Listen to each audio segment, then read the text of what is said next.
Ladies and gentlemen, boys and girls, hello and welcome to the iQOO Battlegrounds Mobile India Pro Series powered by Loco. Now, my name is Angad Singh Chahal. I go by XP, and with me is Amrit. We know him better as Fixes. But before we get to anything, today is going to be a monumental day. It has been a marathon this far. Oh, yeah. The finish line is in the distance, and it's that last little dash that is required to basically make it over the line. But the question is, who are we going to say bye-bye to? Because it all comes down to these last 4 games. The last dance before we get into the grand finals, ladies and gentlemen, is what we are talking about over here. But so much to talk about today, especially considering the fact that from the 10th or 11th position right till 23rd, it's all out in the open. It is all out in the open. And, well, of course, a couple of teams are maybe not going to be in contention. But, you know, there is still a chance for 7 others to make it to the top 16. And, you know, of course, none of this massive tournament would not have been possible without BGMI Crofton and our lovely sponsors, iQOO and Loco. So before we get into the nitty-gritty of what's going to happen, let's just check out what this bad boy in our hands is all about, because I'm, of course, talking about the iQOO Neo 6, and let me tell you something, it packs quite a punch. Indeed does, right? You talk about the Snapdragon 875G processor. That's, well, the top of it all, right? You don't get anything better at this particular price segment. And then you talk about the 80 watts of flash charging that we do offer. Now, I have been playing a lot of BGMI, and, of course, like I've been saying, after a game, just charge it for 5 minutes and you can play 3 or 4 more. You can indeed. And of course, my favorite feature about this phone is that Cascade cooling system. Oh, yeah. First of all, I love the name Cascade, right? Because it just kind of reminds you of a nice gentle waterfall and making sure that everything is going to be covered. And, you know, if you think about it, when things are heating up in the game, this has always been icy cool, because gone are the days when you used to have a fan at the back of your device, and, you know, we don't need all of that with this equipment in our hands. But coming back to today, man, I mean, it is going to be a hectic day for sure. There's going to be a lot of scraps. And, you know, we all keep wondering, what is the whole point of this? Well, that is where, of course, this massive tournament, the biggest in the country so far, is all about, because the prize pool is coming up on your screens. And once again, don't be deceived. There are 7 zeros after that to a whopping 2 crore prize pool. And this is all about the finals we're talking about, XP, right? Considering the fact the first position gets 75 lakhs, then we've got 35 for the second, third also 20 lakhs. And apart from that, it keeps on reducing. But there you have some special prizes. You've got one for the MVP, for the one who gets the most finishes, the lone survivor, someone who goes on a rampage, and additional prize, 9.6 lakhs. Now, where do you think that's going to go? Well, the best thing is, you know, all our lovely viewers that are watching, you stand a chance to take part in those additional prizes as well. And, of course, we're going to get to that later. It's going to happen? It is going to happen. However, now, how do we decide who gets what? Well, of course, you know what's going to happen. The point distribution is popping up on our screens. And the one thing that I love the best is 1 finish equals 1 point, which means all you have to do is take the fight right to the enemy's doorstep. And if you are lucky, if you manage to survive till the end, well, those placement points coming in at the top, 15, 12, 10, 8, 6. Those position points are definitely going to help propel you to greater glory. But, you know, I mean, again, it's going to be a different kind of a day today. We are going to see some a few shenanigans here and there, if I'm going to be honest with you. And speaking of shenanigans, Fixes, do you think someone or the other, even from the top, or maybe right at the bottom, are going to play spoil sports for these other teams? Oh, 100% that is going to happen, right? All the personal vindications are going to be taken out today.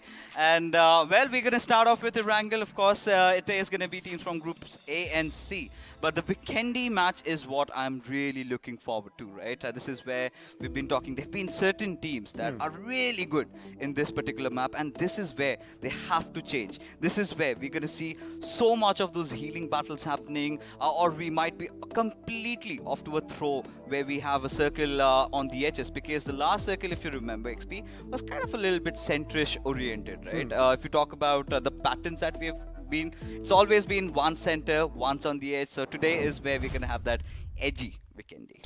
Well, let's find out if Vikendi is going to be edgy, because we want that drama as well. But the players, they want it to be a nice and easy drive. But again, these are the last 4 games. Of course, we do have 6 matches in store for you. Each and every group is still going to play for each. Now, I mean, you know, we were thinking about it. The team to the bottom, they need to come out swinging. I mean, it isn't all about David going up against Goliath, because the Goliaths are pretty set in their position right now. I mean, most of the big dogs, they have cemented their position for the grand finals. However, again, coming back to the little question, are we going to see a few clash drops happening, drop clashes happening, and perhaps maybe someone might just go and try and hunt someone down and give someone else a chance? Of course, all by coincidence, or is it? I mean, it comes down to being like a a coin that has two sides. It either goes this way or completely all bonkers right from the very beginning. Well, right now we're going to be heading to the pre-match segment powered by Loco, and well, you did see which all groups are playing first. Question is, can you spot your favorite teams? Well, I don't think it's now time for favorites, right? It's all about the survival XP, and this is where Autobotz come into the picture. Retribution, RTR, GOG, Esports, WSF, and Kinetic Esports. Of course, we can keep UP50 out of our conversation, because now you really need to have a good start.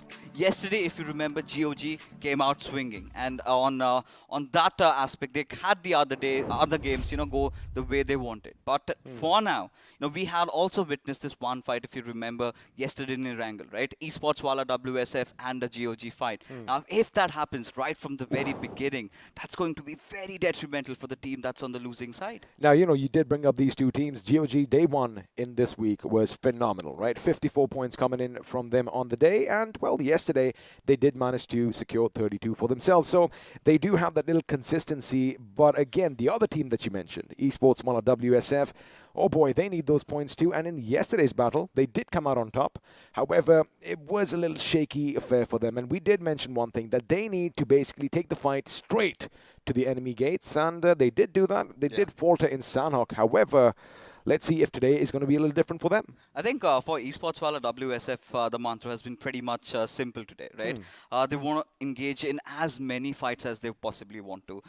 Glimpses of which we did get to witness in the final game of Erangel. No matter, they just had 2 position points, but despite that, they did still come out with 9 finishes to their names, right towards the very end, right? So that is how they're going to approach the game. Now, there's a problem that occurs when you try and play go all guns blazing. Now, if you tend to have a few casualty, despite the fact that you've won the fight, then that is where you fall down. Well, of course, it's all about that domino effect, right? Because if one of your members goes down, you have this little mental block that kind of sets up that, they have a man advantage. So the pressure on you, the amount of hard work that you have to put in is going to increase a bit, but that is what separates champions from all the rest. And now, of course, this is the iQOO BMPS. It is the Pro Series, so all of these teams in their own right are already professional esports athletes. Yes. But the thing is, only 16 are going to make it to the next round. And like we said, this is the biggest tournament so far. So once again, a massive shout out to BGMI Crofton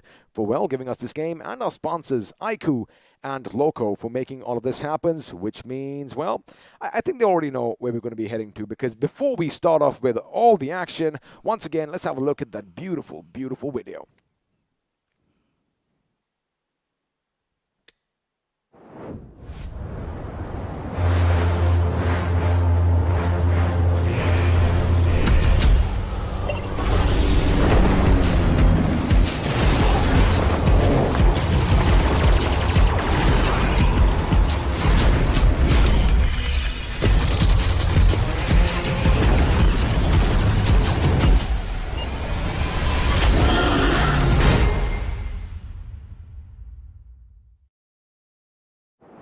We all know how to train your dragon, but now we've learned how to slay your dragon. And of course, if you have the iQOO Neo 6 90 FPS in BGMI, anything is possible. Oh, indeed it is, right? We've been talking about the 90 FPS coming soon, and once it hits, you can understand the sort of a fluidity that comes in, how much it is. I already have mine.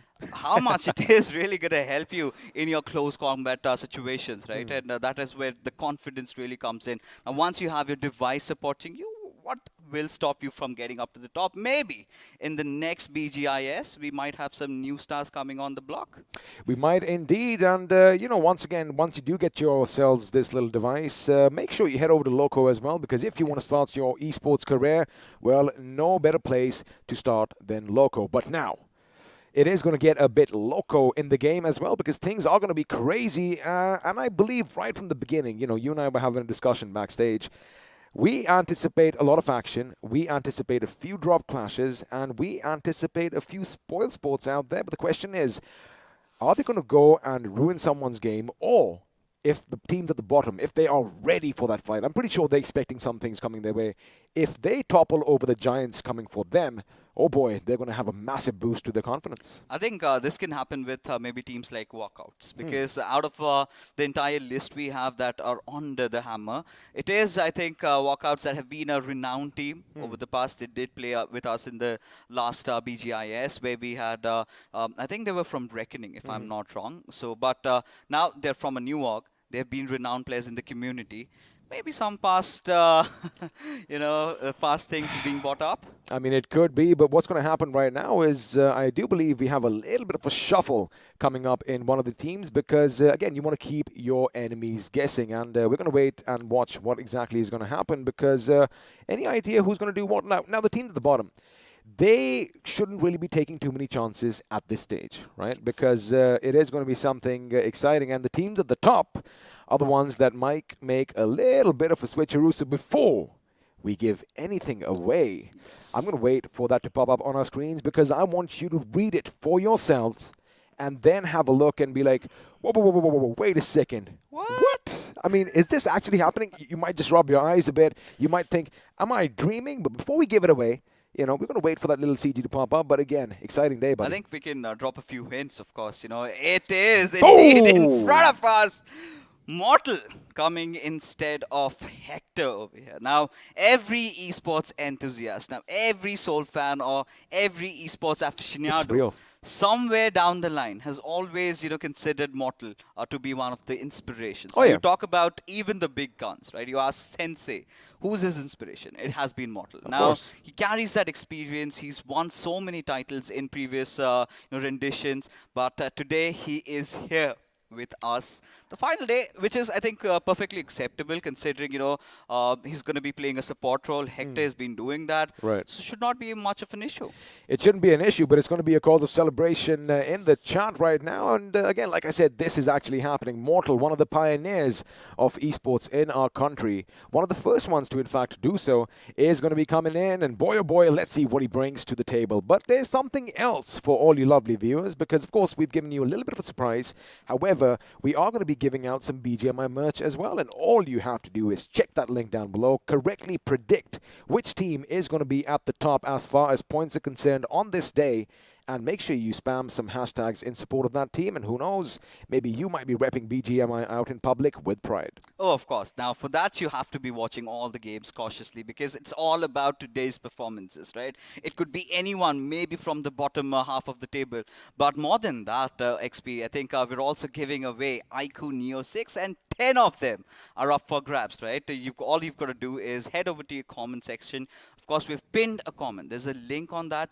Fill it up. As simple as that. And there you go. If you're lucky, you never know. Also, don't forget, you better subscribe to the channel and follow us on Instagram as well, so you have a little bit of an extra chance to get all those goodies. And trust me, once you get this bad boy in your hands, maybe you might be the next Mortal. But now, it is going to be time. All the teams are going to be already on the spawn island because, we have a few extra screens, which means we are going to say bye-bye from the studio for now, as once again, before all the death and destruction visits the island of Erangel, let's just appreciate how beautiful it is.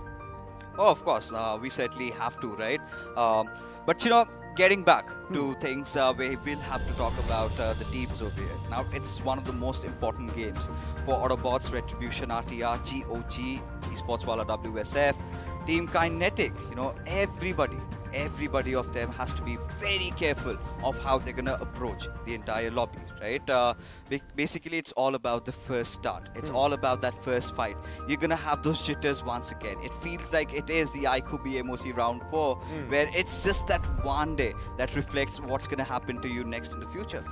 Well, as you mentioned, the first game is going to be important, and you always want to start off on a good note. But the thing is, Fixus, I wonder if we are going to have some major dramatic changes coming around, because that is something that we are going to be hoping for rather than just anticipating. But we are going to have to wait and find out who is going to be sent to the hospital in those body bags, because, again, like you said, the jitters are going to come in, but that is where you take a deep breath, you focus down, and basically you do what you do best, and that is play BGMI to your heart's content. And again, you got to keep one thing in mind. Yes, this is the tournament. Yes, there's a lot on the line. But if you're not having fun while doing so, what's the point? I mean, when money gets involved, I think fun gets thrown out of the window. But of course, it's the passion, the drive. We're all going to enjoy it. And here we have Soul Mortal, a name that resonates with every fan of BGMI, finally back into the mix, as this flight path trajectory is where I was really worried about, especially for Retribution RTR. Now, if you talk about, teams like RTR and another ACBC or the others, you know, they tend to go down south. Now, what are they going to resort to? Are they going to go to their backup plan? Are they going to head out to Kameshki? Or are they just going to take it down south? Well, we are going to have to wait and find out, because all the teams are going to be dropping down from the skies above and hitting that ground at terminal velocity. Luckily for them, we have given them some parachutes, and we have checked the safety. Every single one of them does deploy at some point or the other. Now, teams like Autobotz, they're going to be heading to Primorsk, a city that they are most comfortable with. And of course, right down in Gatka, you can already see your favorite names, Soul, Mortal, and the boys hitting the ground as hard as they can. Now, you did mention teams like RTR.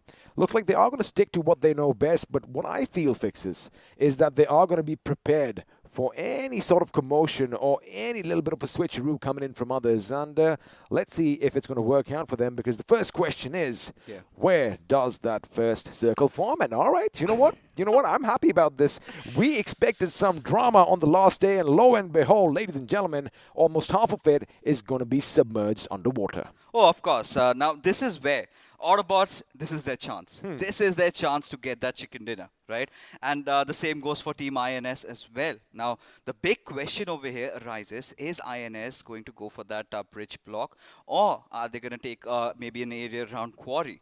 If they can rotate early on over there, play a little bit towards the center, then that could be the thing that they have been looking out for. Could be, because as far as Team INS is concerned, we know that they love hitting a bit hard, right? We know that they love going for those fights. We call them the loose cannons for a reason. However, position points are something that they haven't really fared too well in. So if I was them right now, I would probably set up a little bit of a blockade on the bridge, because RTR, again, like I said, we are creatures of habit. Oh, yeah. They might be coming that way. We did see them do something similar with ACBC the other day. However, it's still going to be a question as to whether they're going to do that tonight. But have a look at something interesting happening. Global Esports are going to be blockading Hydra, as Manya is going to make it to the city first. All right. We did have a conversation about that. And Hydra officials and Global Esports, it's not going to bug them a lot, because both of these teams have pretty much made it to the finals. They've turned back. But yes, it's about making a statement. Now, Global Esports comes in here, thwarts Hydra officials away from Yasnaya, now puts them into thinking what's going to happen in the grand finals. Now, if Global Esports does the same thing in the grand finals, what is the plan B for Team Hydra? Now, speaking of Team Hydra and, of course, Global Esports as well, they pretty much made it to the top 16, right? So it isn't going to be too much of an issue for them. And if you did have a look, since Hydra officials were kind of thwarted in their position over here, they were kind of sent packing from Yasnaya, they are going to be on a possible collision course with the gentlemen from Enigma Gaming, who again are going to be in a safe position as far as the overall rankings are concerned. They are currently sitting in the 8th spot, sharing the same number of points with Hydra officials at 370. So it is going to be a give and take, but this is a statement that, of course, as you mentioned, Global Esports is making. And now Hydra officials are like, hey, wait a second. All right, you might have kind of choked us off at that end, but we're going to come and hit you from the north, because this is our city, and, well, you are just visiting. All right, now look at Team Kinetic. Ideally, we've seen them head over towards Lipovka, right? Mostly to the eastern areas. Now, suddenly they head over towards the Water City. Now, Water City could have been one of the places where ideally we've seen teams like Global Esports head out to. Even we've seen teams like FS sometimes resort when there's Global Esports in the mix. Now, so it's all gone astray. Now, teams are resorting to different tactics. Now, are Kinetic well prepared to deal with the situation? Speaking of Kinetic, looks like a few shots were just let loose, making sure the enemy knows, hey, we saw you, but we're still here. Let's have a little bit of a kerfuffle. But, coming back to Team Kinetic, we did see this yesterday because the circle has tended to pretty much form on the western centralish side of Erangel. Even yesterday, they did that little split drop at the Water City and at the Ruins because, again, the biggest issue for them fixes, in my opinion, and you, of course, can shed some light on this, is that they don't want to come in from the periphery and take chances of getting either gate kept or not finding a nice niche for themselves. I do believe they want to be as close to the center as possible, and they want to be able to be in a position where they can, stop people coming towards them and rack up those finish points, because once you do that, well, once you have that confidence, that is when position points come in next. Oh yeah, I think for Team Kinetic, it is imperative that they resort to such measures, try to focus on the center, not just for them, all the other teams as well. And now this really comes down to two ways, right? This particular circle can also go a little bit towards the Sosnovka Island. Now, if it does, it's going to massively favor teams like RTR or maybe INS, who are just around that intersection area. But from what I have seen in the past, what the meta has been, it kind of tends to head around maybe the quarry or maybe around the ferry pair. So this is where it all comes down to the fact that teams like Kinetic, they kind of head over to Lipovka. Now the only problem they always face is while coming in, you've got teams like Enigma, 7C, sometimes even OR, EXO, GOG, all of them to deal with. Of course, that is what we're talking about, but I like how INS, they have a little bit of an idea that something could be coming their way, but quickly, talking about Team Kinetic once again, 16th position is where they are at, just 4 points above ACBC, who are in 7th and aren't playing this game. So this is their chance to maybe just get a little bit of a lead, and oh baby, looks like action is going to be aplenty as Global Esports, they know that Hydra official are going to be lurking nearby as Jackson is going to jump out as Ronnie and his teammate were pretty aggressive. They want to go in for those finishes, and now Dynamite could be in a good spot. He is going to be giving those comms away. 2 grenades are going to be cooked, one from Ronnie and the other from his teammate Knuckle, who's going to be down below. And now AJ is going to be in a bit of an issue. Shots are going to be fired, but before Dynamite can react, he does not get the one he intended, but Knuckle is going to be brought down to his bloody knees. And now look at Ronnie. He might just throw a grenade this way. Oh, AJ, he's in a whole world of trouble now. Hydra officials, they want to push at his direction, but look at Ronnie. Oh, does manage to get that trade off, and much important one. But Hydra official from here onwards would like to lob a few grenades as Jackson trying to get another one of Global Esports. Well, Global Esports are going to be down on their luck right now. They have 2 members on their knees, and it looks like a revive is going to come in, and Ronnie is playing with fire over here as Knuckle is going to be blown to smithereens. Now he hears someone's coming in. He does have a weapon in his hands, and he realizes, wait a second, dude, this is not going to work out. I'm going to have to move out, and now he's outside the window. Buddy, you do not check your corners over here because Legend has an idea where you are. Manya outside does throw a grenade. That is going to create a little bit of a problem for Legend over here, who might just go in and finish the job. There you have it. He realized, wait a second, AJ's right down here, as now Hydra are going to try and focus on finishing Global Esports once and for all before they go in for the revive. And this is going to be the moment of truth for them. Last man standing, going up against Barb. He does manage to bring him down, and now he's going to be back in the room. For now, he is safe. Of course, now this is where Ronnie needs to do something. He has to pull off a clutch that we will all remember. Now instead, he's trying to redirect his attention, trying to get maybe Mania out. No, that's not the case. Does go for a switcheroo, but still does not work out. Instead, now resorts for a healing, or rather a revive, on Global Esports' Mania. Well, I don't mind that at all, but what's happening elsewhere is 7C and Team EXO are going to be clashing, and oh, he was spotted down. That was a little bit of a mishap coming on his part, but now Ronnie, going up against 3 members of Hydra official, is going to have his work cut out. One of them is going to be lost, but before he could do anything, Power with that Scarwell hits the deck, and well, that is all she wrote for Global Esports. Again, just trying to have some fun, because like we said earlier, these boys are definitely making it to the finals. On the other hand, 2 teams that desperately need points are going to be INS and EWSF going up against one another, and this is beautiful, buddy. I've always said I want to see some trench warfare, and that is exactly what I'm getting, but keep one thing in mind, the flanks are looking good from Esports Walla. Oh, of course they are. Now look at Tango's position. He's already situated in himself as the front entry for his team, while his teammates are on the western side. Now this really comes down to Joker if he has a perfect read of that particular situation. Now INS, they know that they've got their backs against the wall. Considering if you talk about the topography, Esports Walla WSF does have a slight advantage. It all comes down to that one nade knock, and that is where either of the teams just breaks out. That is, of course, going to be correct because we did mention that little split coming up, but Joker is going to make sure he does lay down some shots in the enemy's direction. Now, one good grenade could do it all, but it's going to be Crazy Soul with a crazy grenade. That's going to make sure Invader's invasion is going to be thwarted, but over here, Bajwa, he needs to move in quick because this is the little opening that Team INS were looking for, but I do believe Crazy Soul has spotted Bajwa out. In fact, shots are going to be fired from his end for, but Joker is going to be leading the charge as far as his team is concerned, and now he does spot the enemy. Bajwa is going to be in trouble. No, it's going to be Tango who goes down, and these boys are looking good for now and hungry for the remaining members. And speaking of the remaining members, they were spotted out. They know their exact locations. It is looking like a bad start for WSF. Karan, despite the fact he did manage to get a knock, but gets traded back. Now, this is where the other members of INS, they're just going to push in, have to deny Karan from getting that first hit up, as Billion also falls down. Karan definitely being the MVP of this fight, but Bajwa trying to push in. It's bloodshed everywhere. Karan, he has to change the tides of this battle now. Takes down Shane as Esports Wala WXF against all odds, despite being the first ones to be taken down, are now out of the picture. Now the problem is they've got to go in for the survive quicks. He was trying to go for Invader, but he realized someone is going to be looking from the other direction, and the Autobotz are going to assemble on their position. And before Mr. IGL could steal a finish for himself, looks like he is going to succumb to his injuries. And well, Crazy Soul, although he does get the Grenadier title, this is going to be a shocking and a shaky start for Team INS. But let me tell you one thing, buddy. WSF, this is what I wanted from them. This is what we expected, to take the battle straight to the enemy. And now, I like how Autobotz, Mr. IGL, he does do a lot of scouting for his team. He realizes that, I heard some commotion over here. Let me go and have a look.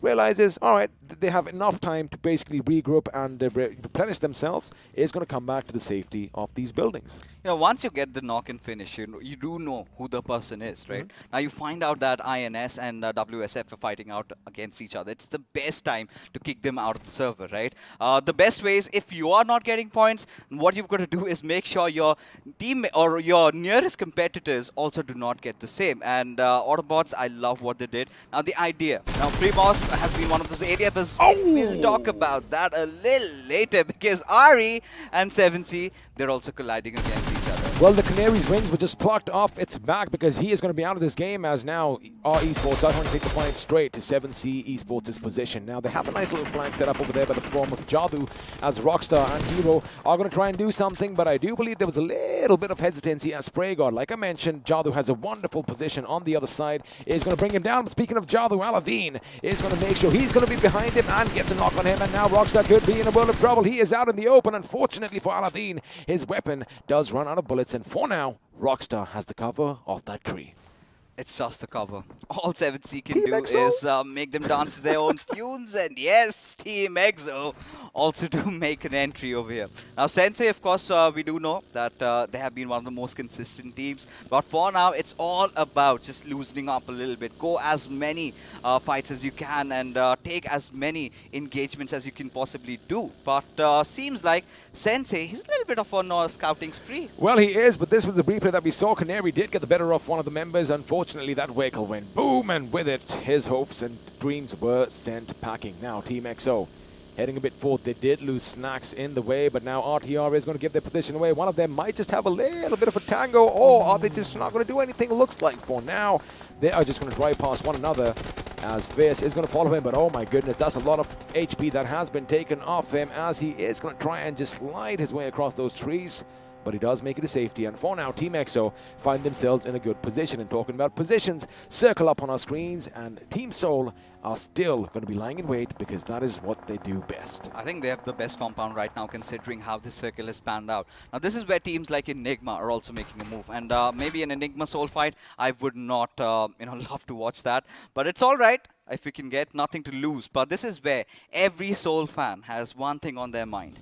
When is Mortal going to get his first knock? Well, there you have it. You speak his name and he shall appear, just like a little genie. And I like one thing, of course, he is one of the biggest esports personalities in this country. But when you're playing the game you love, ladies and gentlemen, you have to make sure you are comfortable. You have your comfort around you. It's not always about the flash, and that is something that kids watching right now should take away from this. But his teammates, Omega and Goblin, a few of the Finnish leaders, in fact, are going to make sure that they scour everything around them because, yes, this is a good compound to hold, right? However, you do have this open lay of the land in front of you, but the problem is you have this massive mountain behind you. And that is sometimes when a few teams kind of just creep in unnoticed. But speaking of creeping in, looks like Hyderabad Hydras have a similar idea, but Maxi's position was noted as a few shots are going to connect. Now, Hyderabad Hydras are quite famous for taking this hill over here, and so are the players of Autobotz. They love this compound. It all comes down to the fact that where is the next hard shift going to be? Now, it has two possibilities. Either it goes to where Autobotz are stationed right now, or maybe towards Seoul. Or in a few moments, we of course going to have a good idea. But look at GOG, still playing around the edges, still waiting for that curveball to hit. And once it does, that is where we might get to see them in action. Well, looks like if you speak about action, Enigma is going to be coming under fire, and I do believe we have a DP-28 that just went off and somebody just hit the deck. But for now, we did see the two remaining members from WSF. They still are going to be entrenched in this little dugout position. Of course, remnants of a past war, as they probably are wishing, I wish we could get in that tank, roam around, and just blow everything up in our sights. But now, they've done this before. They took the fight to INS, so they are going to be aware as to the positions that RTR are going to be coming in for. But the problem is, it is the edge of the circle. And, buddy, we aren't fighting at the quarry anymore. In fact, the circle has shifted in favor of Team Soul. So expect them to be popping up on your kill feed sooner rather than later. And speaking of the circle, a lot of teams coming in from the south. Oh, of course. Now, this is where teams like GOG, they're going to make a move. Now, 7C, they're also the loose cannons in this tournament. Maybe I will not be surprised if they go directly hit the center spot and take a fight against Team Soul. Now, the entire narrative comes down to how on earth are Esports Wala WSF going to survive. Now, the only avenue here, from what I really feel, is wait it out. Let the other teams pass, take that western route. But 7C have different thoughts in mind. Now, it is Hyderabad Hydras that they are up against. Well, 7C Esports are definitely not going to wait around because they are the loose cannons, and looks like Manti is going to be spotted. In fact, a couple of shots do connect, chipping away at his HP. Now, Hyderabad Hydras, they were in a good position. The circle shift to the north is going to keep them in a little bit of a pickle over here because they are separated, and if this grenade does connect, well, it's going to be just a little bit too short, and Manti realizes that, and is going to move behind another one. In fact, he takes his vehicle and is going to try and get out of it, but Sarung thought he might just go to the right. Unfortunately for Sarung, his enemy was zigzagging his way, and for now is going to be out of harm. Savitar, on the other hand, with a grenade on the remaining members of HH. Look at the fights that have already been brought up over here. Stray got still trying to apply a little bit of pressure as Sarung. He's on a bit of a scouting spree, as now he's going to lob that grenade. Hyderabad Hydras, they decide to tuck their tails and run, as Savitar also charges in at their direction. At this particular moment, Hyderabad Hydras do understand that they have no choice but to fight, but Maxi has already been taken down. It all comes down to Striker, who falls down as well, and this is where Hyderabad Hydras, clearly out of options, have nothing else to do. Also keep one thing in mind, HH is going to be taken down as Ace Flag goes down, which means Manti OP is now going to be the last man standing. I was going to bring this up that they have kind of, scattered in different directions. However, the whole team ethic is definitely thrown out the window. Now, this is the moment that you all have been waiting for. Team Soul, do you have the high ground? And it looks like Mortal was thinking of cooking a grenade because they know someone is going to be down below. And, well, Team EXO aren't really going to be the friendliest of neighbors at this point. But the M4, Soul Mortal scouting out the hills above, and it's obviously a good feeling as well watching him back in action in such a tournament. But I wonder if they are going to wait for someone to come to their spot, because again, there's no point going down, right?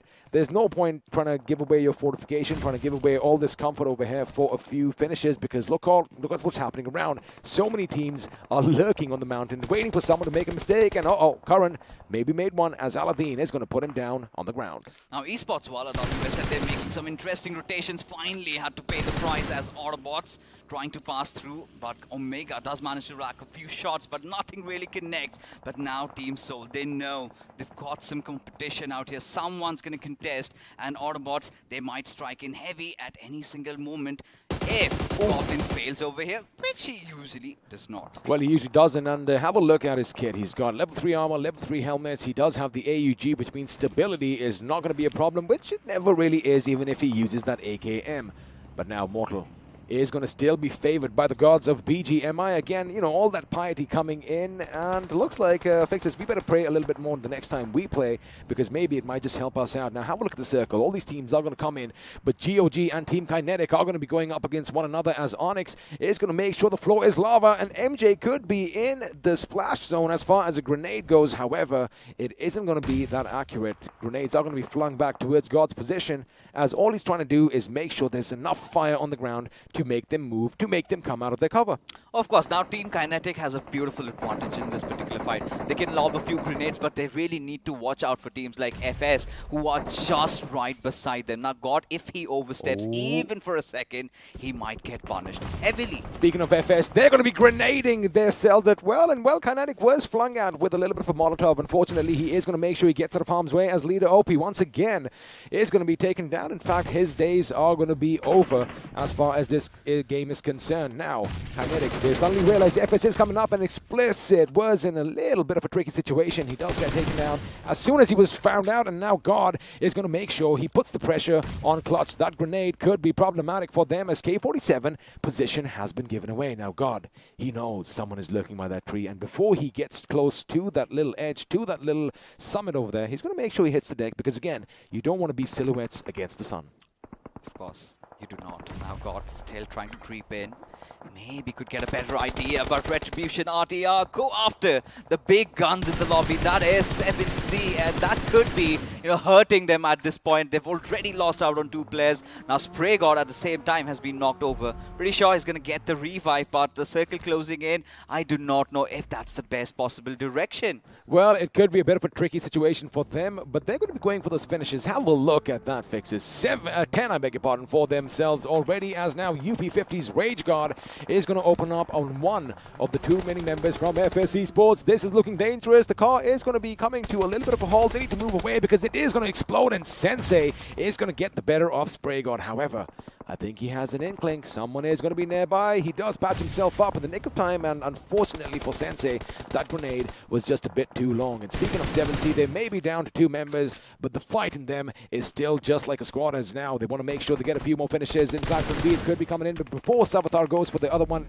to his left, he's going to make sure he finishes him off. And have a look at that. He is just playing around that rock, but it's going to be Sarkar who puts him down on his bloodied knees. Now 7C, they know 11 finishes already collected. Sarang, the only lonesome player, all he's got to do is try and survive. Now once the smoke dissipates, I'm pretty sure he's also going to be put to an end by the players of Team EXO, who don't have an idea of where he might possibly be, but Team Soul still respecting the center of the circle. Now Autobotz, this could turn out as a very good game for them. All they've got to do is make all the right decisions. Now this is where the conversation comes down to the entry of Team Kinetic. They really need to wait and watch for teams to fight and capitalize, otherwise they're also done for. They could be done for, and the thing is, they don't really have a lot of options. They are going to have to hit Autobotz's compound at some point or the other, because Fair spots someone out in the smoke. In fact, you might just see Sarang, but he's going to be taken out before, because the AKM is going to be rattling off all those shots, and Fierce, in the blink of an eye, is going to be brought down and, well, put 6 feet under, but a grenade comes in from his teammate, and that is going to be it for that team. Now, speaking of Team Kinetic, we were expecting that they have to hit AB's compound, and there you have it. 2 of the members are going to be down. In fact, it is going to be Hell coming in. Wait a second, there's a more bit of kerfuffle. Evo, what are you doing? You came straight to the enemy, and he is going to be taken out in the blink of an eye. And Autobotz Esports, boy oh boy, they are racking up all those finishes, but now it is going to be a 2-on-1 situation. God, the lone man surviving. He needs to patch himself up, but the problem is he doesn't really have enough first aids, and you know what, even AB, they might just be going in for those revives. At this point, it has to be brought down to a stalemate. They need to get that hard reset up and until if Fox makes some hasty moves. Now you've got Team F is also from the backlines. They could do something as a grenade comes over by K47 and Orba goes falling down. And now Mr. IGL and Fox are the 2 lonesome players surviving again. Another team charging in, and now they are clearly out of options. Well, now it's going to be FS Esports. They need those points as well. And now, God, can he be living up to his name? Because he did go up against them. Oh, he did jump. He did duck. Unfortunately, he's going to be taken down by a hail of grenades. Now, this is the little bit of respite that the Autobots wanted. they are going to put the final nail in the coffin as far as Team Kinetic are concerned. But this is also an opportunity, Fixes, where they can go out and get a few more, because Fox is going to make sure that Clutch is brought down. But Explicit, from his little height advantage, is going to be raining down grenades on their position. The revive is going to come in. Elsewhere, it looks like Team Soul are taking Team EXO right to their faces as Omega is going to test Immortal's mortality. Of course, he is going to do that. Now, Mortal's still alive. It is going to be a battle between the two minds, and there you go, Team Soul getting the better out of Team EXO. It is, of course, going to be Mortal towards the very end, securing that final finish. We do have that one finish up on board as UP50, against all odds, are still alive in the lobby. Where was this UP50 earlier on? Because if they had showed this kind of aggression, oh boy, maybe it could have been a different story altogether. But your last three teams, Team Soul, are still a four-man squad. Autobotz, they just lost a member right now. Let's see if they can pick him up, because again, what they have survived through is phenomenal. But it is going to be Team Soul who are going to be heading in their position. Now, they are going to have a slight advantage here, Fixes. They have the high ground. They have the lay of the land, and of course we know that they know where the enemies are, but unfortunately I do believe they didn't realize there was this Conic Sig standing right in front of them, and now Reveal could be finally taken down. Now, Team Soul, I mean, they're on a prowl, right? They want the chicken dinner. They want to make it memorable for them. Ooh. As a grenade just comes over right at the foot of Omega. Somehow manages to dodge it, though. But for now, UP50's Rage God, the lonesome player, surviving. But Team Soul, they're aware of it. Now, the only competitors, the only big threat for them is going to be the players of Autobotz, who somehow have managed to get all their players back on their feet. I mean, that is just phenomenal. That is just amazing. The perseverance in the team, because not one, not two, but three teams hit that location and they fended everything off. Looks like Fox hunting season is still not on, because the Fox is still alive and kicking. And let me tell you one thing, they have played it very, very clever. But for now, Rage, he does pick his teammate up. Ranveer is going to be up on his feet as Goblin is going to try and gauge if he can see the enemy somewhere. And that is beautiful anticipation, because before he even saw Mr. IGL, he saw him dash to the left from that window. And now IGL could be in trouble, but looks like Fox is going to be taken down by Ranveer on the other side. And as far as Team Soul are concerned, all they have to do is let the enemy come towards them. Oh, they definitely have.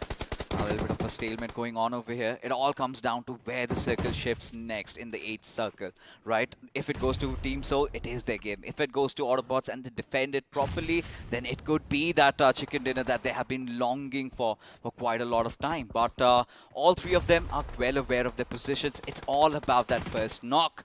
It is about that first knock, but the thing is, UP50 could be a thorn in either team's side right now, and of course a few random shots just to keep them at bay is something that Omega is going to go for now. I think Omega's position has been given away.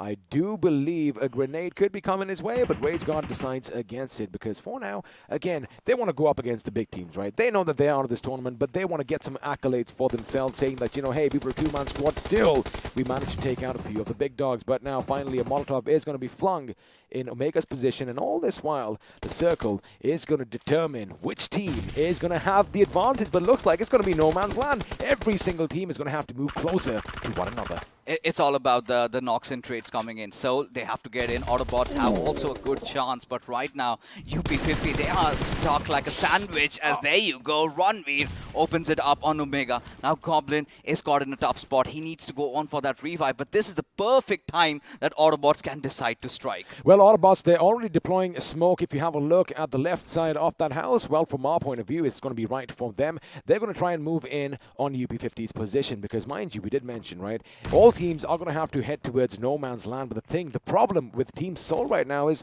if and when they do come up over that little hill, they could be spotted a bit easier. As you have a look at Mr. IGL, they do have this little ridge to work with. Now, all they have to do is try and funnel Team Soul to come in from one direction, but Goblin could be that little wild streak. He could have an ace up his sleeves. He's going to go up, try and find a little bit of an angle, as Mortal was, well, pretty much thrown a grenade in his side. But UP50, have a look at that. Helen Orva moving in closer for that finish. It's just 2 meters away from entering inside the safe zone. Now this is where Autobotz have to just hope that the players of UP50 fight it out against Team Soul. But considering the fact that Team Soul they've yet to make their entry inside the circle, it's going to be a very difficult call as the nades are being flung over. Ranveer and Rage God, they're going to take some damage and finally are out of lobby. Now this is where Team Soul knows where the opponents are. It's all about the moment of striking. It is a 4v4 situation, ladies and gentlemen, as Autobotz Esports, they are looking good today, go up against the mighty Team Soul. Now the question is, can Mortal and his boys pull off a miracle over here? Because, again, they have an advantage, but have a look at the amount of smoke being deployed, but Omega's position was given away, and now he's going to pay a heavy price, as Mortal is going to be under a lot of fire over there, but it looks like Goblin is going to be the ace up the sleeve, as we did mention. He comes on the flank, and he makes sure he gets the numbers in his favor.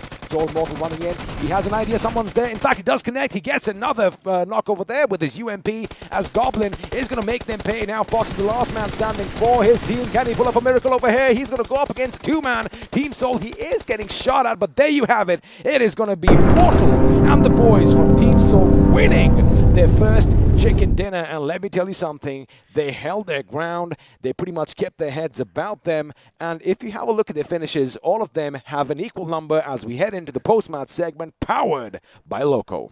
You know, at this point, XP, I'm starting to think if Team Soul should consider getting Mortal in instead of Hector over here. I mean, his contribution inside the game, of course, they had him on a free roll. He was doing whatever he wanted, but still, in terms of when it really mattered, when you needed to get those important knocks, he was there. See, again, Team Soul as such doesn't really need any points. They've made it to the finals, right? But this is basically just a confidence boost coming in, because when you have the man himself with you, you just feel a bit more eased.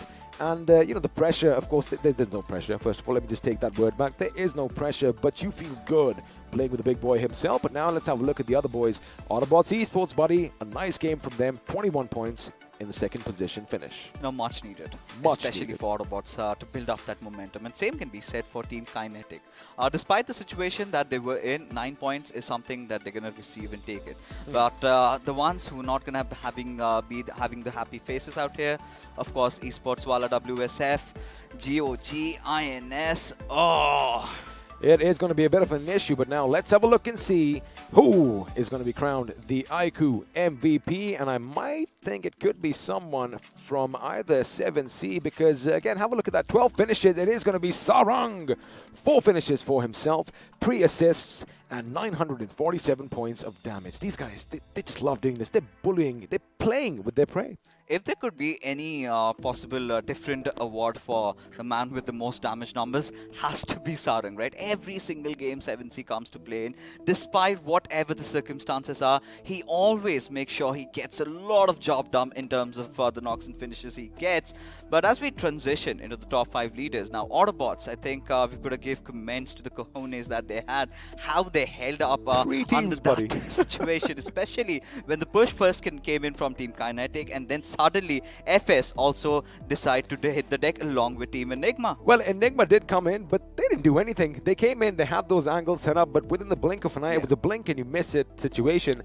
They were out. But now, let's have a look at a few more facts and figures in this game. And lo and behold, as expected, a lot of grenades were going boom, boom, boom all around, which means 12 of them ended up finishing people and putting them in the ground. Oh, of course, had to be, right? Especially majority of them did come in that one particular house fight that we did get to witness, right? It was grenades just left, right, and center. Another area of battle we had was, of course, Kinetic and GOG. Few nades were flung over. Then we also had FS coming into a third party. And not just that, that one other fight where we had Team INS fight it out against WSF. That is where Crazy Soul also opened it out for them. And it looked like Joker and the boys were looking good, because they had the advantage. They had a 4v2 advantage at this point, as we have a look at the FD graph popping up on our screens. And of course, if you have the maximum number of finishes, chances are you'll be dishing out the maximum amount of damage. 2,264 to be precise for the Team 7C Esports. What's really funny is Global Esports. Now,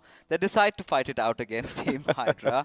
They head over to their drop. Hydra still do understand that they're trying to make a statement, and they wanted to make a counter statement that we're not scared. But I think it's a time that we take a look at the overall standings. Of course, Team Soul, they would be eyeing out to finish at the top spot with Mortal by their sides.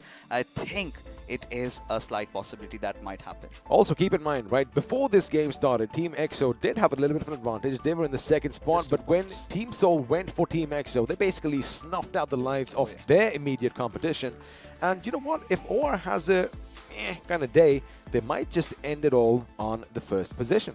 And imagine the storyline, right? Mortal comes in the final day and suddenly Seoul ends up being at the top with the league stages. But right now, heading over to the second page, this is where I am the most concerned, right? Autobotz, this second position did give them a solid spot. You know, now they're in a driver's seat, especially of making it to the top 16, right? Now all they've got to do is get maybe possibly 10 or 15 points. And that's just about it. They can rest easily. But for teams like INS, Kinetic, however, still in the 14th spot, not out of danger.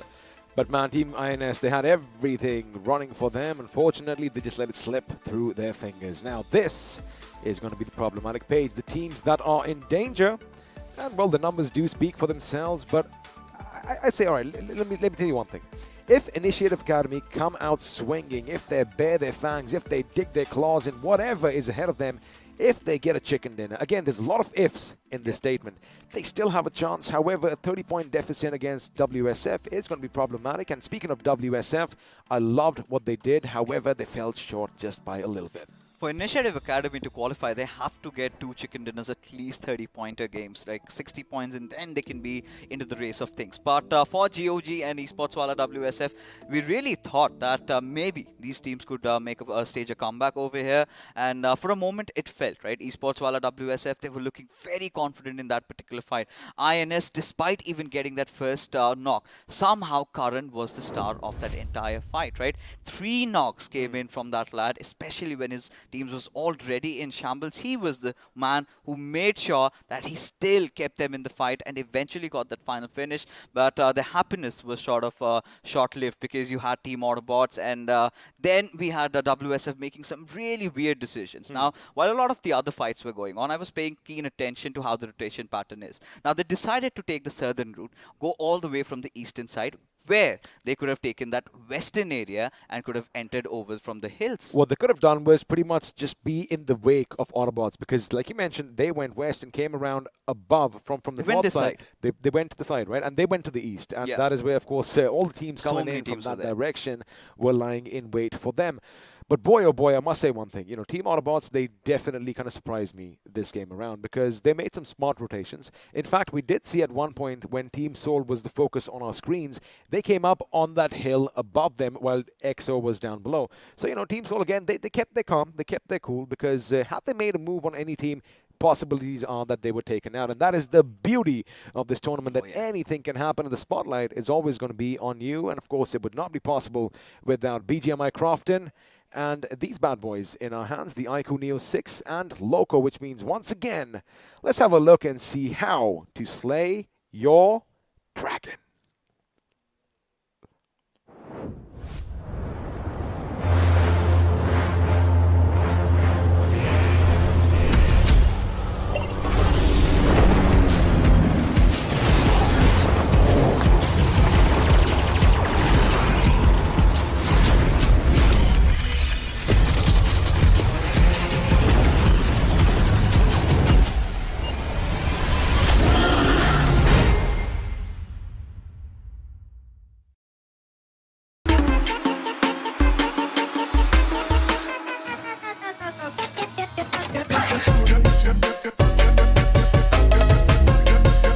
Watch it, earn it.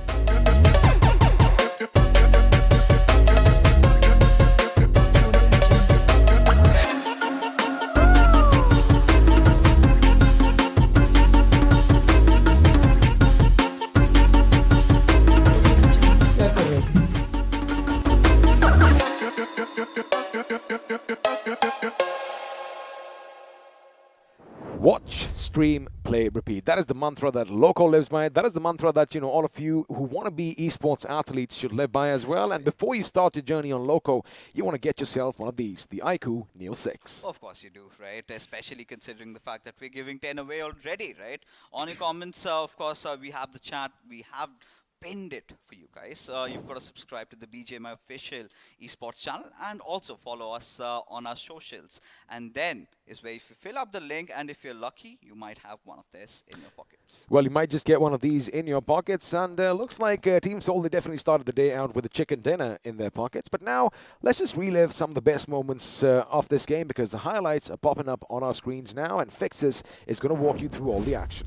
All right, it all started with Global Esports over here, right? Dynamite played a very crucial role, but this is where, after getting that first knock, you have to change your position, right? And that is what he did not do. But despite that fact, Global Esports wanted to be very aggressive. As a matter of fact, Hydra was so well prepared to deal with this threat. It did come down to the wire a little bit, but after that, I mean, it went all into fire.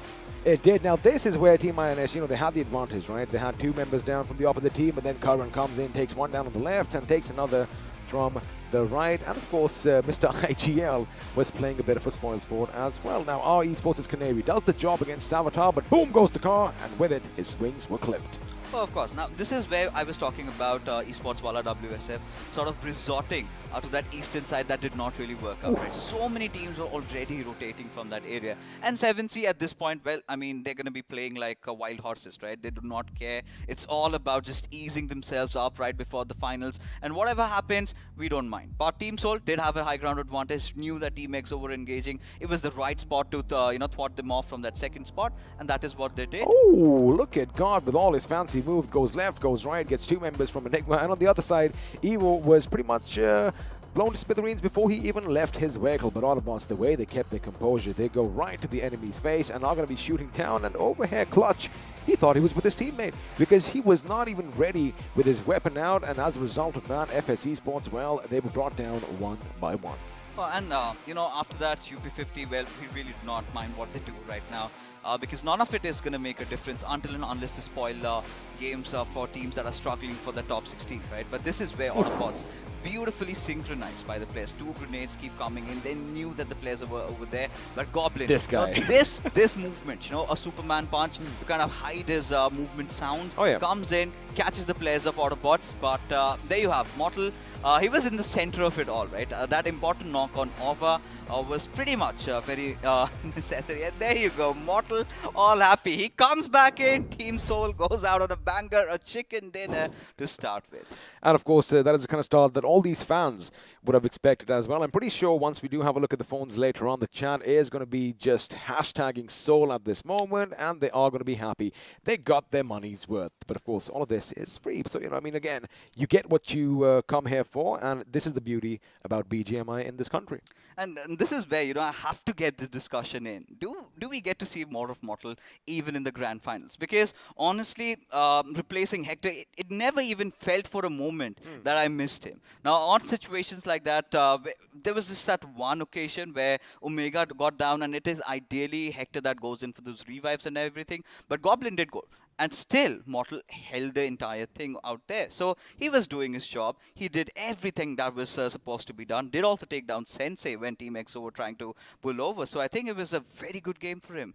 Oh, it was a good game indeed. And of course, like we said, Team Soul, they are, of course, at the top in the second position right now, which means they don't have a lot of things to worry about.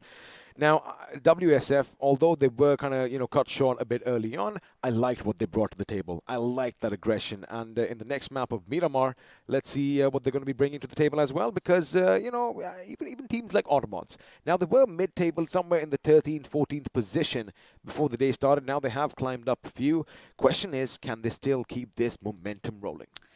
That's the big question, right? Especially the fact that now they've had a really rough start. They tried to engage in a fight, somehow managed to win it. They had to claw and scratch their way, taking INS down in that situation. But what happened eventually after was something that I was scared of, right? We did discuss that in the pre-segment, where even if you have casualties, it affects your game in the final circles. Now, they were clearly out of options. Autobotz also was right on their sides, and they're thinking of not resorting to that western area, not rotating from there, because that was way open rather than the eastern one, right? It was all clustered up, and this was something that they should have kept in mind, because you've got teams like 7C, you've got all the big names, R Esports, 7C, FS, everyone wanted to rotate from the eastern side, and they'd resort to doing that, and while even rotating, they got picked off. They did indeed, but again, coulda, woulda, shoulda is what we are always going to be here for because speculation is pretty much part of our job. But, we did kind of say, as you mentioned, maybe had they gone in behind Autobotz, it could have been a different story. But the story was what you saw on your screens. That's the way the cookie crumbled in Game 1. Team Soul getting the chicken dinner. Autobotz coming out with a good game. Team Kinetic coming out with a good game as well. Maybe not as many finishes, but those position points definitely helped them climb on that ladder. Of course, for Team Kinetic was a very important game, and especially when we were talking about, if Autobotz engages against a different team. Now, this could have been even better for Team Kinetic had they held on to their horses, because anyways, Team Enigma did dash in for that same compound. Now, what if they had just stayed over the cliffs over there, waited for Enigma or some or the other team to hit and fight against Autobotz and could have capitalized it from the backlines? It could have also been an even better game. Now, the only silver lining I find for the team, the players of Team Kinetic, were they got the 2 finishes out of the players of Enigma that just instantly rammed in. I think it was God, I believe, that managed to get those 2 finishes. Those 2 points were so important. And his teammate on the other side got the better of Evo before he could even jump out of his buggy. So again, I get it. You want to come and hit a compound hard. Sure, you want to have that, awe in your thing. You want to have that little surprise attack kind of thing, right? That shock and awe kind of thing that I like calling it. But again, you got to plan it out because there's commotion happening downstairs. And whenever there's commotion in a compound, usually there's one team inside and the others on the outside trying to attack you.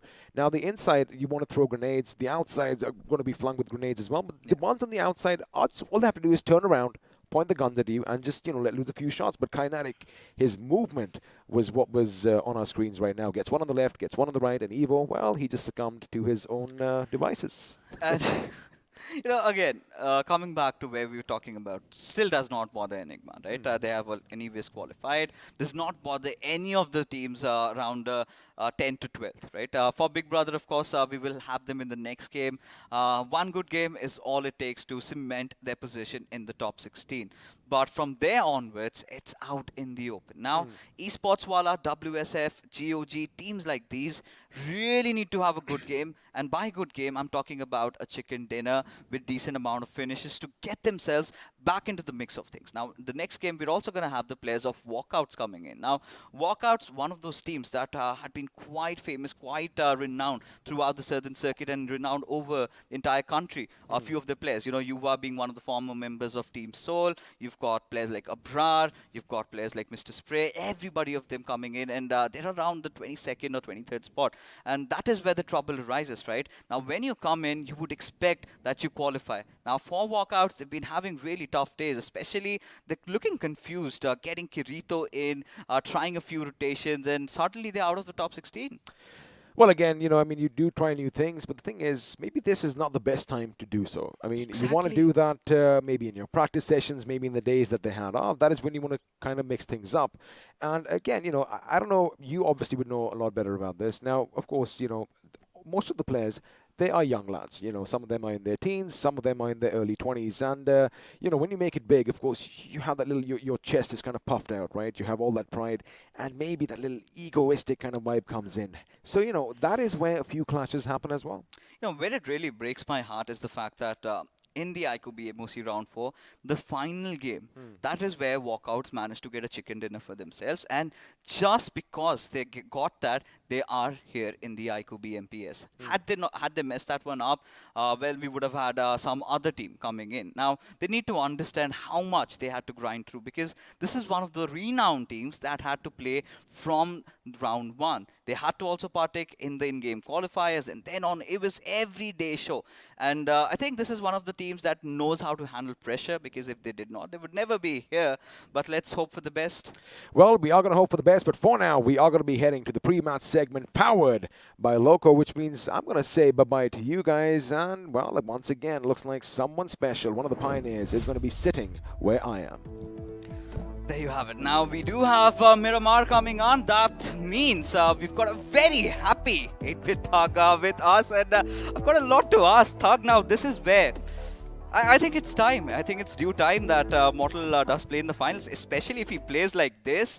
I mean, you can consider replacing Hector right now. No, that's not gonna happen for sure, Pixis. I mean, like we are being over enthusiastic right now, but definitely it feels me being a Mortal fan from how it all started. I mean, like I'm so happy that he was able to get that game in and get those 2 kills. I mean, like I was super impressed actually by the way he moved in and gave that cover to Goblin and tried to take some shots and actually knocked another player down. But super fun, I think, overall. Oh, overall, I mean, I was elated, right? Especially his body language after a long time. Every Soul fan, every Indian viewer that comes in, it's a special moment. And it's so iconic. He comes in the first game, the backup for chicken dinner, and that is where our hopes are held up high. This is where we want to have Viper also with us. Now, this is where I've got to ask, and he has to spill the beans. So is it going to happen, Thug? No, it's not gonna happen. I think Mortal's gonna stick for the remainder of the games today. But let's hope in the finals our boys secure the play so well that they are certain that we are gonna get the trophy and Viper can maybe come on the day 4 of finals. I mean, like if you have to do it that way. Thug has already called the shots. They're going to dominate game day 1, day 2, and leave nothing for day 3 to really work for. That is where we are hoping to see Viper in the action. But talk to me about what lies next for Team Soul. Of course, you've created a few big teams, bunch of misfits brought in together. Now they're already gelled up. Now what lies next? So I think after BMPS, definitely it's about the team settling down a little bit. I think it's been a long season, so I think they might need a break, but then I think we have some events coming up. So I think it's more about the team settling down. We're not looking to make much changes. But yes, for the Mortal fans that have tuned in, there's something coming for Mortal as well. You might see him in action coming soon. I think it's a good platform to spill the wins. There was a teaser out, and I am kind of having an idea of what you're talking about. But it was again fun and talking to you, especially with such a special moment going on over here. Team Soul getting that chicken dinner. But for now, ladies and gentlemen, we have to talk about this beautiful phone, iQOO Neo 6, as our sponsors have a beautiful message for you guys.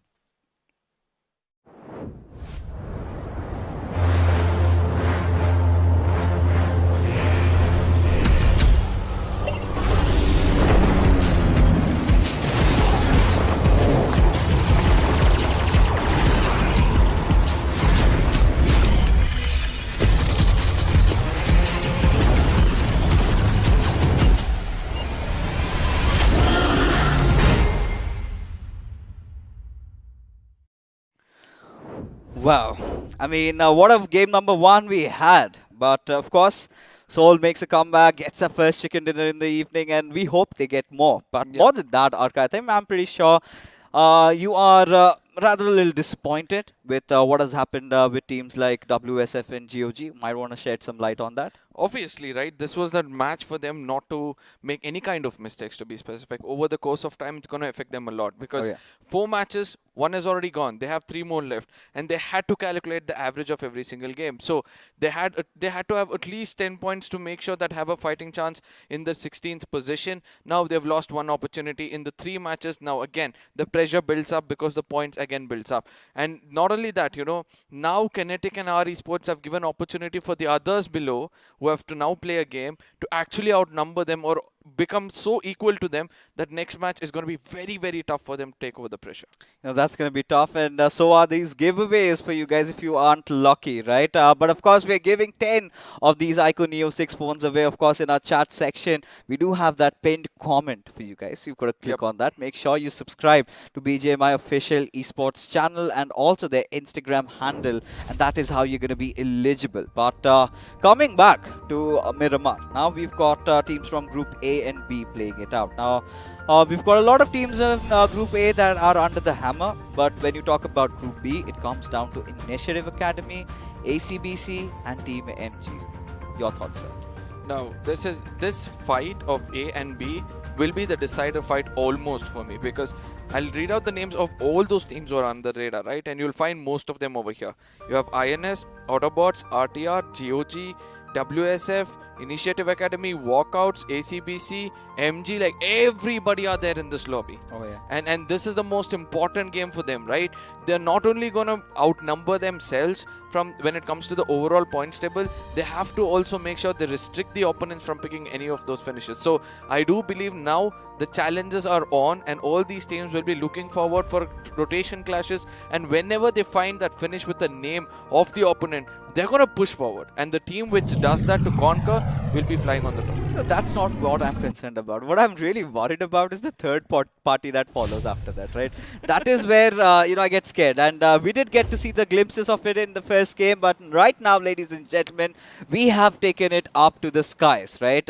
It is El Pozo to Impala, a flight path trajectory that all these players can really live with, right? You can get to your desired drop locations. You can get to the points where you really want to, just drop over, have a stable game. And what I'm going to be eyeing out is for the circle. Yep, for me as well. I would say this is the perfect flight path for a game like this. All the teams, as you said, we're going to be blessed with the exact location where they want to head to. But at the same time, if the circle shift towards the side of Trailer Park or the one which I always been craving for towards the side of Prison, that is where new challenges are going to come up. That is where new rotation clashes are going to come up. And I believe that it's going to be hard for the teams who are taking the northern eastern side, just in case that circle comes in. I hope so. I hope so. We get a northeastern circle or maybe a southern circle. We're going to see. We have been actually witnessing much of that as global esports have a little bit of a thing going on with Team Hydra as they decide to fight again as AJ does have that VSS, not the right weaponry though, but Manya yet to pick up a gun as Nakul just drops right beside them. Now Hydra, they have to get back, but Manya ensures that first knock. I'd really love the way, GE came in a little slow, they had information, everything on the ground. They had one last man landing very late to the specific building where he has more information about the others. And eventually Manya is going to go forward, carry the opponent to a cover, to punch him to an end. And this is where, you're going to welcome the opponents and say that I'm on to a fight. Try and do this with me, as Dynamite from top is trying to do wonders, as Manya is going to be punching them down. This fire which has been ignited from the side of Global is going to burn until the final game of this tournament. Dynamite has his skulls opened up. And I think it was, if I'm not wrong, it was with a Winchester. I would love to see that come on a replay. And Pav at this point is like, guys, what am I going to do? That was bad. That was not how it was intended. That was not how it was supposed to be. Because they're just not bullying them. They are crushing them apart, just especially before the grand final arises. Now, finally, a doubt is starting to creep inside the hearts of the players of Team Hydra. Now, this is what you would want to do, right? You want to play with the minds of the opponents. You have to make sure that the next time you go close to them, they have fear and they run away from that position. And ultimately, we all know when it comes to the most experienced team fighting out in the grand finals, that is where everything will come to place about you holding that high ground, about you wanting that center of the circle. And this is how you strike fear in the opponent's heart. Well, global esports have established themselves to be the villains of the lobby, and we love that little bit of a storyline. If Team Soul are the heroes, or maybe EXO or OA, they love that title to themselves. But for now, I mean, it's necessary, right? They're again opening up on their hands, and it was indeed a Winchester. I did see that one out, and Nakul did come above. Wanted to see where Dynamite was, but I loved what you said about Global Esports having one of their players drop in a little late to have a better vivid picture of what's really happening. But our concerns are with the teams that are struggling right now. Our concerns are with teams like Retribution, RTR, and Blind, who might just collide in any given moment. Now, before we jump into any other team, one other thing which I loved about that fight was where GE all stuck together, even though they were all a little far away from one another, they knew that two players of Hydra kind of gliding away. They're like, let's concentrate on these two first, and then we'll know that we can go in and scavenge out the other two. And that was one of the most important things for us to see. Now, coming back to the point you were saying, to the dead center of the map is where Walkouts, INS, Nigma Galaxy, we have Enigma. Let's not forget Autobotz. The bigger picture is going to be Autobotz, IE, all of them are over here, as GOG yet again goes back to their normal drop location to rake up as many resources as possible. Oh yeah, I think GOG at this point, one game already messed up. They have 3 more to go. And out of 3, they really need to get a chicken dinner. It's all about handling the pressure over here. Because again getting a chicken dinner, and also they have to ensure that the other teams do not come up top, right? If it is walkouts or maybe players from blind or retribution RTR at the third, fourth positions, then that's not going to make any sense. So of course GOG and WSF have their work cut out. It's going to be one of the most important days of their lives. But another story is also coming up. Team Soul, they're catching up. OR Yep. Esports really need to develop on that lead. Now, this is where, all of them are also getting into experimentation, right? Where we least expected Mortal to be coming and playing. He's also coming over here. But let's not forget that, even on the side of Team OR, as we discussed before, they are also trying to experiment with snacks every now and then to make sure they find the perfect fit for him as well. So when these things are happening, I don't think so they're going to bother about it. And they all know that there are few teams who are hungry for these finishes. So in case this top tier teams or the top bracket teams try to challenge them, they might face the wrath of these teams. So I don't think so there's going to be a much change in the overall points table. I mean, I hope so. I hope so that does not happen. At least in the top 8, that's not going to happen. There's no chance. Maybe a few changes if some of the other team has a really good day late. Let's say like a team like Big Brother Esports. That could be a different possibility. But for now, Nigma Galaxy had been holding around the center of Picardo. Now they decide to also rotate. Team Enigma again around San Martin. And they might come in anytime soon. But my concern only is at that Los Leones little cluster being built up, right? You've got so many teams, blind, Autobotz right beside each other.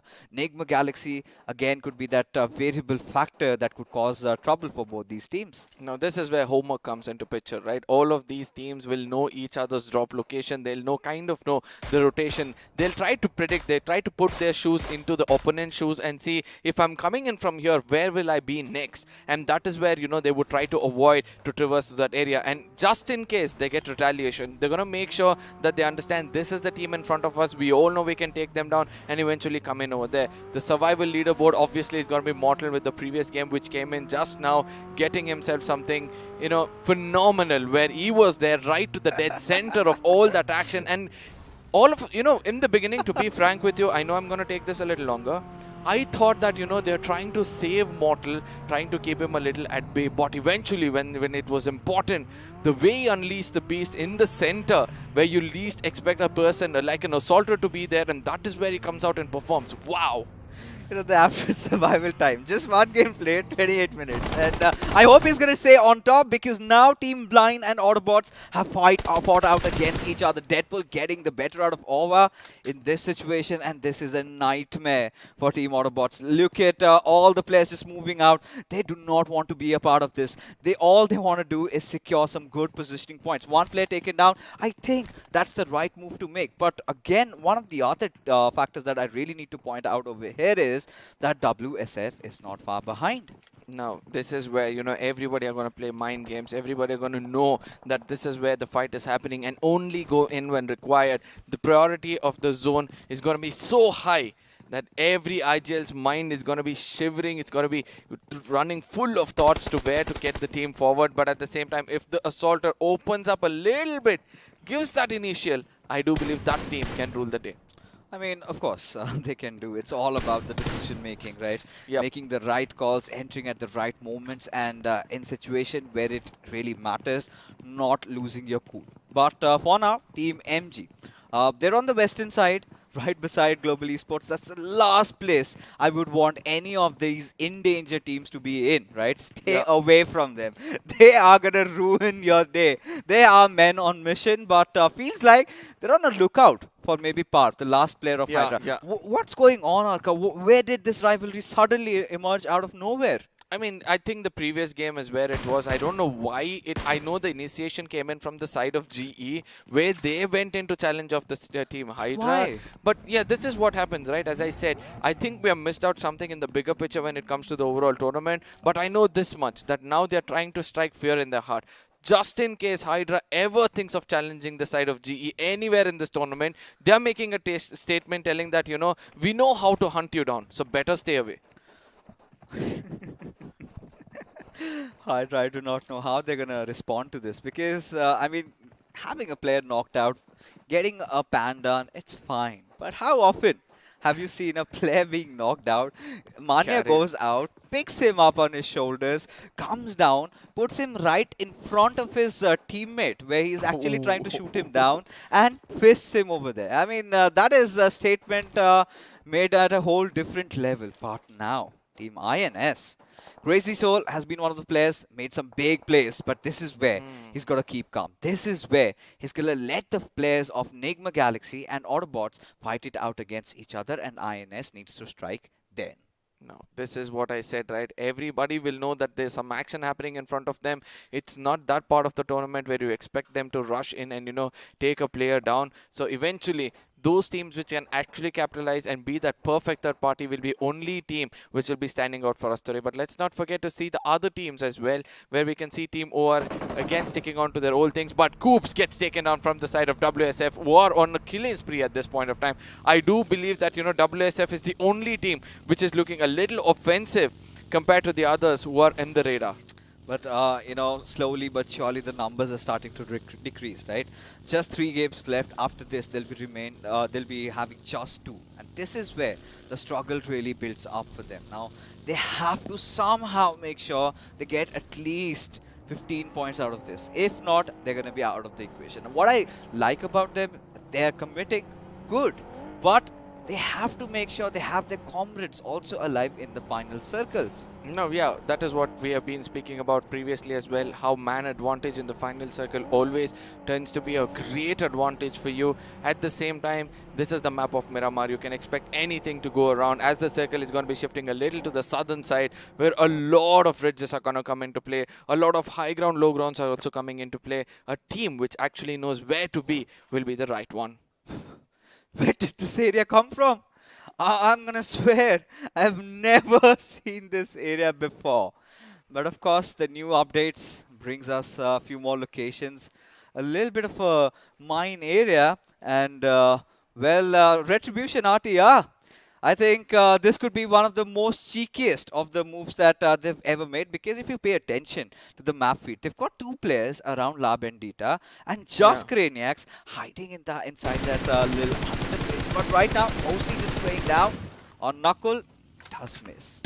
Now that's one miss he would regret in case GE decides to come in on them, because they are on the offense from the get-go itself, as Dawn is trying to come a little bit in the open and try to tag him out. I know pixels are visible, that is where he'll be shooting, but at the same time he has to look to his left, where he doesn't, and eventually gets taken down. That's going to be Ronnie opening things up for the side of GE. MG, be very, very careful, because now if you make a mistake, then there is no waking up. This is where I really feel that Team MG have poked the bear, right? Yep. The last team that you want to go against with up right now has to be Global Esports. Now, this is where Team MG realize the gravity of the situation. They are going up for a retreat. Maybe for Team MG, you know, again, a long shot to qualify. They also need to ensure finishes, which they haven't really been doing quite often. But look at this, boys and girls. The circle has taken a shift all the way towards the northwestern areas. Now, this is a game in which ACBC can really capitalize and get a chicken. Yes, absolutely. I mean, I will agree completely on that one point, but also let's look at the fight over here as Mr. Hydra takes down the side of Apollo and also gets that finish as quickly as possible, as Autobotz at this point of time have started to pick up finishes as they lost the first one of the key players to be specific, but at the same time, least do they realize that they have to make it inside the circle, right? Most of this team prioritizing it. The team which will be actually choosing to go towards a lateral era first and then come inside the circle will always have a upper hand. Initiative Academy. We really thought that maybe there were chances that this team could make it. They still are, but they have to be dreamers over here. But picking a fight against a team that is going through such a tough time, GOG, the big question is GOG well equipped to deal with them? But look at Dreams, all by his lonesome. Team Blinds is charging in, checking every single nook and cranny inside this certain compound. But any single moment, they're going to charge in, and Dreams has to open fire, decides to go out, finally gives his position away, as Blind, still not having the best information, will take their chances, go out, as he managed to get one, but that's where he's going to satisfy himself, as Deadpool comes in and finishes him off. I love the moment of Rage coming in over there. You know, they were jiggling around behind that and eventually goes in for a peek later on as leader OP gets taken down. IE wants to strike hard as Nick OP is going to be using that grenade to give that initial in case that connects. The story will be different as it does, and at this point of time, Nick is looking a little more stronger as he has more information which is required for the side of GOG. But where are the rest of the players? It looks like the rest of the players are kind of abandoning him apart from Bullet himself. What is happening? Why do they want to run away from a fight? Position points, half-hearted commitment into this fight, and Initiative Academy played the best in this particular situation, right? Surrounding the players of GOG, so many areas of entry, while on the other side, Mr. Spray and OR Esports, they're on a little bit of a collision course, and we remember Aru getting all 4 players of their team as Loki taking damage from elsewhere, barely survives. He's gonna patch himself up, but look at Bullet. Oh god, I can already feel his heart beating at this point, but Blazy, he still isn't overstepping. Now look at his face in that minicam, right? You can see a little bit of a fear coming in. You can also hear he's relaying information, telling that there's another fight which is taking place over here as MJ gets cleared off from far away. It's going to be Team INS striking, and this is where, you know, they're going to regret this as GOG is just giving away whatever they had for themselves and opening opportunity for the others to take it home.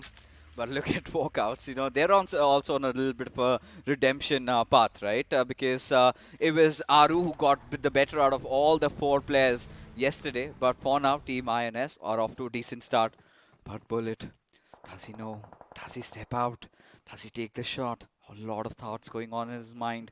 And all he's hoping for is Initiative Academy to be a little oblivious about his whereabouts. But the moment Blazy 2K comes out in the open, he's all by his lonesome. He is not accompanied by his teammates. Bullet, the only thing that he can possibly do is get a knock and a finish and try to survive. But I think that's not going to happen. Now, I don't know how come Blazy has still not looked into this corner, right? I do understand there's a wall right in front of him which is going to restrict him. But at the same time, Bullet staying over there for a longer time could be casualty for another angle altogether, right? We can see Nigma Galaxy in the map is kind of rotating around as well as this team is trying to take the buggy and run away. If they look back, the story will be different. Will they do that? No. But he's called for the war at this point of time. Bullet needs to run to cover, make sure he has a vehicle for him to work around with, or else IE is going to come back and strike at him again. GOG. Oh, Bullet, no. You're not supposed to do that, buddy.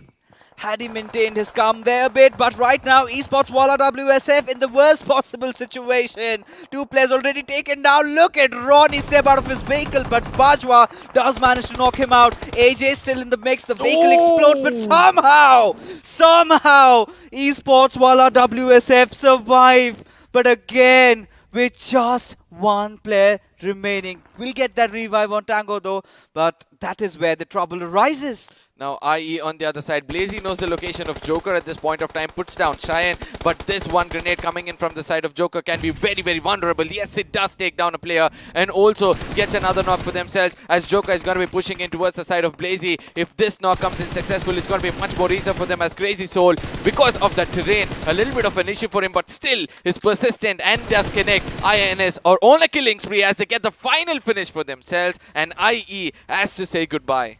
Billion, this is still a doable situation, not until now. Enigma comes out of nowhere, Joker clearly out of options. Eggy from the right hand side, he might push in any single moment. Crazy Soul needs to provide him that quintessential cover fire. Billion has also lost out on his life. A very important game for Team INS, and Enigma are surely here to ruin their party. Now this is where, you know, they can rake up more finishes for themselves as well as far away. It's going to be GOG Bullet who puts down Eggy and gives away his information again and again. We have been seeing Bullet doing the same mistake when is the last man surviving unnecessarily, but eventually with no medkits for himself, this could be the end for GOG in match 2, where they have 2 more matches and they have to go wild. I really feel I think they were out of vehicles out there, so I think he had to resort to such measures, but Zen OP out of nowhere gets a knock on towards Rex. But this is where Team Big Brother Esports, an important day for them, because this week pretty much has been on the downside Now this is where they have to recover. This is where they have to have a good game, and I'm pretty sure by all means they can certainly do that, as the circle has shifted a little towards the eastern side of Chumasera, where Walkouts are really prying for the win. Now this will be the first time where we'll see a different kind of terrain altogether, right? There's a road which is going right to the dead center, dividing the circle into 3 different halves. And who will be holding which corner is going to be the next big question, as play comes in from the side of Scream, puts down the side of Autobotz. Fox has its Fox hunting time over here in the map of Miramar, as Scream gets one for himself.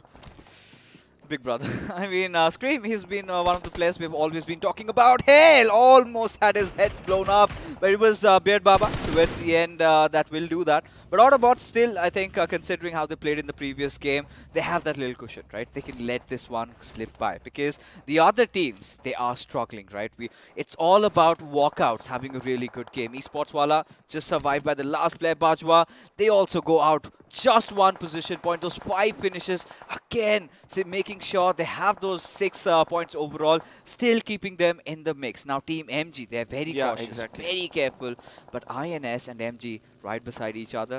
I really have a bad idea right now. Now this is where I say, right, these are the 2 teams who need to be very, very careful, who need to get those position points, which are really, really good at, getting for themselves over the course of time. I know they'll have to clash as they make it inside the circle, but who's going to be the spoiled sport for them is going to be the next big thing. But ACBC on the other side are holding a very good angle, trying to restrict the side of Enigma to be coming in. Let's see what's going to happen over there. As of now, it's going to be ACBC. As we speak about the Devils as they appear, it's going to be Rain and Evil Sky who have to do wonders, as Rex is coming a bit more closer. Evil Sky, this is the very position in where we did see him do wonders with the grenade of a low toss, as Rex is going in for a high toss. Does he go for a low toss again? I mean, I do not know what does he go for, but right now what Evil Sky is going to do is try to spray around at Rex. But look at what Rex is doing, a perfect deception. But if the vehicle blows up, then that's not going to matter anymore. As Avi, he's going to get finished off. Evil Sky instantly coming back to covers, but still, he's trying his level best to figure out. But the moment the smoke dissipates, the moment the entire vision does not get out in the open, that is where the trouble arises, as Big Brother from the backlines they decide to push, and against all odds, Rex is still breathing. Now this is where Rex will be playing for his life. He's going to be playing for some position points for the first time, or waiting for a right moment to strike. I know all this iQOO is going to come into play only if these two, depends on, if these 2 teams depend on what's going to be their next move. ACBC is still not backing off from the location they have. I do understand they need some vehicles to traverse and go away. What I'm thinking right now is if Evil Sky goes and sits in the same car which Rex is sitting because of the smoke cover, and then tries to traverse inside the circle, that is going to be fun. Still has no idea. Look at him. ACBC still ensuring, but Rex not moving a muscle. Has his heads out. Are ACBC aware of it though? Oh, there you go. Rex just pops out of nowhere. Eventually gets a finish though, but still ACBC almost skipped a heartbeat. But for now, the circle completely shifting towards the players of Walkouts, as Aditya is going to be unleashing all that lead. One of the players being taken down. Kosti is also going to follow suit, as now OR Esports, they want to make sure that the top spot is theirs, and they're definitely at the right path.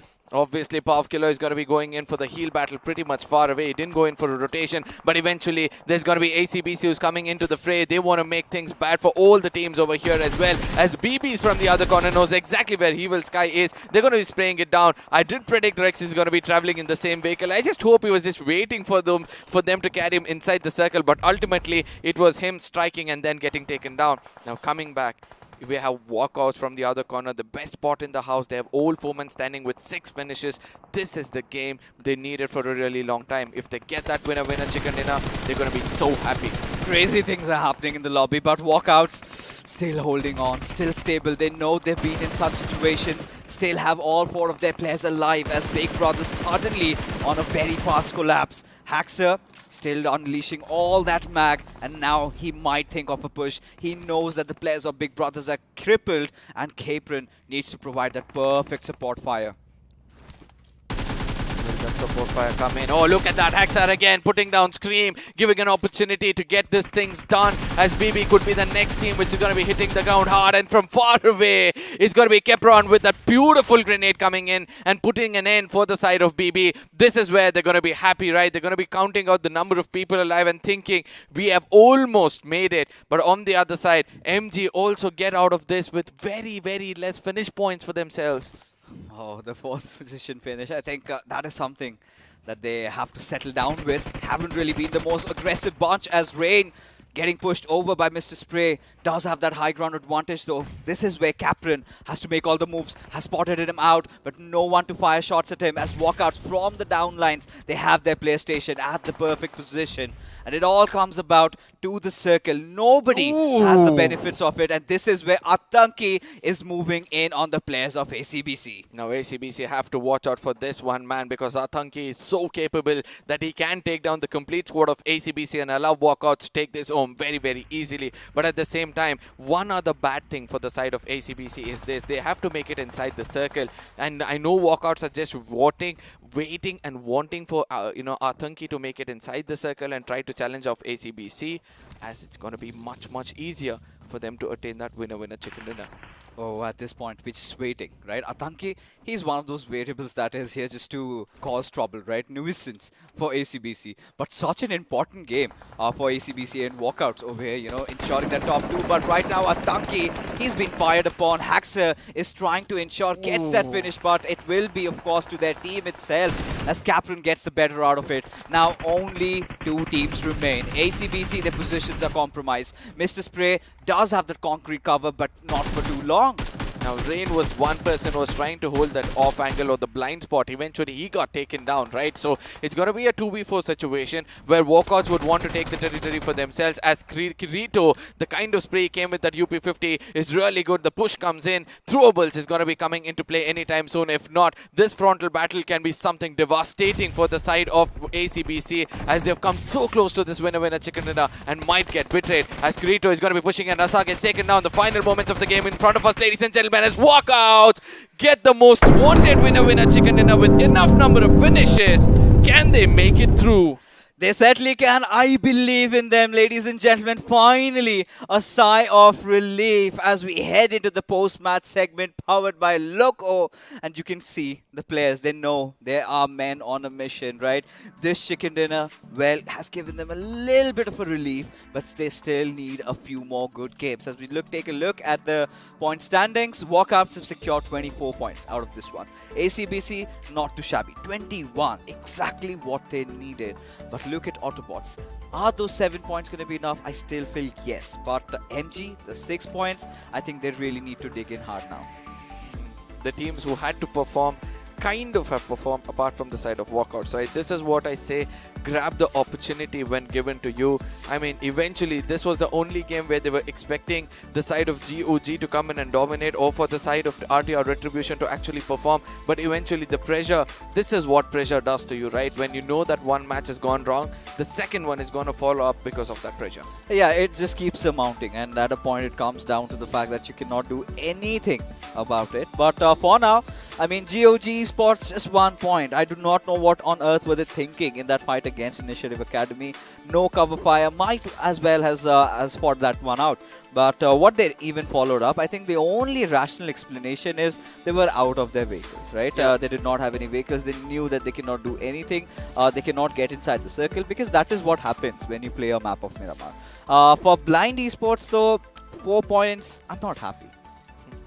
I mean, they're safe, right? They're pretty much safe. They know that, somewhere I feel that, looking at the points table, at the kind of close calls they are in, it's going to be so hard, right? When you see teams like GOG and RTR Retribution performing so bad whenever given an opportunity, that is where the confidence of Blind Esports is going to be coming up. And ladies and gentlemen, we're going to be looking at the match summary at this point of time to understand what has happened. We might not see any kind of grenade finishes, but still we do, with 4 grenade finishes coming in, 37 assists. I think that's the least we have seen so far.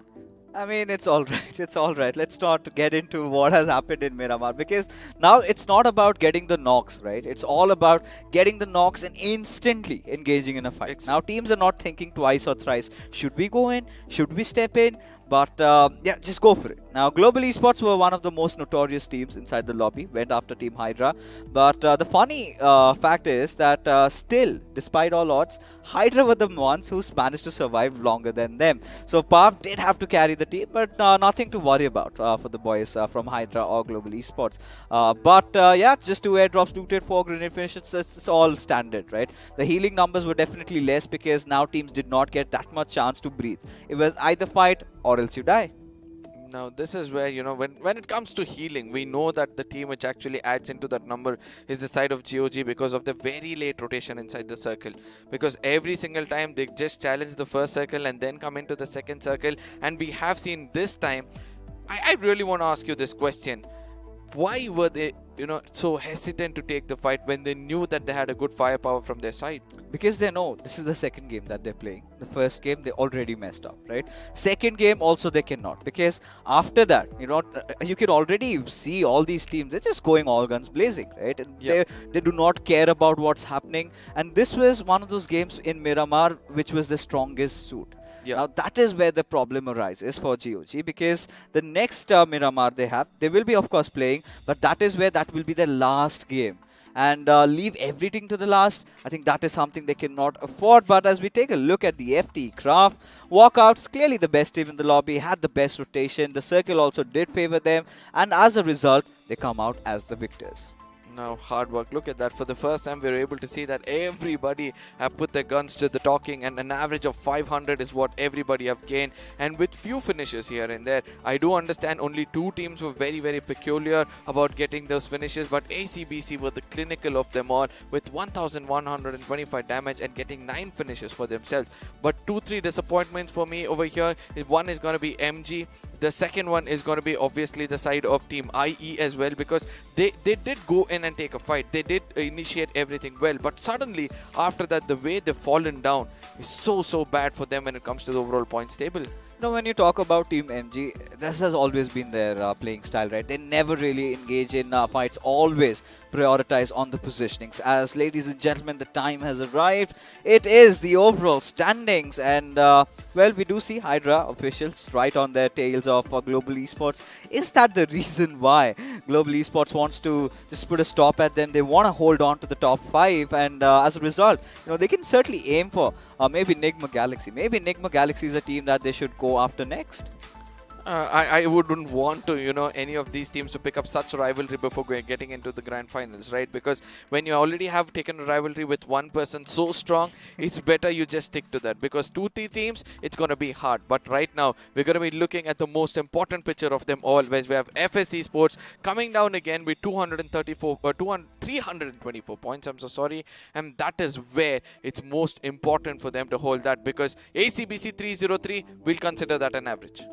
We certainly will. And this is where. Walkouts. Still at the 17th position, but now they have nullified that little distance, that little gap that was there. And same goes for Team INS at the 294 positions. I think one thing about INS and WSF, which I kind of find the only good thing over here, is that no matter what, they still manage to get a few finishes to their name. Despite whatever happens, whichever team charges at there, they still somehow come out swinging. And that was the case with both of them. This time around also, Esports Wala WSF picked the wrong fight. I mean, they did not want to, of course, Global Esports just charge in at their direction, and despite that also, they still managed to come out on top. Obviously, and I really love the positioning of Walkouts. They did not have to traverse too much around the map.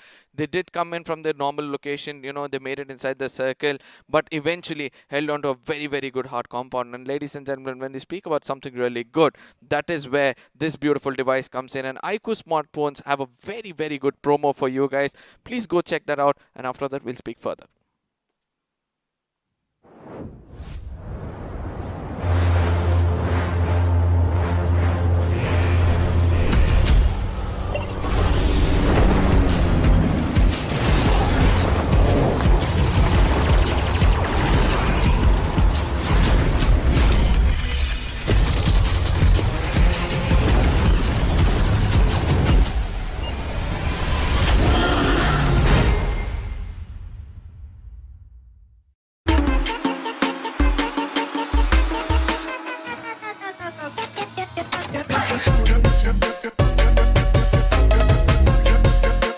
Watch it, earn it.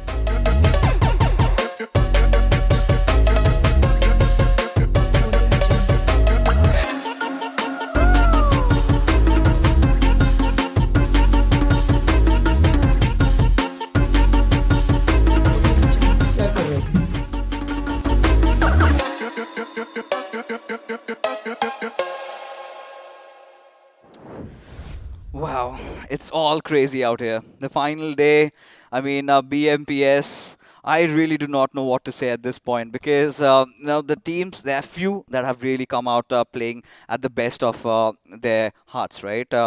But when you talk about the other teams in the mix, now this is where, before we get into all the discussion, we've been talking about our sponsors, Loco, of course, India's biggest gaming and live streaming platform. And now they've always been there in the scene, a huge part in raising the Indian ecosystem. Might as well check that out. There's a lot of giveaways going on, but we're going to have our discussions even carrying forward through the highlights. As ladies and gentlemen, it comes out on front of our screens, and a lot to take from this game, isn't it, Arka?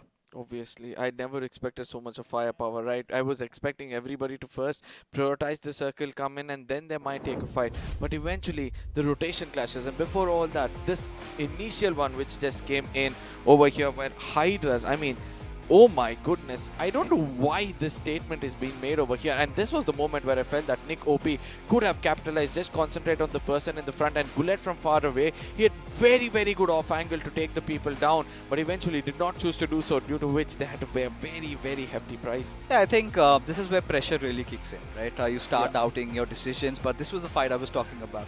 Again, Bajwa and Karan being two of those players that are doing so much for their team. Now, Ronnie comes in from the backlines. AJ and Ronnie, they were the two players surviving for Global Esports. Look at Bajwa, instantly retaliating back. Bajwa gets a little bit of a high ground and somehow just finishes him off. And right then and after, we had this fight between INS and Initiative Academy also break out. But what Enigma did, especially Rex over here, I loved every bit of it. Now look at what happens at the final moments, right? I do understand that Evil Sky at one point of, oh no, we just skipped that. Okay, so it's fine because we did witness it once, we're going to witness it later. Oh, this is the moment where Evil Sky went in a bit more closer. He got into the vehicle, he started driving it, eventually realized there's another person in the next seat, that's a shotgun seat, and then eventually they had to retaliate on it. Oh yeah, I felt for a moment had he held on, what could have followed, right? Yep. It was getting a really interesting situation. But ACBC also, I've got to say, you know, they have been there in this particular situation.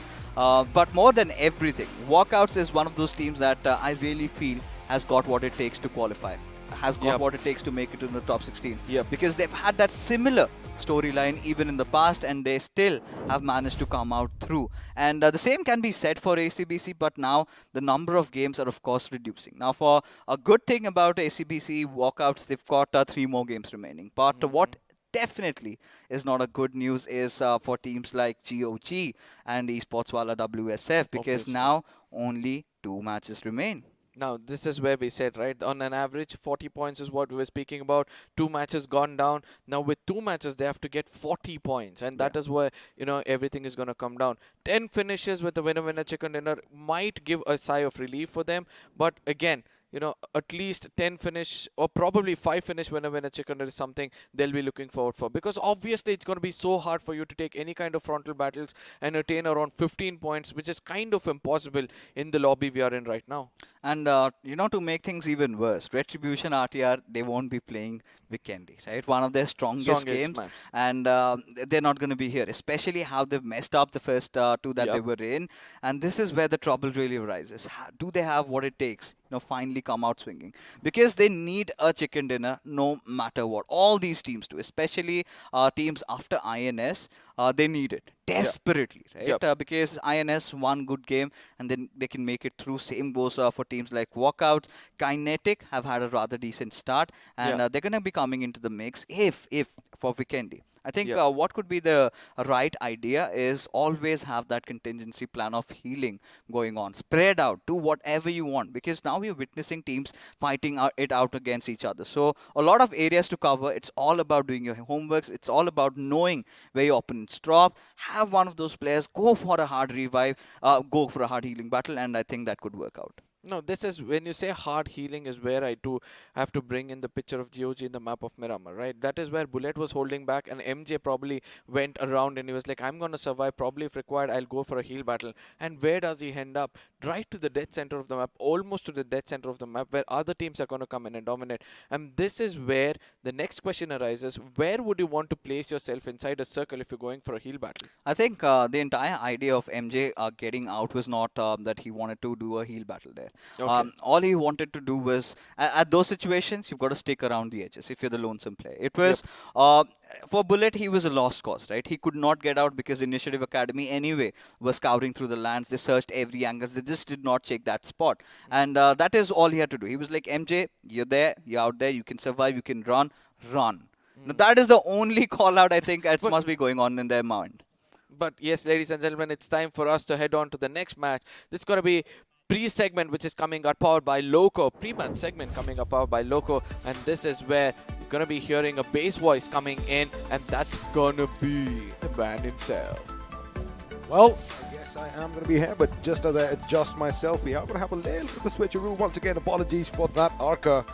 However, boy, it is going to be exciting because once again, it's going to be B going up against C in match number 69. And, well, a lot of you are going to have a few giggles out there. Let me catch my breath. Why don't you just take over? Whew. I mean, the previous game was intense, right? There were a lot of opportunities given.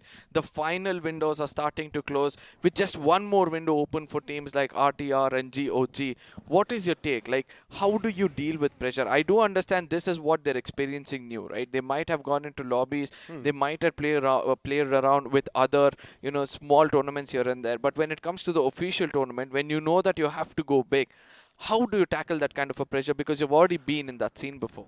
Look, the thing right now is, you know, we keep talking about pressure. Your hands start getting shaky as all the adrenaline is coursing through your veins. But again, that is what separates champions from the rest. Now, what I believe is a lot of these teams at the bottom right now, this has been their first big break. Yeah. I mean, this is the biggest pedestal that they can ever think of, coming in and showcasing what they've got.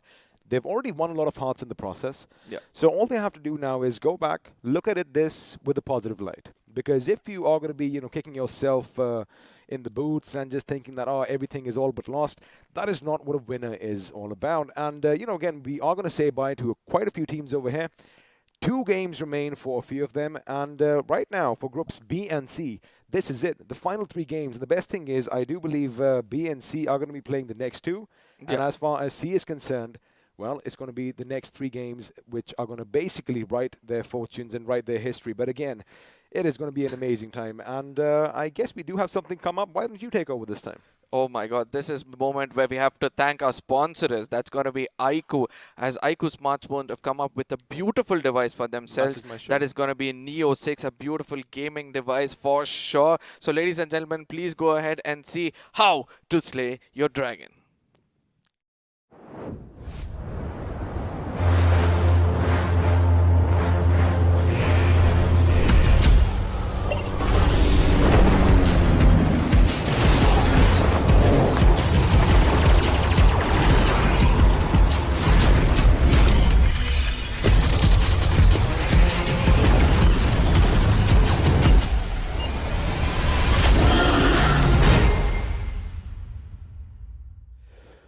Well, when you have 90 FPS in your device, when you have that cascade cooling system, and when you have that 80-watt flash charge, everything is going to be possible. And as far as BGMI is concerned, I don't think there's anything better out there in the market for it. Obviously, because, you know, the one most important thing for us when we're grinding is you need to keep your device with full of juice, and also it has to be cool. And these are the 2 main factors which they covered up with this device. And why not buy it? And where do you buy it? You're going to be heading on to Amazon and making sure that you take it before it goes out of stock. And also, there are some amazing offers on this. Alrighty, now this is going to be exciting because in game number 1, we did see Soul Mortal come in and, well, put up quite a show. But now, if you remember remember, we have another big boy stepping in. Viper is coming and joining his comrade, as I do believe Omega is going to be sitting this one out. So boy, oh boy, this is going to be the soul of the good old days, right when all the action began.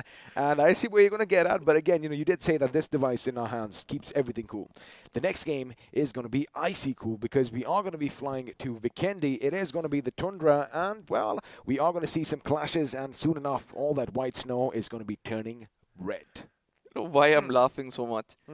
I've been listening to you lately telling that, oh, looking at all this action, I want to get back on that, into that action and get back competitive. When you see most of your, I would say colleagues, all the senior players. I got my first big break with these two boys as well. Yeah, exactly. And when you see them over there, don't you feel like, guys, just add me over there and I'll show you my skills on the sniper? Well, I will show that probably someday, but for now, we are going to let you know that you can get your hands on some really great BGMI merch, and you already know the steps. Check the link down below. Predict who's going to come out on top as far as points are concerned, and all these goodies might be heading your way. But along with that, keep one thing in mind.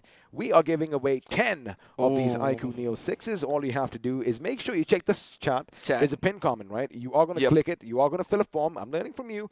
And you make sure that you do subscribe to the channel and follow us on Instagram to just increase your chances. But now, we are going away from your screens, and well, oh boy, roar. It's going to be the T-Rex's jaws that we are going to have a look at.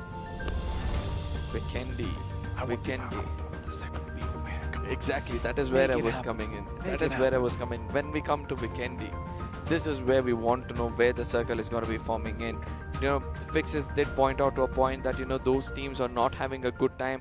Better rely on those healings for yourselves. Move around the map. Make sure you're in equal distance or far distance from one another, and you make sure you go for healing. But at this point of time, ladies and gentlemen, we have another amazing player coming in for the side of Team Soul. That's going to be Soul Viper, as the flight goes in the air, and the flight path seems to be going like this from the side of Cement Factory, heading towards the side somewhere between Carsters and Porto.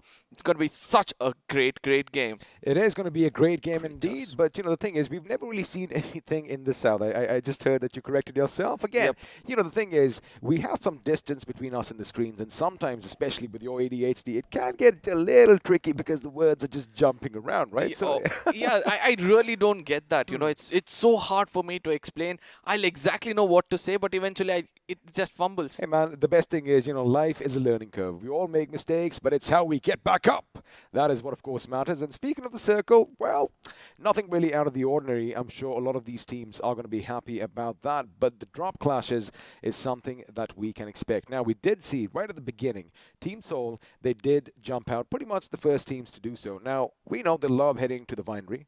And, well, I love the Winery too. However, for different reasons, they might just have a little bit of a kerfuffle right over here with FS Esports and now Akshat. He does have that Uzi in his hands. He knows someone else is supposed to be close by, and that someone else is not going to have a weapon in his hands, as K47 is going to be the first casualty in Vikendi. Now, this is what I called as a suicide mission, and you literally give up your life. FS at this point of time, an unnecessary fight which they're taking up, as Goblin at this point of time wants that bird to get taken down before it reaches the ground. He does understand where is it heading to as well, to the vehicles, and that is where he's going to be concentrating on his fire. But Explicit on the other side is going to be living up to his name and trying to run away, and was a very, very clever one. He's blessed that, there is no scope coming in towards the side of Goblin. Imagine if he had a scope, even maybe a red dot or something, because, sometimes the iron sights, they can kind of get in the way. However, Team Soul off to a great start, and as we had kind of, anticipated, the fact that Mortal was playing the first game is going to make the younger generation of Team Soul a little bit happier as well, because, like I said, he's one of the pioneers in this game, and with Viper joining the fray, I guess things are only going to get better. And we've seen this team do this exact same thing time in and time out. They love choking their enemies. They love snuffing out all that oxygen, and they love racking up all those finishes. And speaking of finishes, Goblin is going to be the first one who's probably going to go in and, well, let his weapon do all the talking. Now, one other thing which is just coming in my mind is I can feel two different kind of synergy. One synergy is where Mortal and Viper are going to be vibing with. Another synergy where, Akshat and Goblin are going to be vibing with. These two different kind of synergy, how they're going to collide, conjugate with one another and bring out a brand new one where the olds and the news are going to sink in to dominate the map. That is something to watch out for. Also, something interesting over here. Now, it has been almost 3 minutes on the clock, and Striker just hit the ground now because they weren't taking any chances, right? They love heading to the winery, and although they know that Team Soul is already engaged with another team, maybe those calls came in. Hey guys, our position is still up for grabs, as it looks like Ace Black could be in a little bit of a situation because between him and his team, there's a team we know as Marcus Gaming, Team MG. Now, Marcus Gaming, you did bring them up, right? I mean, not the best of starts for them. Yep. They are still in contention, but these next few games have to be pristine.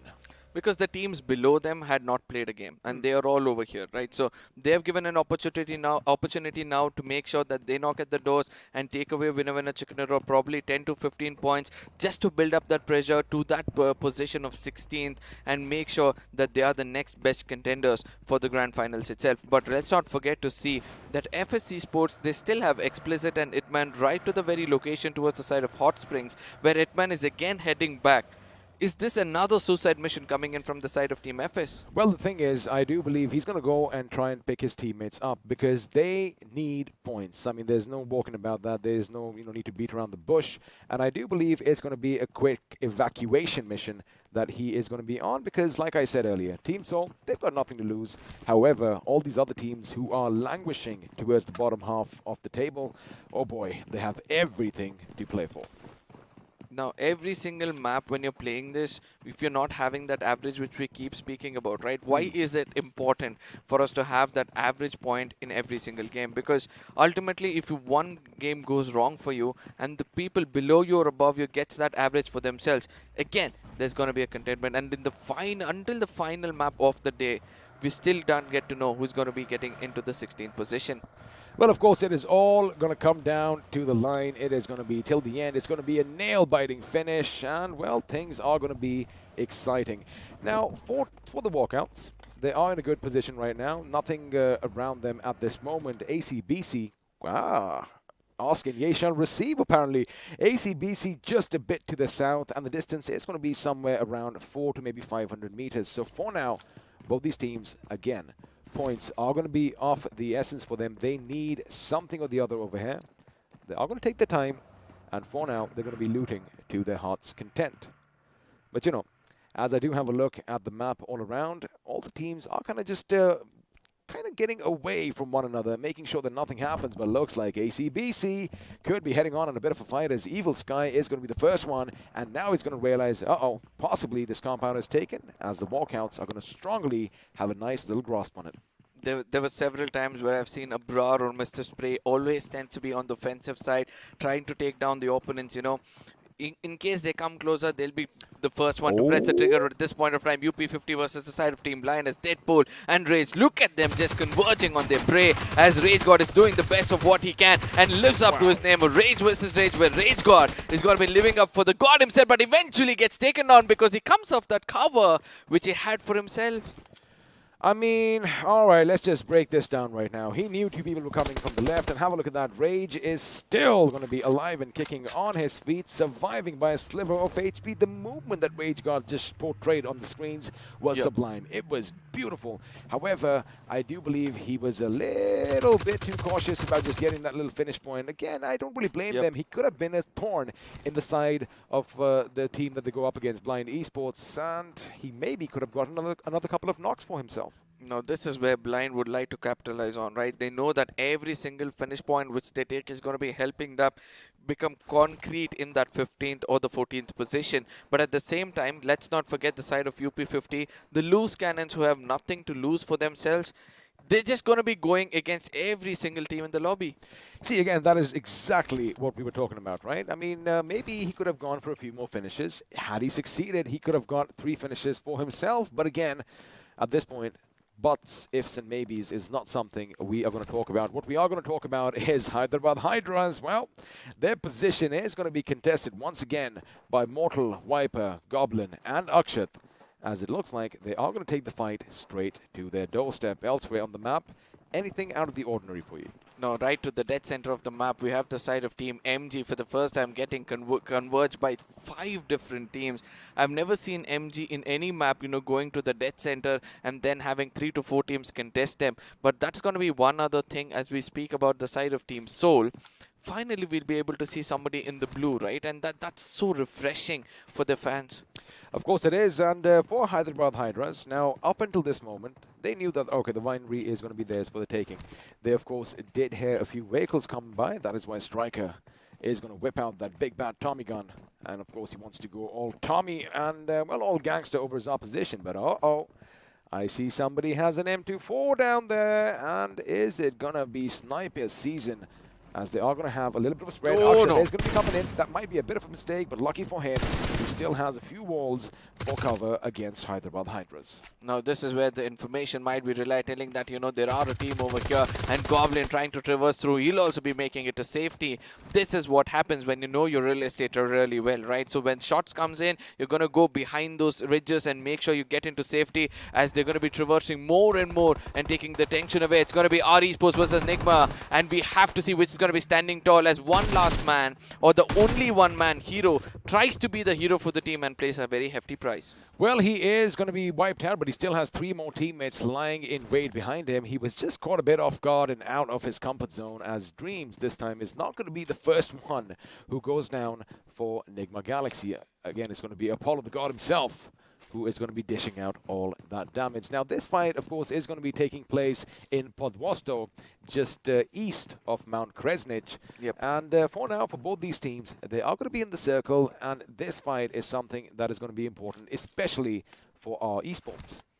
Yep, they need those finish points, they need those placement points for themselves, and sometimes this is where they have to decide whether this is a fight which is necessary for me or not. And if they feel it's unnecessary, that is where they have to prioritize the next circle going to be coming up, because it's not going to be soon that it's going to be formed, and they're not having the right kind of vehicles for themselves. They're going to pay a very hefty price.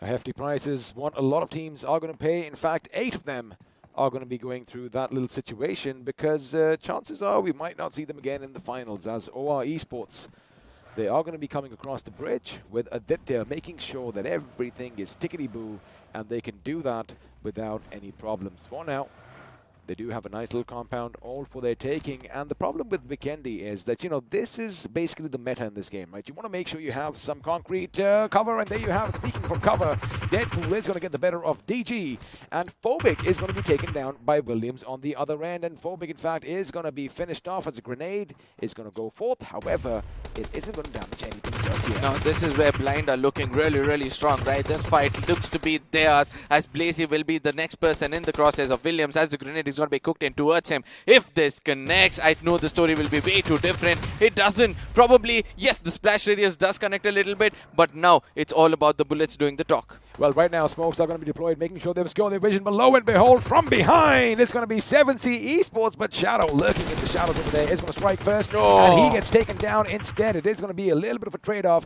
but Blind Esports, they are in a bit of trouble. They have 2 members up and standing, and now they are literally between a rock and a hard place. But you got to keep one thing in mind. This is going to give Initiative Academy enough time to recuperate and hit them where it hurts most.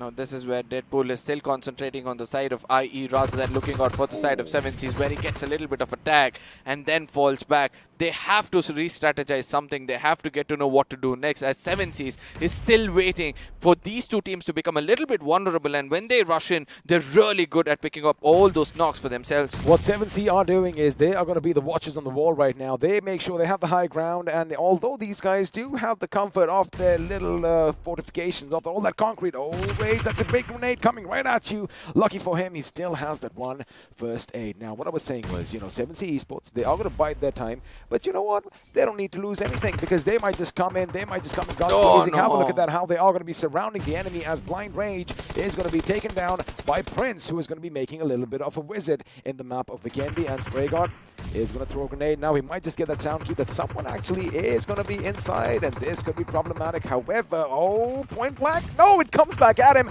and now he's going to be on fire. Drop and roll, you have a lot of snow to work with. Now, at the same time, Deadpool on the inside is going in for that famous heal battle, because he knows the fight between these 2 has taken off, and 7Cs at this point of time wants to fall back as well. There's a very small window for him to escape from this because of all those smokes, but let's not forget IE on the other side is also suffering. If Sarang Grenades connects to Deadpool, that is going to be the end of the story for the Blind. After putting such a valiant effort, this is goodbye for the side of Team Blind. It could be, because looks like they were caught off guard. In fact, they're going to be the blind side, and now the Molly's going to coming. Oh! Shots are going to be fired. Spray God once again is going to be on fire, both literally and figuratively, because he did get the better of the opposition. Now, 7C Esports, they have lost one man. However, this, like we said earlier, gave IA enough time, but the grenade isn't going to explode where it was intended, as Williams is going to get the hell out of there. Now, IE had an opportunity to run away from this fight, right? They could have allowed Blind and 7Cs to fight it out, try to play for placement points, but ultimately, they're pretty overconfident or pretty self-confident that at this point of time, we can take the fight against all these players. But let's see how that's going to pay out for them, as 7Cs at this point of time are kind of spreading around, coming in from different angles, one person from the top. Let's see how well he can strike as Loki gets taken down. Loki is going to be taken down, which means now Blazy's got to go back, and this is where Saran can push in. Elsewhere, OR Esports are giving Nigma Galaxy a run for the money, and speaking of them, Aditya up against two, is going to get them both. No, this time he's going to be taken down as one of our frag leaders is going to be brought down on his knees, and well, a grave has already been dug for him. Matanki, on the other hand, knows that maybe somebody is going to come in for that loot, throws a little preemptive grenade. Now he knows they're outside the wall over here. He goes, he peeks, he shoots, almost gets Apollo down on the ground as well.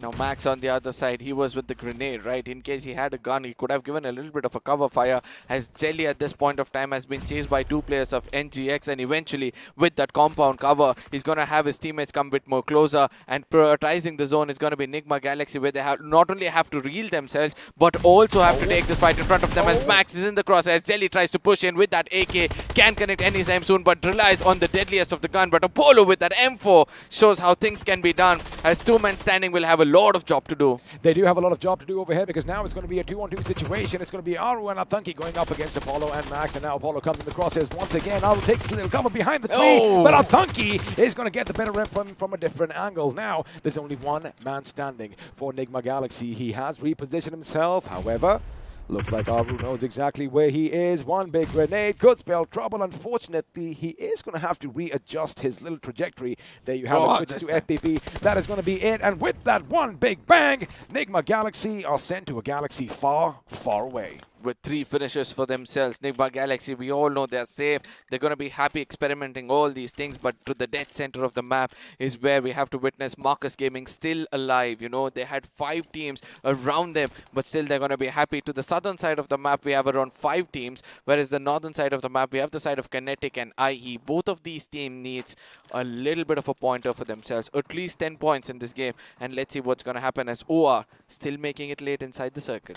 Well, again, they can afford to do that, right? Because you got to keep one thing in mind. They have managed to wipe out a squad, but now they have been reduced to a 2-man army. And speaking of an army, I love the fact that Mortal is whipping out that M24. I want to see a few heads pop. I want to see a few heads blown clean off their shoulders. And for now, it looks like they are trying to walk over the team that won Erangel, Team Walkouts. Can they do this? Because I think we might just see a head pop out of that window. Question is, are we going to have a bullet fly at high velocity and, well, hit someone right between the eyes? With the momentum of the game, I mean, I just hope that the teams who have the center of the circle exactly knows what's going to happen next, because eventually, if the circle takes a drastic shift towards the side of Mount, that is when things can be pretty dangerous for the side of ACBC, MG and BB, where they'll have those dangerous rotation clashes. And let's not forget that Hyderabad Hydras are trying to play it safe. They were so close to the side of Team Soul at one point of time, right? But still, they've survived, come in safe with 3 men standing. They are next to the side of Villa. I like how Mortal is the one who's going to be taking the charge this time, because you got to keep one thing in mind. If you notice one thing, there were only 3 members of Team Soul at this position. Goblin is already just outside the little town of Goroka, and looks like he's given a little bit of a cue. Hey guys, there might be someone over here. We need to push in as a team. And of course, we know this lad can do a lot on his own. However, when you do have a team to back you up, it is going to be just a little bit better. Shoots at Viper. Viper takes a big chunk. Oh my goodness, this could be it. He is going to be brought down onto his bloody knees, and looks like his days might just be numbered. But lucky for him, there was a little opening in the house, and the revive should be coming in. Now Akshat comes in, he goes in for the revival. Will Walkouts again be to their old ways of trying to come out from the hard cover, goes in for attacking against a team which they feel is a little vulnerable? I think no, because suddenly Walkouts are playing it very, very sensible, right? They're prioritizing the zone. They're making sure they're inside the circle and also not coming out in the open unnecessarily. But at the same time, every time you taunt the big dogs, you have to be careful, right? They might come in against you, and this is a point where, you know, Goblin has the circle, and this is where Mortal is also trying to take the tires out, and that's a very clever thing to do, right? But of course, you want to make sure you disable each and every vehicle that you can, but for now, they are going to try and force them to come out on foot, because you got to keep one thing in mind, right? Although Walkouts have made it through now, solely because, you know, Team Soul is going to be putting all their attention, as we mentioned earlier, to the team that was in Goroka, and that, of course, are the boys from Initiative Academy. But I like how, from the distance, they are still going to be shot at, and elsewhere, Team Kinetic are going to make the Walkouts pray, and in fact pay for coming in their direction, as a couple of them are going to be taken out, and it looks like they are falling one by one here, buddy. I'm just having a look at it, and that's it. That is all she wrote. Team Kinetic are going to be dashing the dreams and hopes of Walkout Esports, as now they are going to have to walk out without any points. Now, this is what I said, right? Alrighty. Walkouts had to be very, very careful with what they do. Eventually, they come and make a big, big mistake, as Mortal at this point of time is still waiting. He's being calm, he's being composed, he knows exactly where to look at. With one knock coming in from the side of M24, let's see how he can capitalize next, because it's all inside a hard cover. Well, you have to make sure you go for the head, especially if you have some armor on you. Elsewhere, Initiative Academy now are going to try and dish out some damage in Team Kinetic's way. They are still in a good position.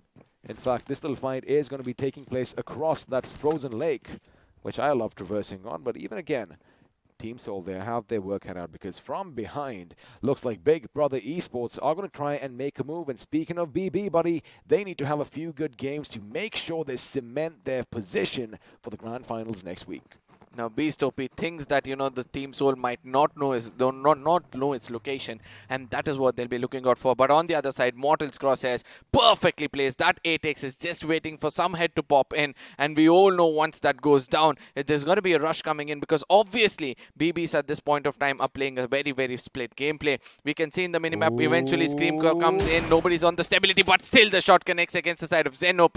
That's going to be fear struck in the hearts of BB. Well, they know the position has been given away, and Scream luckily is going to dodge a bullet as it goes whizzing past his vehicle. And now Beast will be taken out. In fact, another body shot is going to connect, and Mortal definitely has worked on his accuracy. There you have it. Once you have the M24, 2 body shots might not be enough if the person is wearing a level 3 vest. However, that vest is going to be negated. It's going to be broken right now, and Beast does live up to his name. He went down to a sliver of HP, but is still alive and kicking. But now the circle has shifted slightly away from all these teams between Mortal and his teammate Goblin. They're going to have to move and somehow get to Akshat and wipe his position. But this is where BB could be a little spoilsport.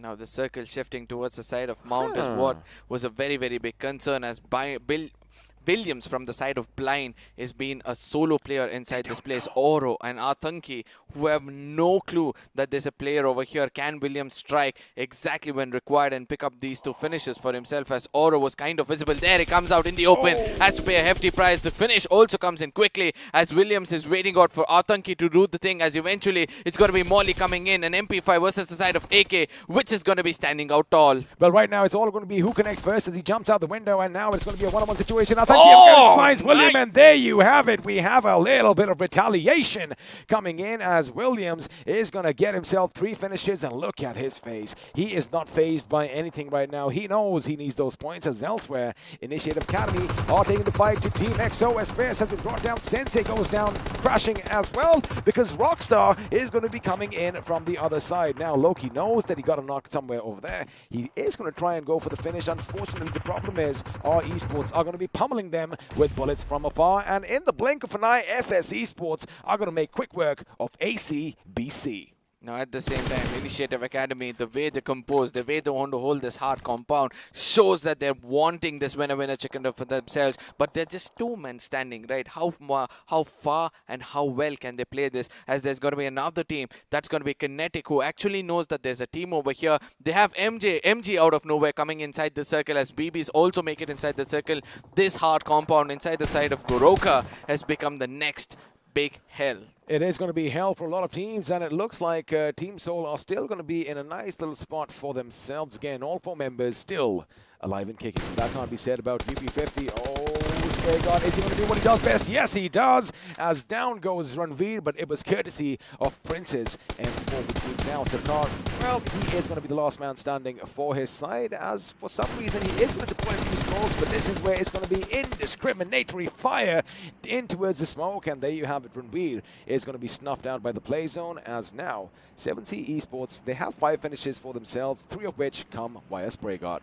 Now, our esports are having a very good spot inside the circle, right? I know HH could be the spoil sport for them, just in case they come in and strike when the time is right. But on the other side, KE versus IE, which we predicted, as Loki gets taken down, a lot of pressure on the shoulders of Blazy as he's bought his team so far. He's going for a grenade at this point of time, trying to restrict the opponents to actually rushing in towards them. But how long can he hold back, as eventually the scavengers are going to be coming in? Blazy, he can shoot at this point of time. I don't know why he doesn't do that. Eventually has to pay a hefty price. Jiggles around, puts down 2 players. The third one also comes down. The last man standing is going to be God. Blazy's got himself boosted, but eventually pays a hefty price because he had an opportunity to strike earlier, which he could have done. Oh my goodness, have a look at that. He just lets his UMP do all the talking. If he had a few more rounds, he could have done something, but over here, I do believe he gave him a bit too much time to come in and put that final nail in the coffin. What an amazing effort over here, but it looks like another team. We were mentioning that our esports were in a good position. Their position is going to be contested by Hyderabad Hydras. Now on either side, they have lost a member, and it looks like it is going to be a 2v3 situation as far as the boys from Hyderabad are concerned. Canary with a grenade, that could be devastating. Unfortunately, it isn't going to find its mark, but now it has given Maxi enough time to rush in. It is going to be a one-man situation for him. Only one man is going to be keeping the floats afly for the team of our esports, and that man is going to be Canary. He is going to be shot at. Unfortunately, Ace Black is the one who comes in and puts him out of his misery. Now this is where, you know, our esports, I really thought they'll have another good game, but eventually they go down to the 11th position, and following them is going to be the side of Marcus Gaming to the 9th position, where 0 finishes for themselves.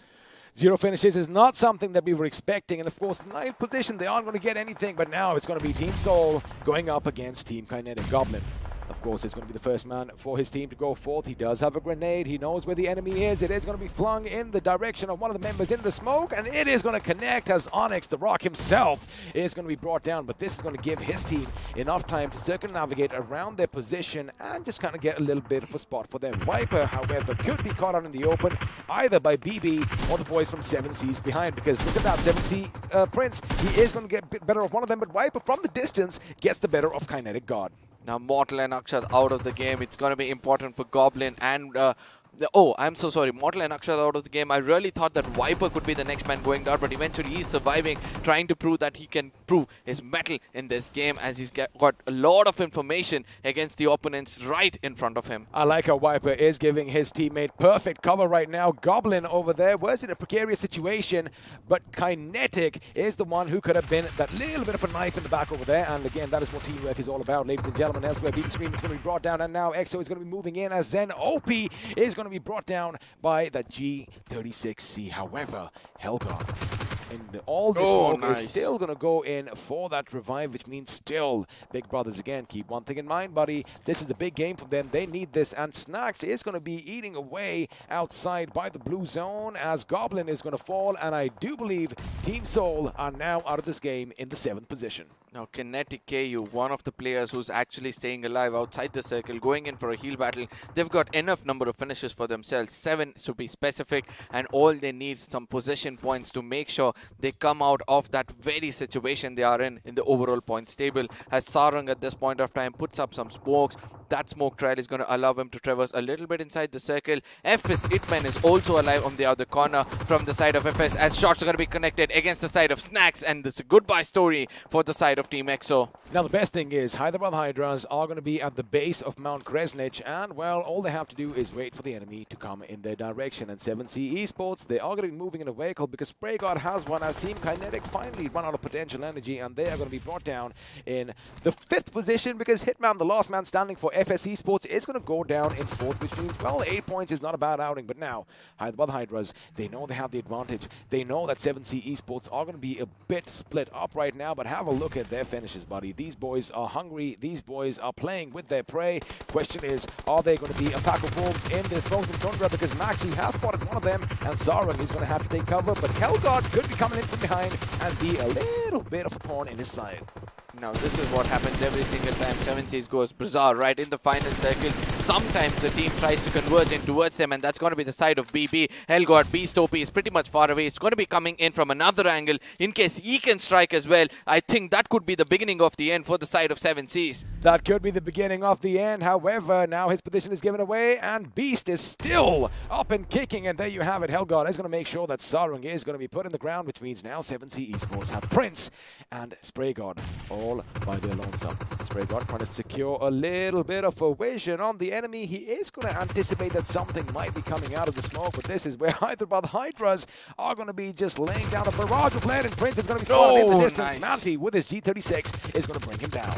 Now, eventually, 7Cs are looking a little bit vulnerable because of the man disadvantage. One last man standing, Spray God. We all know he's capable of clutching it out for the side of Hyderabad Hydras, but one thing is there, that they have high ground, they have the circle for themselves, and they have to, concentrate on two different areas. One is going to be Beast OP from the side of BB, and the other one is going to be Spray God from the side of 7Cs, as Ace Black at this point of time is going for the perfect rotation. Will be finding Spray God anytime soon, and once he does, he's going to be putting an end to him, and he's going to be crosses right to the head and finish off. It's going to be 7Cs. Well, of course, Spray God had no idea that his flank was out, and now it's going to be a one-man job for Beast OP. Question is he going to be overpowering Hyderabad Hydra just yet? Because they are going to get maybe a little impatient. They know they have the man advantage. The UMP is going to come out. They have no idea that he's right underneath them as yet, as Maxi is going to finally spot him out over the hill over there, over the house, but now his sound is going to be given away. He is going to shoot. He almost connects with one. He almost gets a knock over here. Grenades are going to be going off left, right, and center, but it's going to be Hyderabad Hydras who are going to be your winners here in Vikendi. I like that, they are most comfortable with Miramar, but looks like it doesn't matter what biome they are in. They get the job done as we head into the post-match segment powered by Loco. Now, this is where, most of those teams will be actually having the calculator in their hand, and they're going to be like, how many have I done and how much more is required for the rest of the day? And Kinetic on the other side have got 13 points for themselves. I know far away, Fixes is going to be having a little smile on his face. He did say that, there are teams like this who need to stand out and perform. FS Esports is getting 14 for themselves. Any other team to point out is going to be Blind. Again, 5 decent points where they can cement themselves to the very position they're holding. But Initiative Academy and RD Sports, what an opportunity they've lost. And we have to see how that's going to affect them. Let's not forget MG as well. Well, I do believe the teams that you just mentioned right now, Initiative Academy and Team MG, could be in a little bit of a pickle, because chances of making it to the top 16 are growing slimmer as the games keep advancing. Big Brother Esports, a third position finish for them. We were kind of thinking that, they could be in a bit of trouble, but, we're going to speculate about that later, because I think once again, someone is going to be crowned the iQOO MVP, and he has already possibly sailed the 7Cs, because I kind of have a feeling it is going to be Spray God coming in with 8 finishes. And have a look at that damage. 1,222. I just hope you remember that in between the tournament, I did tell you, if Spray God wakes up, that is when 7Cs will start to get some finishes for themselves, because eventually this man, if he's got his 4x recoil to perfection, he's going to be taking down every look and corner of the map, and following him is going to be 7C Prince, who's got 3 finishes for himself, 549 damage, but most of the hard work are done by 7Cs. Nothing to compare. Of course, looks like his eyes are wide open, and of course Hitman is going to be joining the fray as well, i.e. Blazy 2K, 1 finish, but of course 808 points of damage is just quite a contrast, as Williams is going to find themselves on the leaderboard as well. Now, it is Vikendi. Let's have a look and see if any records are broken, because, well, the match summary is going to be popping up, but for now, everything looks good, but I like the assists this time around. Normally in Vikendi, it's all about compound fights, right?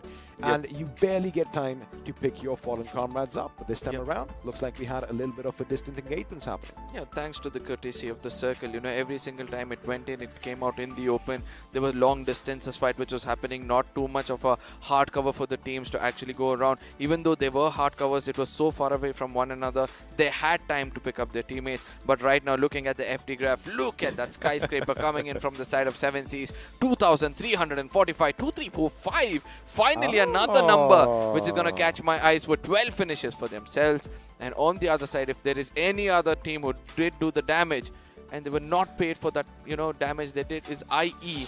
Just 2 finishes for 1,559 damage. Speaking of both these teams, they were in a bit of a kerfuffle because, IE could have taken a bit of an opportunity. They could have actually taken advantage of that position. However, it is what it is. As we have a look at the overall standings, and 7C Esports again with a massive game are going to make sure that when Hydra official go down by 5 points, however, Hyderabad Hydras with the chicken dinner are going to be happy in 6th. Now where again 2-2-2 finishes coming in from the side of 7Cs. The top of the table, this is where there's got to be much changes, right? There's a lot of difference between OR and Team Soul at this point of time. Even though they do the best of what is left out for them, I don't think so in the 2 matches they can collect 50 to 60 points, which is next to impossible. But we're going to be going down to check because this is the last time, ladies and gentlemen, we'll be witnessing the overall points table. This is map number 3, and after this, it's all about pen and paper, and all of you be ready for your maths to be tested. Luckily, the Indian education system is pretty good, and all of us are going to be like this, good at maths right from the beginning. But this is it. Enigma is going to slip down to the 9th. Again, not a big problem for them. Big Brother Esports, good game for them, kind of cementing their position in the 10th spot over there. FS Esports climbing up to the 12th. Oh my goodness, look at where Blind have placed themselves. This is what fixes that whole long time back that, if Blind doesn't play carefully from the first match itself, they might get contested for the 16th position. They do not have much of position points for themselves, and that's going to be the concern as we have 304 as an average point for any of these teams. Look at that. Immediately after them, everybody have got 156, 143. They had just 130 possession points. In case they fall in a tie with the 16th position team, that is where the problem is going to rise. 10 points separate Walkouts and Team INS from the top 16. However, you got to keep one thing in mind. This is pretty much the midway point as far as the day is concerned. Everyone has played 46 games. Everyone just has 2 more games to either make it or break it. Now, eventually, we are able to see the bottoms of the table. The light has become very, very bleak, right? It's going to be GOG and Esports Walla WSF. They have to do miracles just to make sure that they make it into the next round. RTR Retribution on the other side, 280 points will be one of those teams which will have the last window open. Either run for it and make sure you're outside the house making it into the grand finals, or I didn't think so. It's going to be easy for them. I mean, it isn't going to be easy for them, but I'm just trying to visualize, just trying to picture the amount of pressure that is going to be on the lads at the bottom right now. Because, again, you can only say and do so much. Take a deep breath, do this, do that. But again, it's all going to come down to them. The adrenaline is going to be coursing through their veins as they hold the devices. The only thing is they got to have nerves of steel. But that is the beauty of this tournament. And of course, none of this would have been possible without BGMI Crofton for giving us such an amazing game and our lovely sponsors in the form of iQOO and Loco. And you know what time it is, of course. Before we get in on the action, let's once again have a look at how to slay your dragon.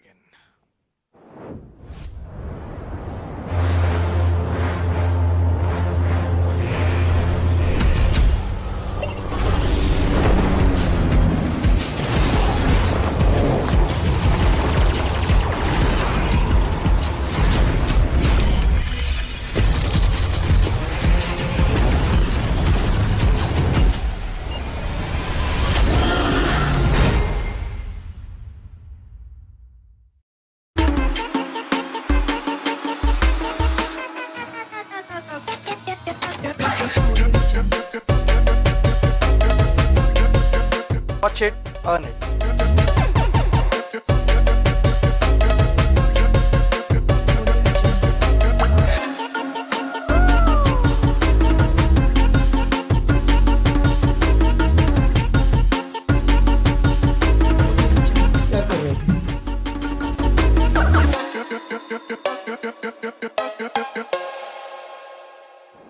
when I say what are you waiting for, of course, it goes without saying that you better head over to Loco, get yourself one of the iQOO Neo 6s, but let me just rephrase that once again, or let me just say it aloud once again.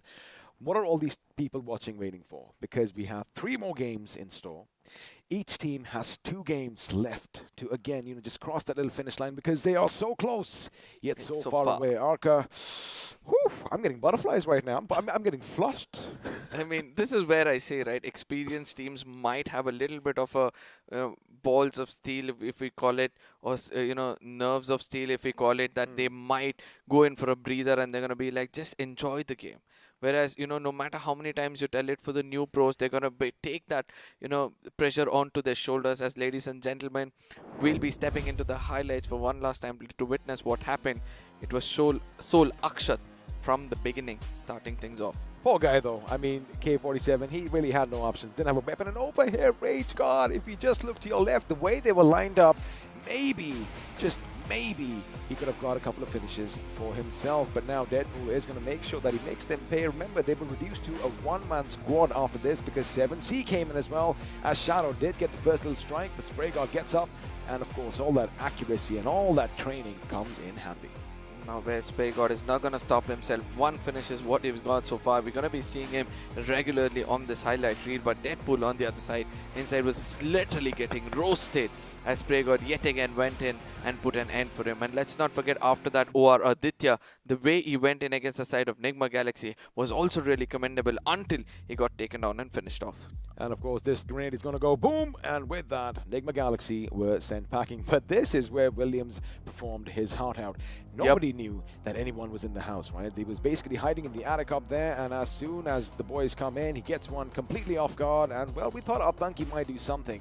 But luckily, courtesy of that little skirmish, Arca, Blind Esports get a few points, and Blazy over here with a blaze of glory gets 3 down. Even Team Kinetic would have been thinking, wait a second, what just happened?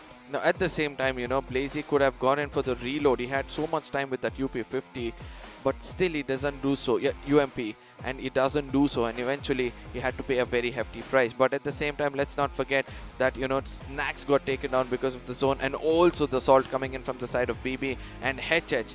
One good rotation coming in from one player, Ace Black, put an end for the side of 7C. It did indeed, and of course, he was cooking a grenade for the opposition, for the enemy at the other side. However, you got to be aware of your surroundings. But the thing is, in this game, Marka, sometimes you are so zoned in that you forget to check your peripheral vision. And for all of you guys out there, just make sure you look around because something that is unexpected is usually what is going to happen. Now, at the same time, this is where we say, right, you need to have all 4 men standing. That is because you're going to have some few extra set of eyes and ears who are going to relay you information. Spray God at that point of time was the last man standing. All he could do was look forward, and he couldn't hear distances, and eventually had to pay that price, which he did so much of hard work, right? 8 finishes in one game and 1,000+ damage. Oh my God. Still the iQOO MVP in the game of Vikendi, and again, that is what kind of separates him from the rest of the pack, because once he gets going, once all the cylinders are firing, and well, he just has that little momentum that just carries him forth. I mean, 8 finishes, and then even in the last game, his team did well. Sarang was, I do believe, the iQOO MVP in game 1. So again, 7C Esports, once they have that momentum rolling, I like saying this, they're like a runaway truck with the brake lines clipped.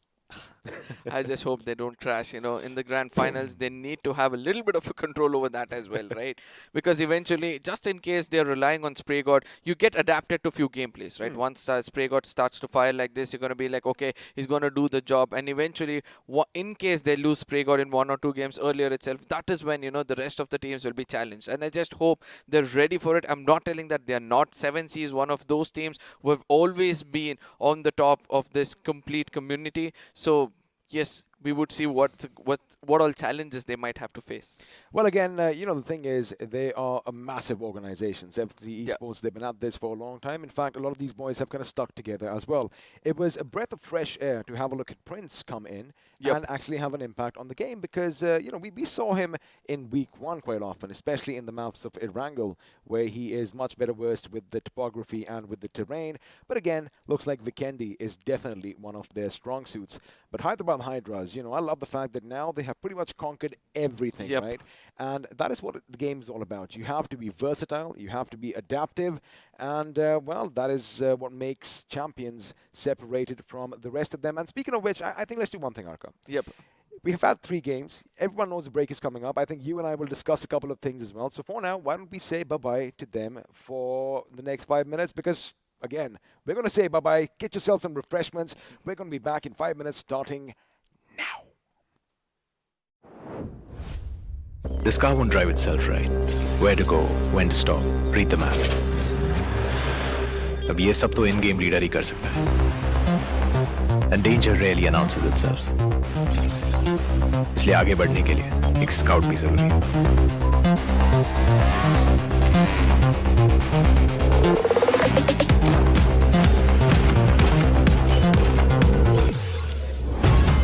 And without the fragger being there to wipe out the enemies, moving forward तो भूल ही जाओ.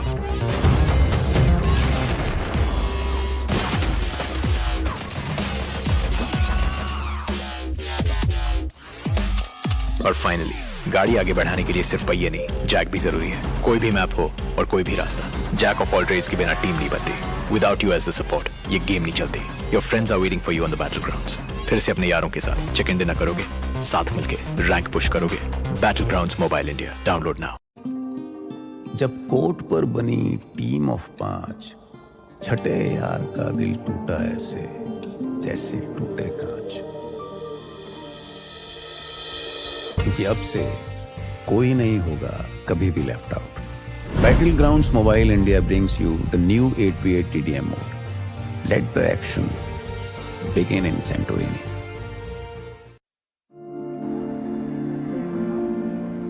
It's not about being like everyone else.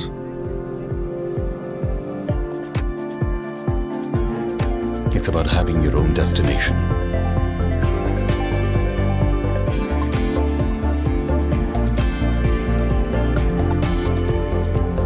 It's not about how you fit in. It's about the skin you choose to fit in.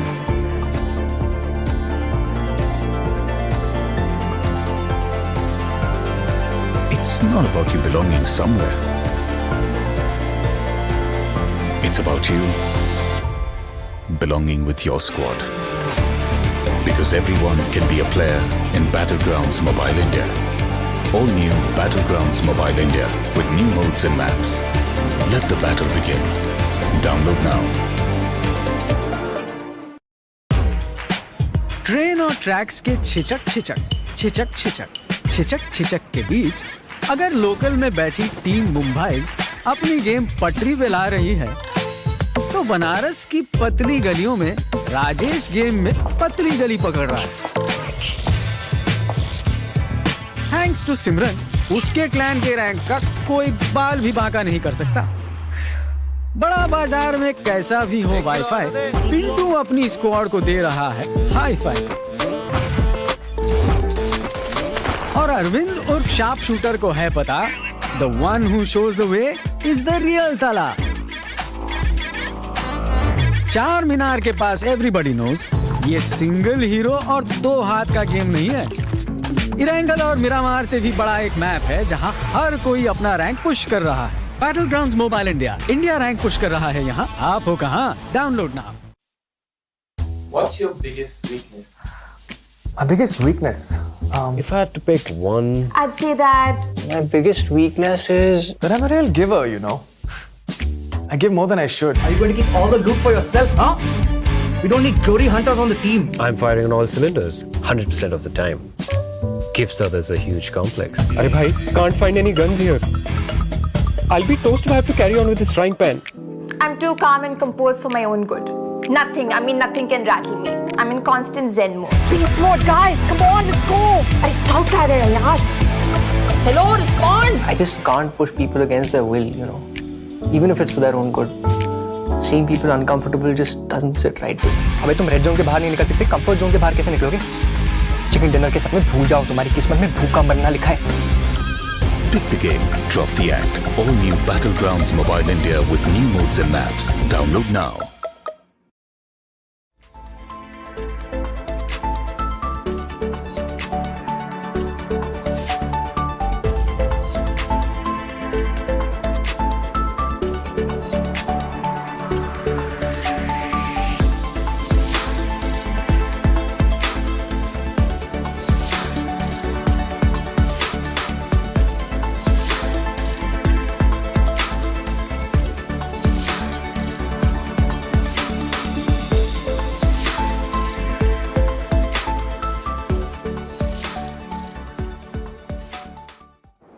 Fixes, I like how we keep our word, right? We said it's going to be a short little break. It was 5 minutes, but once again, hello and welcome back to the iQOO Battlegrounds Mobile India Pro Series powered by Loco.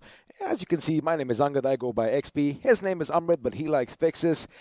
Vikendi, I know you wanted to be over here because, you know, all the little drama that was happening, but this was kind of like that old school Vikendi, right? I mean, something that you expect, all those compound clashes. Of course, now teams, they know. They've got a few of them have already qualified. Few of them have to be prying for the central position. So now everybody it's like a no holds barred match, right?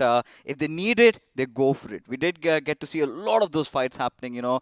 Kinetic, of course, almost just messed it up. But kudos to Blazy, man. I loved what he did. Well, of course, we're going to be talking about it a lot more as we are going to be heading into the pre-match segment powered by Loco. And, well, it is going to be Group B going up against Group C. Oh, yes, of course. Now, this is where we have to, you know, talk about, well, teams like Group C because it's their penultimate game. Well, it is going to be one of their final games, and Fixes is going to take a little bit of a breather. As once again, you know, to survive in this business, you have to be a little bit of a thug. You have to be strong. You have to be hard. Of course, I'm talking about 8-Bit Thug, who's joining me once again. How are you doing, buddy? Great. I mean, like, it's been a great day. Great games, good games. I think there's a lot of cutthroat competition going on between the teams from 13 to 19. But I think we are moving towards the closing edges of this entire league stage. And I think some teams have actually cemented their spot and some teams might just lose out. We'll have the bottom 8 coming out really soon. So I'm just looking forward to see. That is exactly what my next question is going to be like. So for these teams right now, it's just 2 games in hand, right? I mean, how do you mentally prepare yourself for that? Go for the kill. I mean, like, I think when it comes down to last 2 games, like I've been saying this over and over again, it's not about being defensive right now. It's about full offense. You try to take some drop fights, try to, you know, clear out some space for yourself. I think because if you try to still make those movements, those rotations, which haven't worked in apparently 36 games that they have played, I don't think they're going to work here on. So I think it's absolutely about going for the kill and maybe going back to the roots of round 1 and round 2. So basically you're saying do what you do best because, you know, when we all started out, that was the certain thing. You get a knock, you go in for the push, and, you know, that's what he's saying. So now I saw a little switcheroo coming in Team Soul today. We, of course, had Mortal coming in. They got the chicken dinner. Viper came in. So question for you, you know, when the new Soul, you know, the new breed of players, when they play with the old boys, is it something that you do often at your camp? Not at all. I mean, like, this was just to, you know, give the audience an experience of the older Soul. But I think we don't really meddle much with the main foe of Team Soul. Right. So basically what you're saying is last quick thing that, you know, I mean, the new breed is what you're focusing on and you're going to give it your all for this. Definitely. Wonderful. Once again, Thugs, thank you so much. And, you know, it's all these words of wisdom that everybody looks out for. But now we're going to look at how to slay your dragon once more.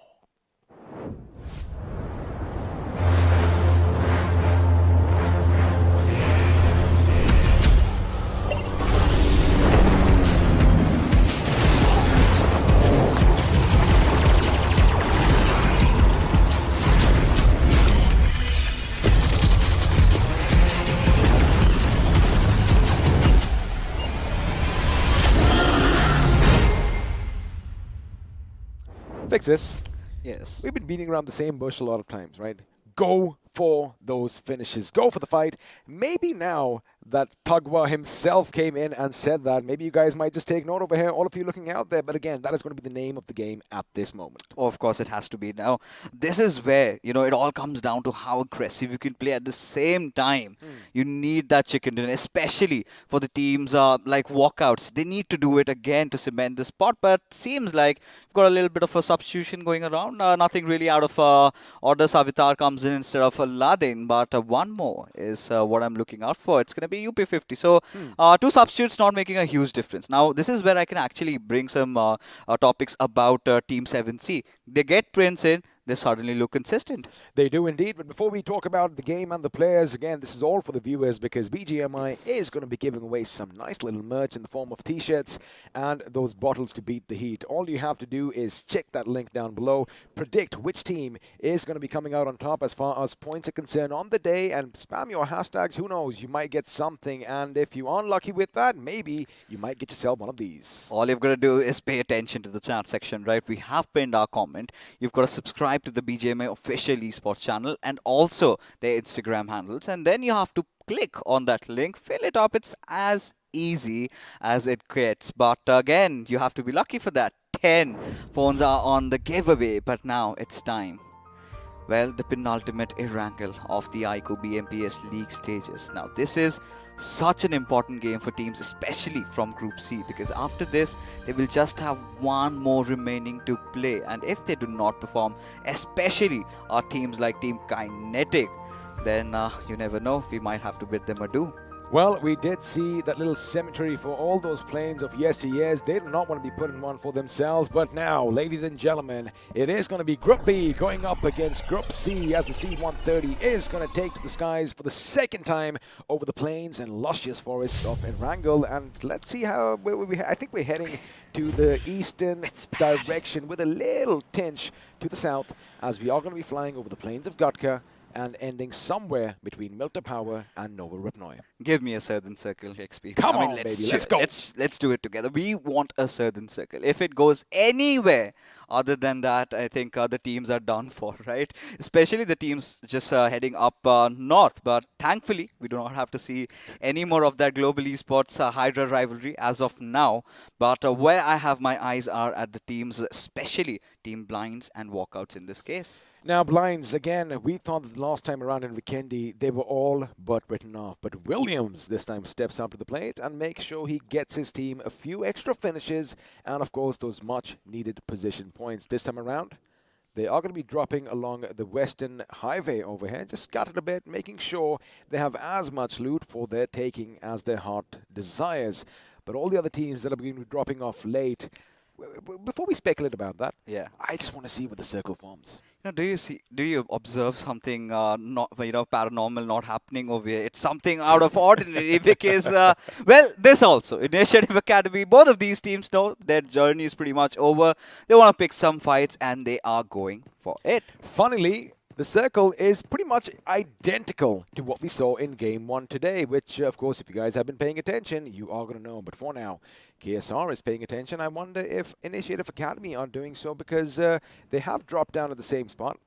And we are going to expect a few clashes. And mind you, Fixes, we have a lot of other teams nearby as well. Oh, yeah. At this point, Initiative Academy, they do not have any care in the world. They just want to push. And KSR certainly does not have the right weapons to deal against it. Needs to back off. That is indeed what he is up to. He is going to back off for a little bit, but the intended targets in the form of Initiative Academy are going to lose one of their members, courtesy of Manti from Hyderabad Hydras, and now he does manage to make it to a little bit of safety. Now, both these teams are going to open up on Initiative. However, for the teams, for either of them, it's pretty much they're done and dusted, right? Now, it's all going to be about bragging rights and all those delicious Insta-reels. Of course, now it has all come down to that, but Initiative Academy, they are going to be relentless. They're still not going to back off. They know they want to pick some fights, and does not matter. Their journey has been so far so good, but Blazy, of course, at a different entire galaxy altogether, gets taken down. Cause of concern for Initiative Academy? No is the answer. Well, looks like they want to take the fight straight to the enemy as they are going to reposition themselves. They do have those Car 98s, but I wonder if they have enough spokes. But have a look at your map. Blind are going to be doing something completely different. That's what we were talking about earlier. I was like, wait a second. What are they doing on that western edge? Again, they're trying to make sure they stay as far in the center of the circle as possible. And their gamble this time, Fixes, has definitely paid off. Not just them, right? It is also Team Kinetic. Ideally, we've seen them around the Water City areas, maybe Lipovka this time. Knowing the fact that Hydra is no more playing, they've decided to head over to Yasnaya. Now, considering this circle, I do not know. I really do not fancy their chances because where do they enter from? Is it from the northern side? You've already got so many teams. Is it from the eastern sides? That's a big no-no. Are they going to go all the way down south from Sosnovka? Maybe a possibility, but a sliver of opening, I feel, is they have to let Hyderabad Hydras and all the teams on the northern side first pass, and then they'll have to make a very late entry inside the circle. But Kinetic, I'm starting to get worried about them. Speaking of late entries, Team MG, the northernmost team on your screens right now, are going to be looting up to the heart's content in Zarki. Now, they need to come in a bit late as well. Again, shots are going to be fired. I'm going to hold my thought right now as UB50 are going to try and get the last few remaining members of Initiative Academy. 3 are going to be running away at this point. And also guys like, well, a little bit of a flashy play overhead, just spinning that grenade on his finger. Lucky for him, it is still not unpinned. Otherwise, he would have gone boom. And then wouldn't have really bothered if it did. But yeah, I think Chicken dance and all, eh? yeah, I mean, UP50, go for it. Go for it. Walk off home with your heads held high is what I'm thinking about them. But on the other side, on towards the Western highways, I spot out maybe a fight between Team Initiative Academy and Team Blind. Now, this could be some free finishes for Team Blind if they are wary about it. Now, keep in mind, this is the first time they've tried to execute something from the western side. Now, this has worked out so far because now they've got so much of space to breathe. They do not have Autobotz to worry about, so much loot, but they really need to make it count. They do indeed, and of course, they are going to be driving in the same direction along the Western Highway. We're going to see if anything picks up over there because for now, Blind Esports, well, they are going to cement their position down in Primorsk. Team XO, on the other hand, still in Milta. You know what this means. 7C Esports are going to be lying in wait at some point or the other, just trying to be a little bit of a thorn in their side. But now, as teams are pretty much getting ready to pack up and leave their favorite drop spots, this is where you expect a few drive-bys. This is where you expect some action to finally break loose. Look at this. Big brother, they're doing the INS dance, right? Just waiting at the junction spot, waiting for the players of ACBC maybe to cross the bridge and maybe take them down as they have their players stationed properly. But for Team EXO, I would really love to finally see a 7C and EXO fight happen right here, right now. And chances are, with especially Sarang coming back in and Prince in the fray, well, it could happen. But now, this is the question. Have a look at how all the teams are rotating, right? Most of them are going to be hitting them head on, but BB at the north of the bridge, ACBC heading in their direction. We might just finally see a massive bridge fight, which again, except maybe that one time that INS opened up on them, we haven't really seen. Of course. Now, this is what I was talking about, right? Big Brothers, they've already set camp, but Initiative Academy going up for the hills. Now, well, they're somehow anticipating or banking upon the fact that the circle is going to shift entirely towards them. Now, Initiative Academy, they certainly have nothing to lose, but I do not really feel like the circle's going to go anywhere, but I think they really want to mess up Team Blind's play. Who do you think that was? I do believe it was Deadpool who probably had his crosshairs set on Phobic over here. Oh, yeah. Indeed. It was Deadpool with that M16. Of course, if you master this weapon, it is going to be hitting you with quite a bang, especially if you use it on that burst mode of fire. 3 bullets, if you control that, it's going to be just a bit too much to handle. But for now, I like what Initiative are doing. They are taking that initiative. Maybe it's a bit too late, but like you said earlier, it is going to be fun, and it looks like we might just be switching to the bridge as 2 teams are going to be heading towards one another. On one side, we have Big Brothers. On the other, ACBC. There it begins. Evil Sky comes out, realizes Hellgod is going to unleash all the fury of bullets, but somehow he makes it into safe covers, but he has to ensure the others also pass as Haxer moves ahead, does not take any damage. Doesn't take any damage, but Beast OP is going to try and scour the flanks over there just to have a look and see whether they're going to be stopping or whether they are going to be running away. Because keep in mind, we still have 2 members from the side of ACBC still on the other side of the bridge, which means we still might have a little bit of a kerfuffle. And Scream, what he's doing very well over here, is making sure, well, he is going to just isolate them, which means it is going to be a bit tough for Capron and his boy, Rain, to make it in. Thou shall not pass. ACBC got in such a tough spot over here. How do they get away from here? Do they take a dip inside the water? Because the moment they do that, I think Scream is going to read it all.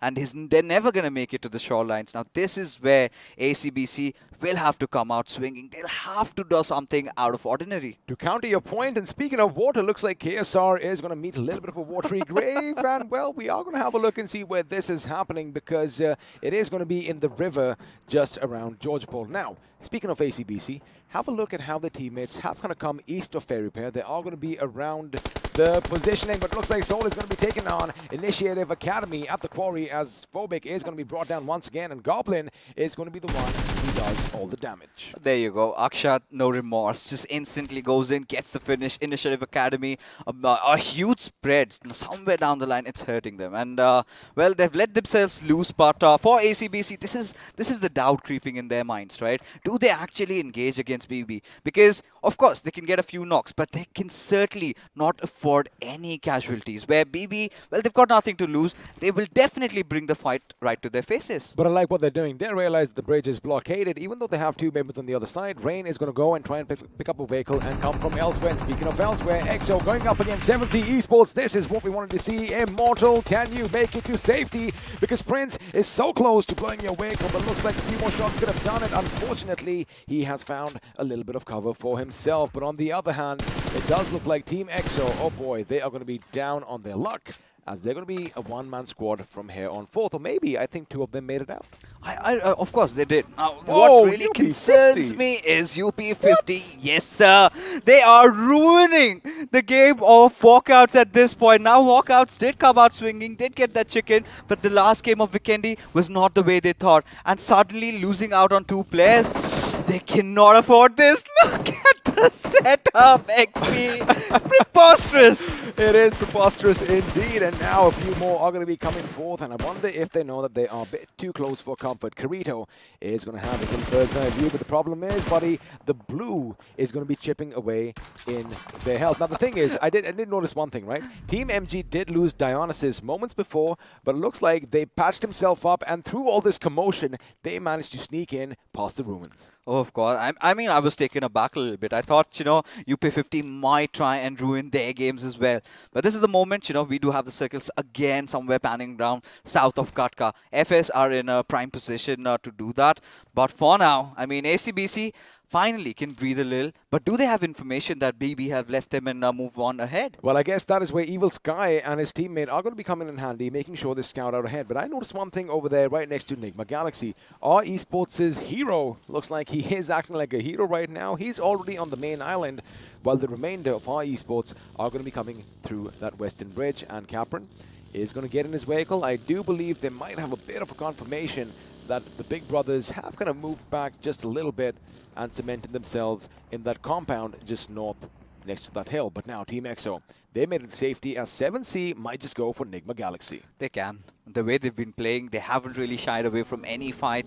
They've taken it to the enemy's faces. Now with Prince, like we've discussed, right? 7C, they always play like they're going for the finishes. With Prince in the fray, always make sure they also have those position points to back them up. Now it's clearly on the edges. But what I'm getting, I'm getting worried about is Capron. He is nowhere anticipating the players of our Esports are going to strike from behind. If that happens, ACBC, oh well, that's going to be such a bad day for them. Now the funny thing is, remember Rain was on his side. He took a boat across, and now looks like we are going to have a few teams lock horns, as 7C might be taking on Hero on the other side, while our Esports could be laying down some shots at Capron. But he does make his lucky escape, and looks like he might regroup with his teammates. But look at what's happening up north. It's going to be Team EXO hitting the last couple of members of Walkouts. And wait a second, why are they going in that direction?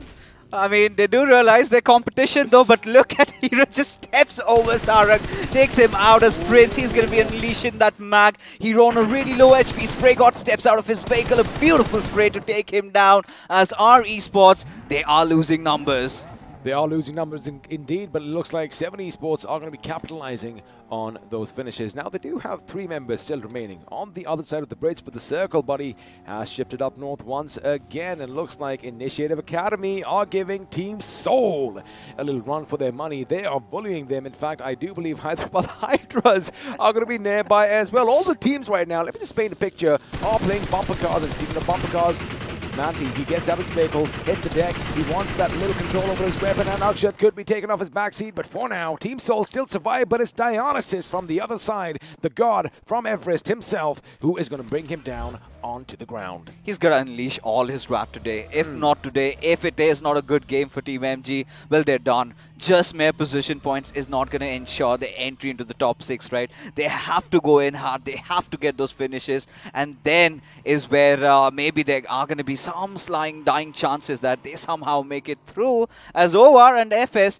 are in a little bit of a mix. They are in a little bit of a mix. However, if there is a moment of silence in the game, if we could have a look at the map now, Blind have rotated around from the Western Highway. They're going to be coming up to the northern plains of Gutka. ACBC, buddy, are coming in from the northern plains of Gutka as well. But for now, it's all good because FS Esports are taking the fight straight to OR Esports. Now, OR, of course, they have nothing to lose. FS, however, have everything to play for. Oh yeah, I mean F is one of the most consistent teams.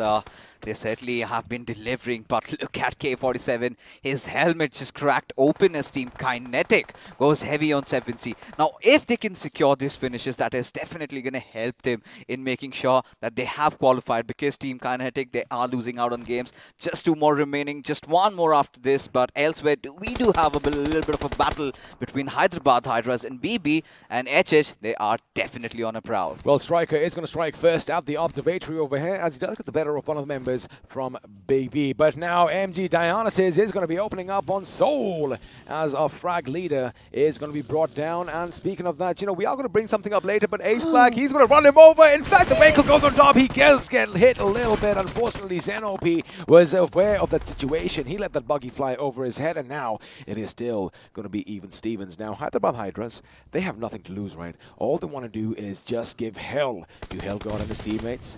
Maxi has an idea where the enemy is. A grenade could be coming his way. Unfortunately, it's just going to take away half his HP. Of course, now he needs to heal himself up. This is where ZenOP needs to provide that cover fire. But Mandy gets the better out of Hellgod. Our next grenade will definitely follow. Of course, wants to ensure that finish. But Scream, he needs to respond. He needs to retaliate.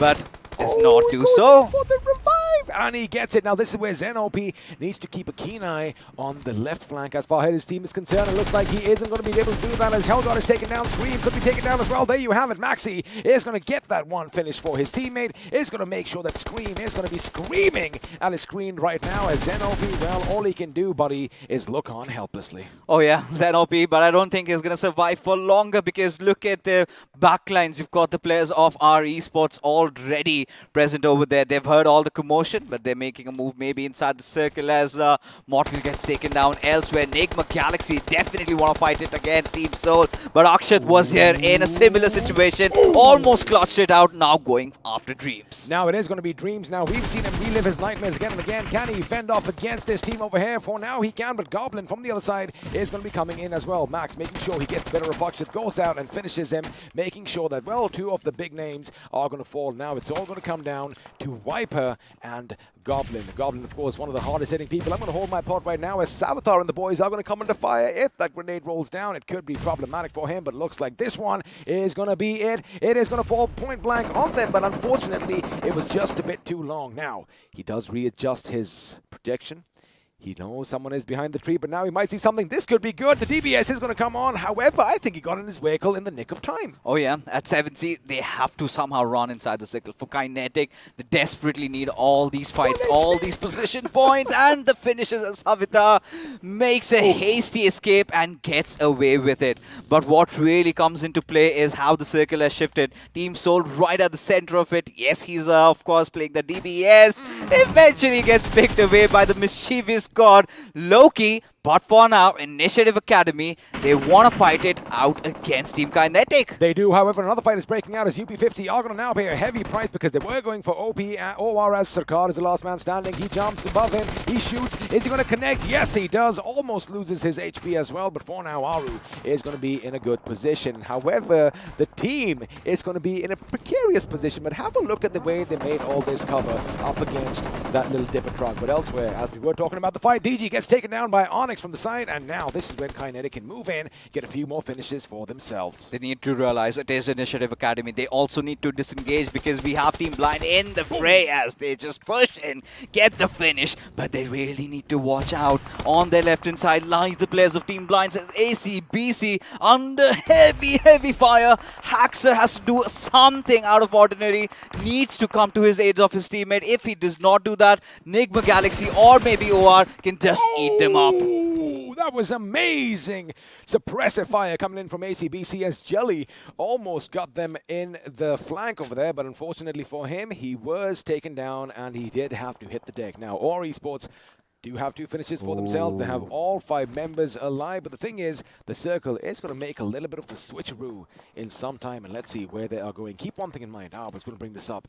ACBC are out in the open, right? Enigma Galaxy, they do have that compound, but to the side, Kinetic are going to be taking the fight straight to Blind Esports. We've seen this circle in the past, right? It has shifted exactly where MG were. The one game where UP50 managed to get the chicken dinner, but the gods of BGMI have other plans in mind. But look at Team Blind. Blind. Already 2 players down. What do they do now? Well, they have to keep sure that the blind side is going to be secure as Team Kinetic. They could be coming in. Now, again, on paper, they are a 3-man squad, but this is where OR Esports, as expected, is going to be pushing in on ACBC. Remember, it's a massive game for them. Rain is going to be taken down. Haxer with the grenade. Can he do something big over here? The grenade is going to be flung. Unfortunately for him, it isn't going to do any damage as far as OR Esports is concerned. He does get another one out of his pockets, out of that backpack. Might just throw it in Aditya's position. But the thing is, it isn't going to be precise. Now, Jelly, once again, trying to confuse the enemy, trying to go around them, is going to get the better of Capron, and in fact looks like Capron could be in a fight of his own. Now Atanki needs to patch himself up, but before he does that, Nigma Galaxy with that grenade coming in. Capron, well, the flank completely given away, out of options. Clearly he needs to heal himself up, but look at Walkouts. They're somehow sneaking in, but Aditya just goes pouncing, gets another player down as Haxer, the final player surviving over here. He needs to win this duel, but can he? That's a big question. Steps out of his cover, fires, but this is where Aditya just goes in pouncing, gets the better out of him, and goes home. Other players of ACBC. Elsewhere, looks like Team Exo are going to be eliminated by FS Esports. They are going to have a good day for themselves at this moment. Still, all 4 members alive, but Kinetic seem to have a little fun as well. And speaking of fun, KU is going to be a bit shook up because that grenade landed a bit too close for comfort. But Deadpool is still going to be raining down death and destruction. And on the other hand, speaking of grenades going boom, Manti was taken down by a member of RE. And it looks like Maxi is going to go down as well, which means Hyderabad Hydras now are going to be carrying the torch forward by just 1 man, and that man is Striker for the win. It has to be Striker, but now he's going to somehow tuck his tails and run. Now, considering the fact he's going to be out in the open, under fire by the players of Walkouts, but Kirito has been taken down. Now it all comes down to a brawl, and the dream shattered by the only player of Hyderabad Hydras. Oh, what on earth is happening, XP? I cannot believe what my eyes just saw. My goodness, that is what all the drama is going to be lying in store for you right now, because the teams that need most of the points have been falling one after the other. But this is where teams like Team MG, FS Esports, Blind, and Team Kinetic can have a bit of respite. And speaking of respite, OR's position is going to be contested all the way on a sliver of HP behind the rock. But Enigma Galaxy, maybe they think no one's there. And now this is when Aru strikes, because Dionysus from the other end is going to get the better of Max. And now there's just 1 man standing behind, well, lying down behind it. And this was a bit of a mistake. You're not supposed to throw any grenades or smokes out at this point, because you give your position away. And with that, OR Esports, against all odds, are going to be sending Enigma Galaxy home.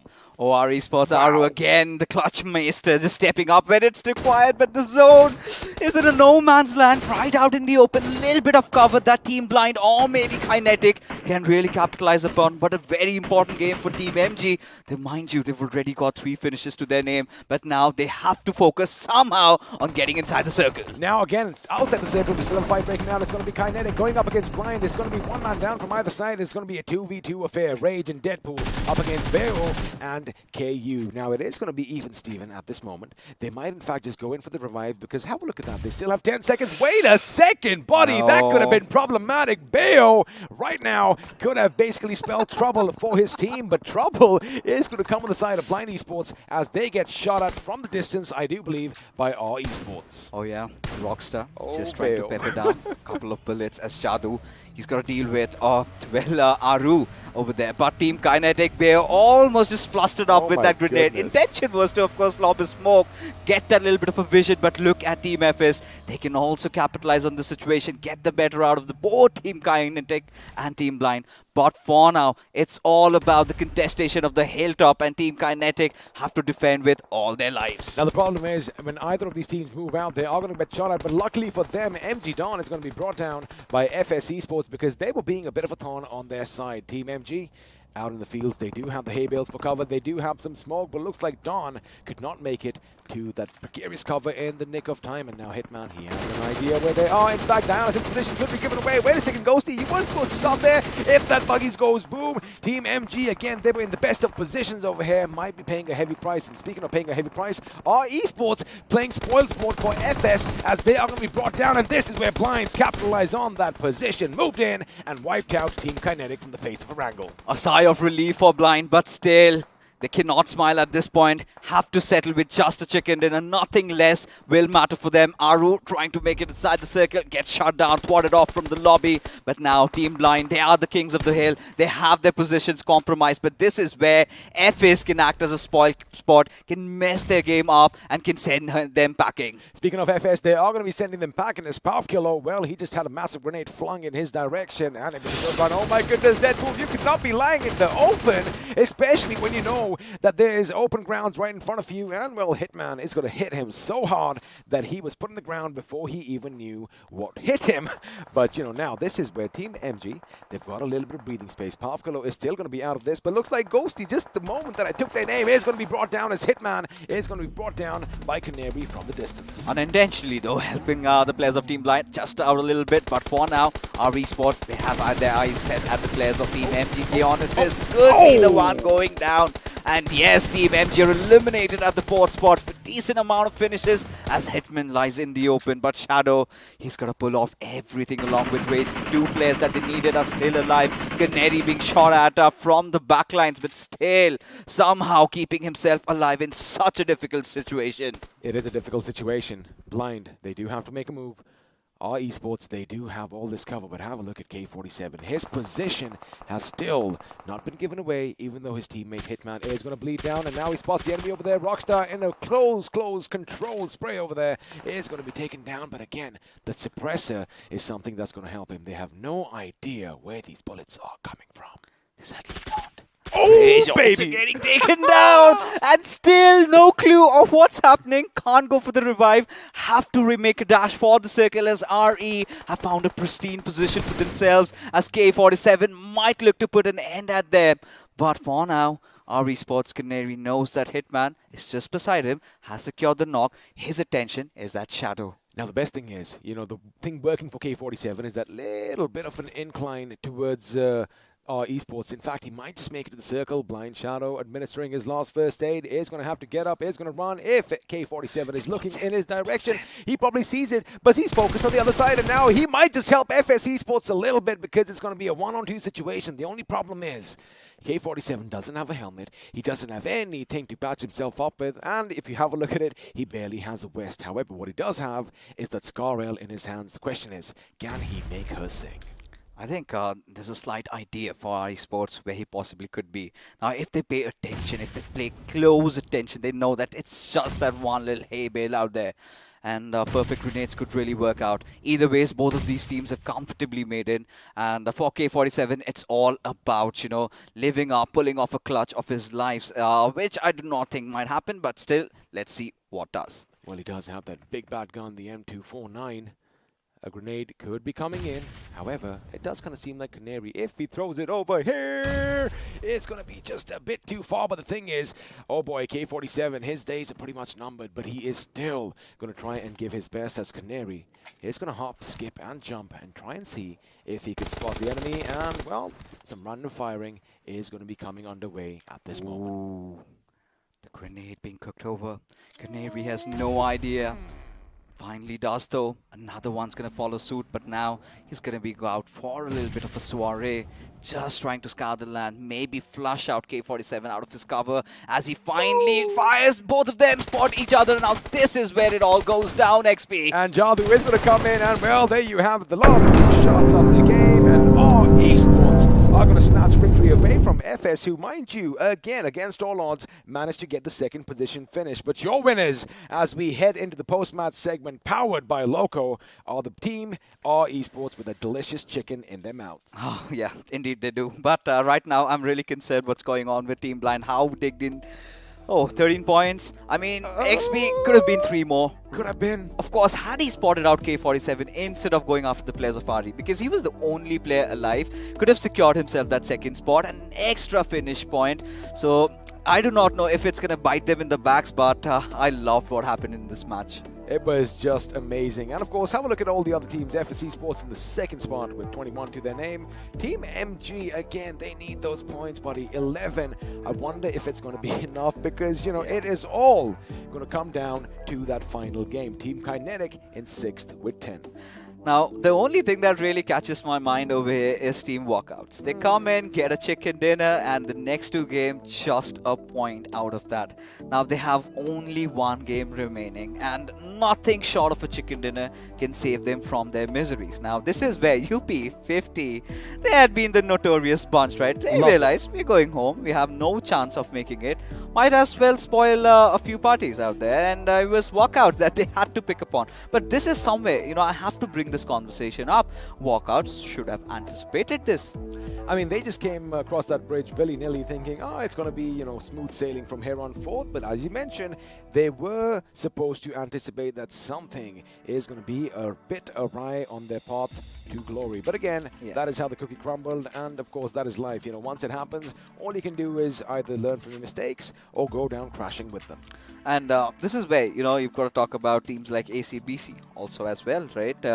Not a game that they would have really wanted, and somewhere just getting caught off, right? Nowhere to run and hide in a sandwich situation. OR getting the better out of them. There was even the players of Nigma Galaxy, and if I'm not wrong, maybe someone from Initiative Academy from afar. But regardless, whatever it was, I really liked how Team Kinetic are playing throughout the day, right? Despite the fact that they're not getting that much position points, but they're somehow making it up with their finishes. This time also with 10 points, I feel they're on the right track.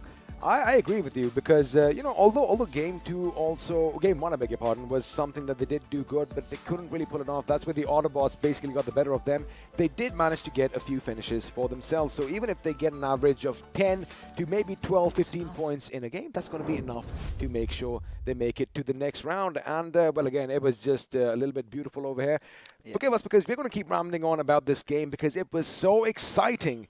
And, the circle also kind of played a little bit of a spoil sport, especially if you keep in mind that left, maybe the western side of the circle, right, where we had Blind, where we had Kinetic. That fight could have gone either way, but spoil sports coming in from FS Esports at one end and our Esports at the other. Oh, yeah, of course. Now, that was indeed the tipping point of this match, right? Had Blind gotten it through, could have been their game, could have moved in a little bit faster, but now is the moment who the iQOO MVP is. Maybe we're going to know after a while, but what a wholesome game. Before we find out who the iQOO MVP is, let's just once again thank iQOO and of course Loco for sponsoring this amazing tournament given to us by BGMI Crofton, which means it's time once again to have a look at how to slay your dragon.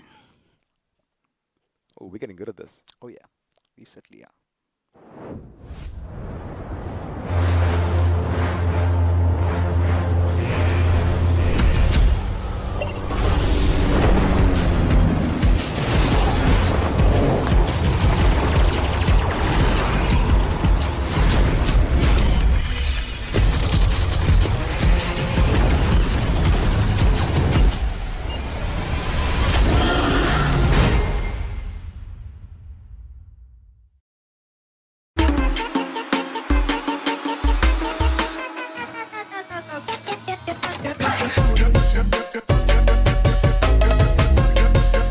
Watch it, earn it.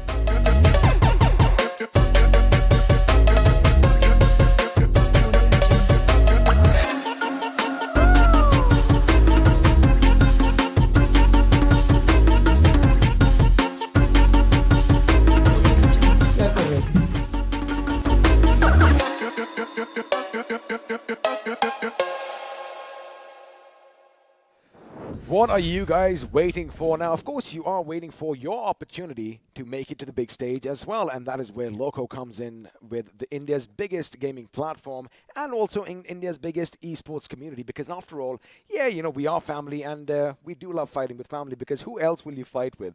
But before you do that, you want to get yourself one of these. One of these, and how do you do so? It's pretty much right in front of your screen, right? Head over to the chat section. On that pinned comment, you have that link, right? Before doing that, you also have to subscribe to the BGMI Official Esports channel and Instagram handles of BGMI Official Esports. But this is where I think... follow us on Instagram too. Yeah, you can do that as well. But I think production is playing with our hearts, right? No iQOO MVP, no stats. They know they are building up the drama and the hype as we set into the highlights of the game. It all started with the primary player of Initiative Academy being taken out of the picture, and that is how they went down. Crunch. That is how Sarung went down. But again, retaliation comes in quick because you had Prince at one end, and of course you had Spray God making sure they punish him for his mistakes, and Ace Black tried a similar thing. However, Zen OP was a bit too aware of the situation. I'm slowly but surely getting a little concerned about Big Brother, right? I think they had just that one Miramar game that went well, but other than that, we haven't seen much out of them. And they were also one of those teams kind of facing the heat a little bit.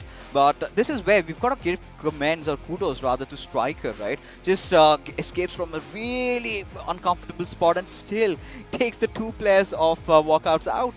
Now, at this point as well, we did kind of say that ACBC, boy oh boy, were they in a standard situation, because you got to keep one thing in mind. Yeah, sure, you had teams all up ahead, then you had Aura behind them, you had Hyderabad on one hill over there, you had FS Esports on another hill, and well, the story for them wasn't looking too good.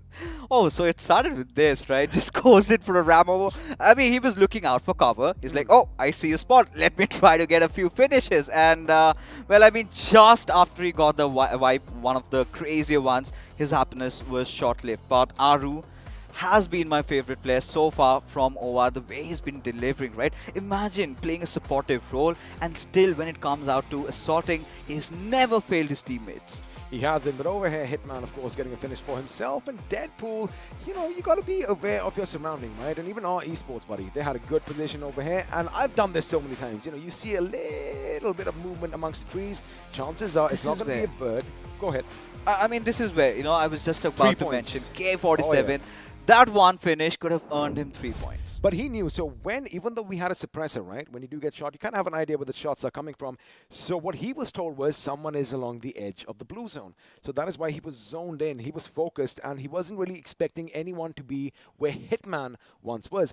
Even for our esports, remember Hitman was still behind that same hill. Yes. They knew that he was down on his knees, and they weren't going to get out of their position and come for him. But that is where K47, just snuck in like a pro on the prowl and kind of surprised them. This is where I have to bring in Scarrel into discussion. Now, Scarrel, the thing with suppressor is I like it. The suppressor radius, right? The distance that you can hear where the shots are coming from. Now, mind you, sound visualization is off. Teams have no idea where that bullet marker is coming from. That. And Scarrel, the specialty lies in with this weapon is that it's got the least radius, right? Unless and until you're in very close proximity, you'll have no idea where the shot will come from. And that is how he ensured that he gets the 2 finishes for himself. True, but again, I definitely agree with you. Of course, this is a professional tournament, so we aren't going to be giving them any visual aids. But, they have been playing the games for so long because they've been scouring the planes down below. Yeah. And they know that, all right, they got somebody over there, there's somebody over there. So the only other option left for them was at the periphery. That is why I think, he was just zoned in. But as you mentioned, coulda, woulda, shoulda, pressure. maybe buts and ifs. He could have got 3 more, but I wonder if it is going to be enough. Because suppose if they fall short by 2 or 3 points. I don't know. I'm going to have a heart attack with the way the games are going on, right? Blind Esports, when it was much needed, they delivered. Now, the thing that we have to bring up, XP, is they just have 1 more game remaining. And out of what sort of shenanigans all the other qualified teams are up to, right? They're having this... they do not really care about who in front of you is. They just want to go in. They're considering it as a practice match for them. Maybe just easing themselves up a little bit. And that is where the teams that are under the hammer, they are facing the heat. And this is where the discussion about ACBC really comes in. I mean, they were, we can say whatever. They were in a sandwich situation, a rock and a hard place, and of course, a genuine rock behind them. But the thing is, they could have probably pushed into that compound a bit earlier. So like, when Thug was here, he was talking about the same thing. For all these teams, what we have been saying for the last week is that you have to take the fight to the enemy. You can't let them decide. You can't let them play the fiddle and call all the shots. Oh, you certainly cannot. Now, at this point, I was really thinking that it may be walkouts because they have dealt with pressure in the past. They've been doing that all along. Maybe today could have been their day. But being a little complacent of the fact that they could have been targeted because this has never happened before, right? UP50 has never gone after the boys from walkouts because they're the sweetest out there. And who knew? Oh, the sweetest. The sweetest kittens in the house. And who knew UP50 would be doing something like this? Not it's so atrocious sweet, right now. And, well, they've got to pay the price. Now, this is where I feel bad for walkouts. Now, one bad Vikendi game, another one followed by the Wrangle, and one more remains. I think that is going to be, well, the final game of Wrangle. And if they do not perform, if they do not deliver, goodbye. Well, again, like we said earlier, only 16 teams are going to go forth to the grand finals, which means we are going to say bye to 8 of them. Now, out of these 8 teams, we already know 2 teams aren't going to make it, and we're going to be realistic about it. UP50, they aren't going to make it, but again, they're just having some fun.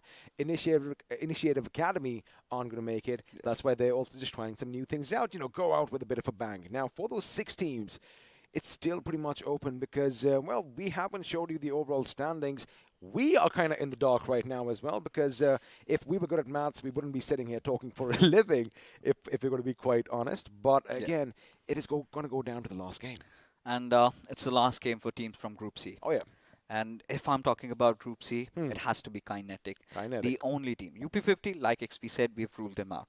Kinetic will have to ensure they get at least 10 more points, which they have been delivering or which they have been doing every single game here onward. What's your take on FS Esports in the last 3 games that have gone by? I think for FS Esports, it's pretty much they've been qualified, right? If you remember the overall standings, FS Esports has been one of those teams that kind of has a similar style of play like our Esports. Always focus on being consistent, getting inside the circle. That has been their mantra, and they have already succeeded. I'm not going to raise fingers at them, but a little bit of a lingering doubt in my mind is Team Big Brothers, because apart from that one good game in Miramar, which was not that good, and maybe a 4th finish is what they got, they've not had a merry time. All right, another team I'm going to put under the spotlight. Okay. They have 2 games in a row. Team INS.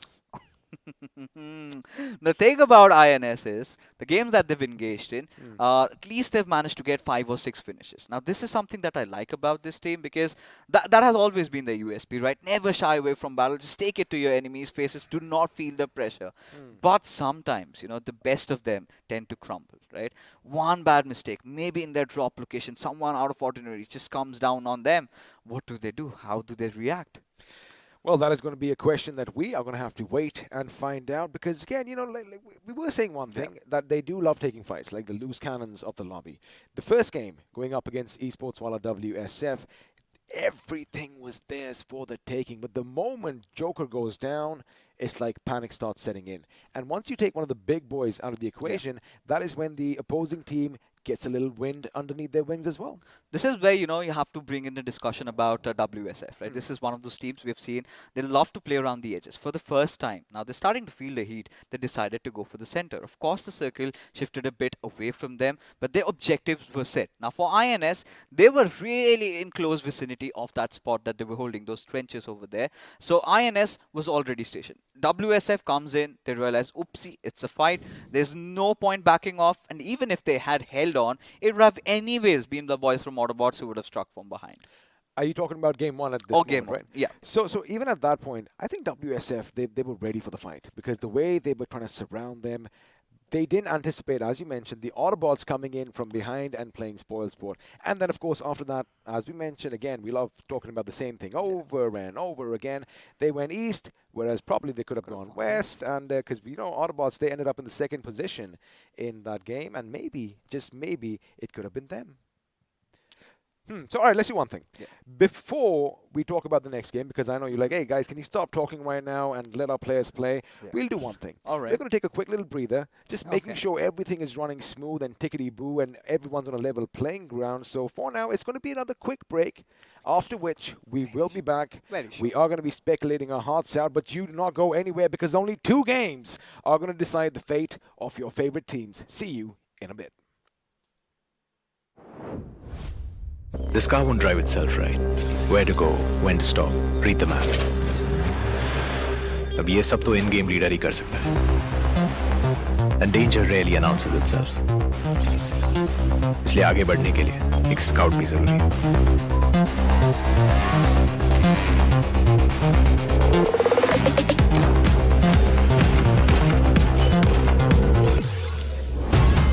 And without the fragger being there to wipe out the enemies, moving forward तो भूल ही जाओ.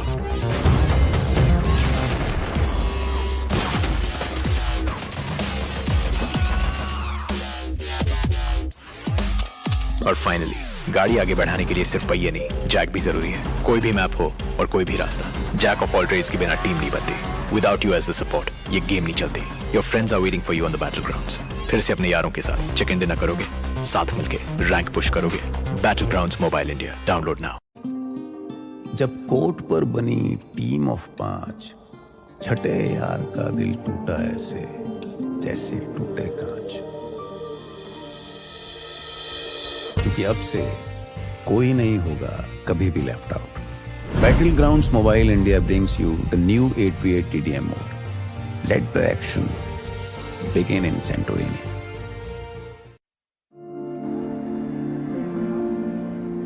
It's not about being like everyone else.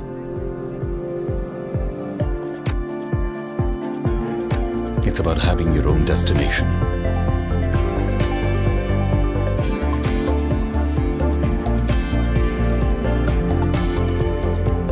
It's not about how you fit in. It's about the skin you choose to fit in.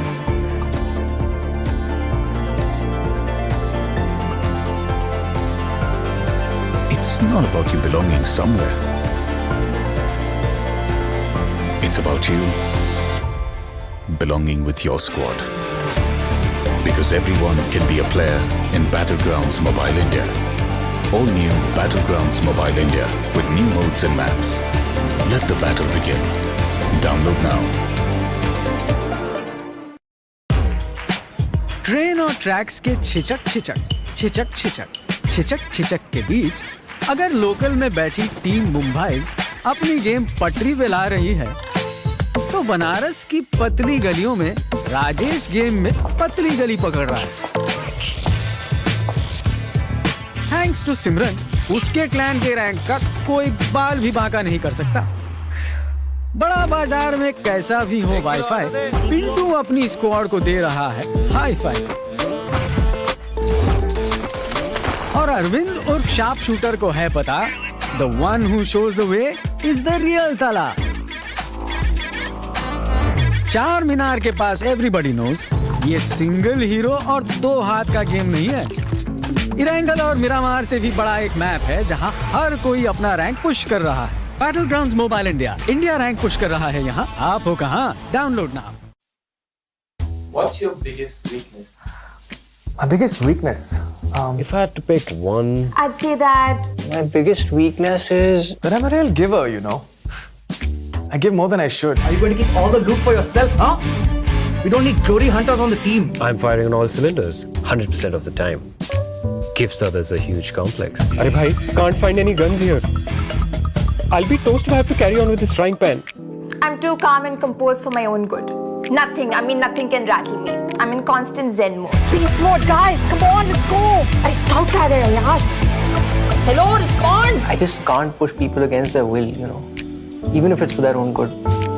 Seeing people uncomfortable just doesn't sit right with me. अबे तुम red zone के बाहर नहीं निकल सकते, comfort zone के बाहर कैसे निकलोगे? चिकन डिनर के सपने भूल जाओ, तुम्हारी किस्मत में भूखा मरना लिखा है। Pick the game, drop the act. All new Battlegrounds Mobile India with new modes and maps. Download now.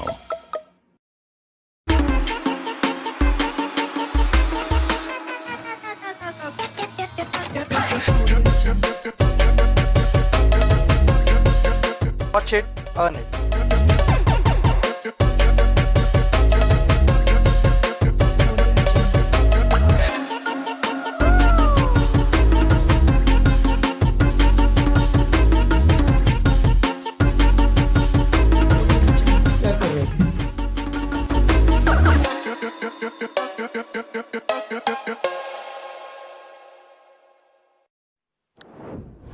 Well, we promised you it was a short one, and indeed it was. Now, it's all pre-planned for you guys. I'm telling you, because about the hype that's getting built up, Arca. Surely, we'll have to get into business mode right now. 4 positions to be specific, I still feel 13, 14, 15, 16. All of these 4 positions are still to be contested. And let's not forget that teams in the below, I mean, all of a sudden we have GOG coming in, we have RTR coming, they all have 2-2 games to play, right? And this is where they have to give their 100%. And I know the teams which have just one more game to play, they're going to be keenly watching this. They'll be like, what we have to do next is actually written over here. But the worst part for all of them is that there is no points table coming up. They need to have their pen and paper ready, and they need to keep writing every single point which they receive. No, I mean, they have got managers, analysts to do that. But yes, it was a strict instruction from us. We do not want it to be shown up. We want the hype to be created. We want you guys to be making your to be doing your maths, right? But this is where we still have to say what's out loud, what's out clear. Yep. Group B have just one game remaining. That's the final game of Erangel. Now, for Group C, it's just that game of Miramar that matters. And this is where, you know, the entire discussion comes in. If Kinetic can have at least even 10 points, they've seen it through. Yeah. Unless and until someone in the final game just comes up with maybe a 40-pointer or something, they might have but still it's going to be a little hard, I believe, because Kinetic, the kind of points they've raked up in today's game, oh my goodness.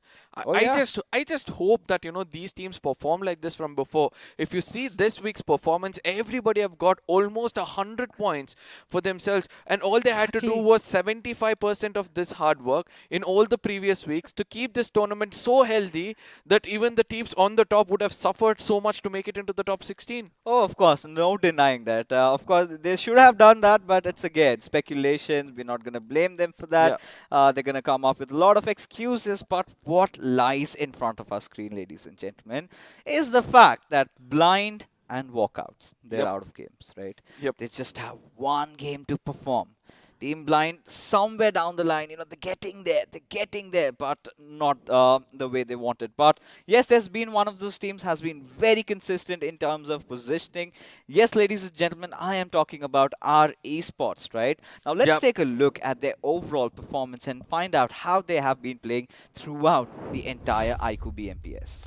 Now this is where, you know, from day one, you know, this is one thing which we have to look out for our Esports. Suddenly when the graph started going down, that is where they picked up. But Erangel has been their best map. That is pretty much evident over here. Day 1, day 2, day 3, day 4, all of it is where they started dominating. But day 2 and day 8, according to me, were the best of their performance in this tournament. Clearly, we could see Erangel has been their strong suit, right? There have been few games of Miramar where they've performed really well. I think week 2, day 8 is one of them. But every single time, you know, I'm not disappointed. They always have something backing up them. Now, I think week 2, day 8 has been so far their best affair.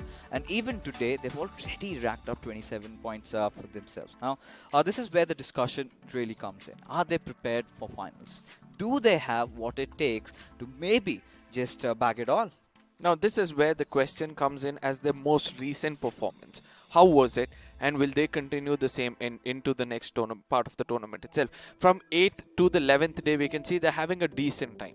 And they're having consistency as well. If you see, you know, 47-24, that's a very decent one. And let's not forget, after that, there was a little bit of a graph which is going to be dipping. But eventually, again, raises up on the 11th day. And today also, they're performing well. So if this consistency is held on in the finals, I do believe that, you know, our Esports will also have a wonderful tournament for themselves. And let's not forget that nobody's going empty-handed. It's just that the title they all are looking out for. At least they've made it to the top 16, right? They're going to get some chunk of that prize pool we have. The biggest, ladies and gentlemen, in the history of Indian esports. But when we head into the finals, Arka, it's a whole different ball game, right? We've got a complete clean slate in front of us. Now, this is where I rather strongly believe that the teams that open up in the first day will have a very good advantage. Now, this is where I would like to redirect our attention towards a team that had been the best performing team in week number team, that is Team EXO and their Chokers tag.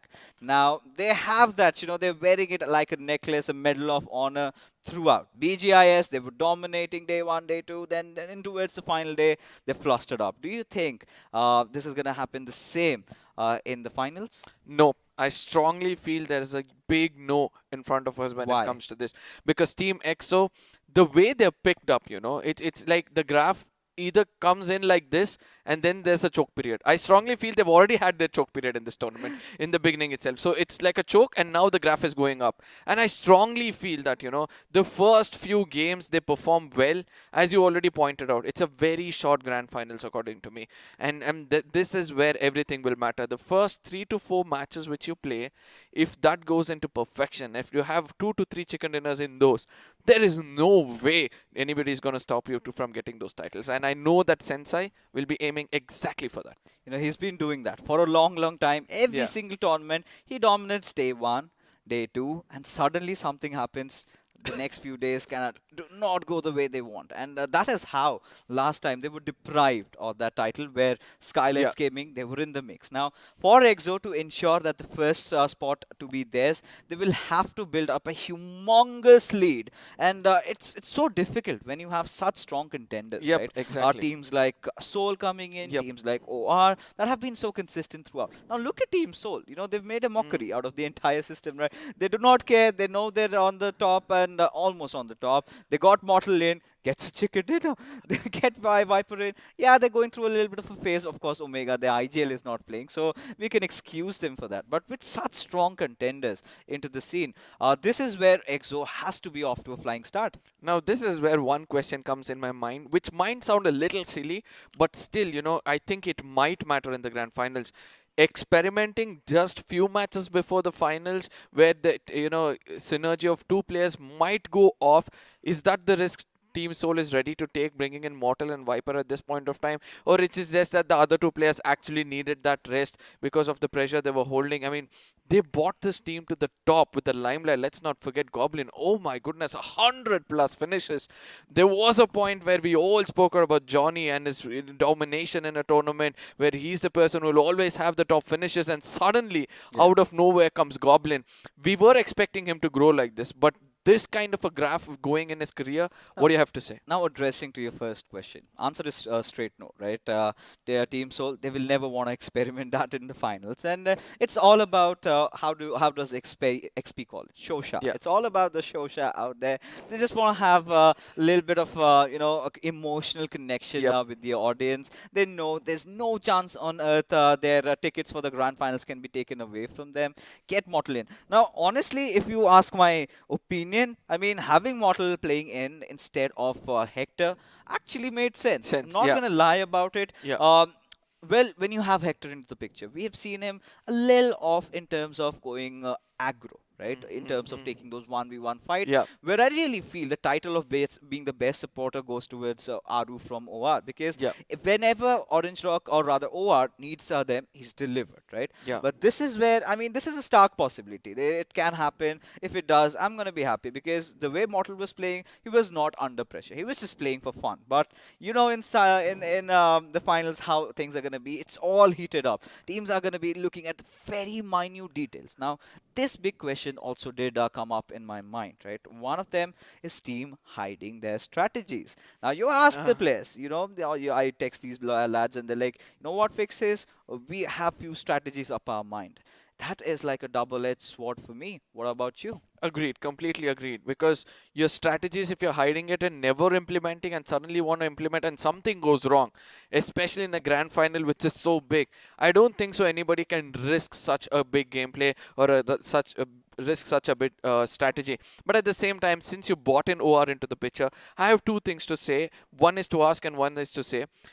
For the side of Aru, he might be a supporter, but the way he turns into an assaulter when required and picks up those finishes, oh my goodness, I think that's the best example for you to have a supporter. The second question is, are they prepared to take that big title at this point of time with a young IGL like that? We're going to answer that. But there has been one of the team that has been the loose cannons so far. Global Esports, ladies and gentlemen. And we've been talking about them.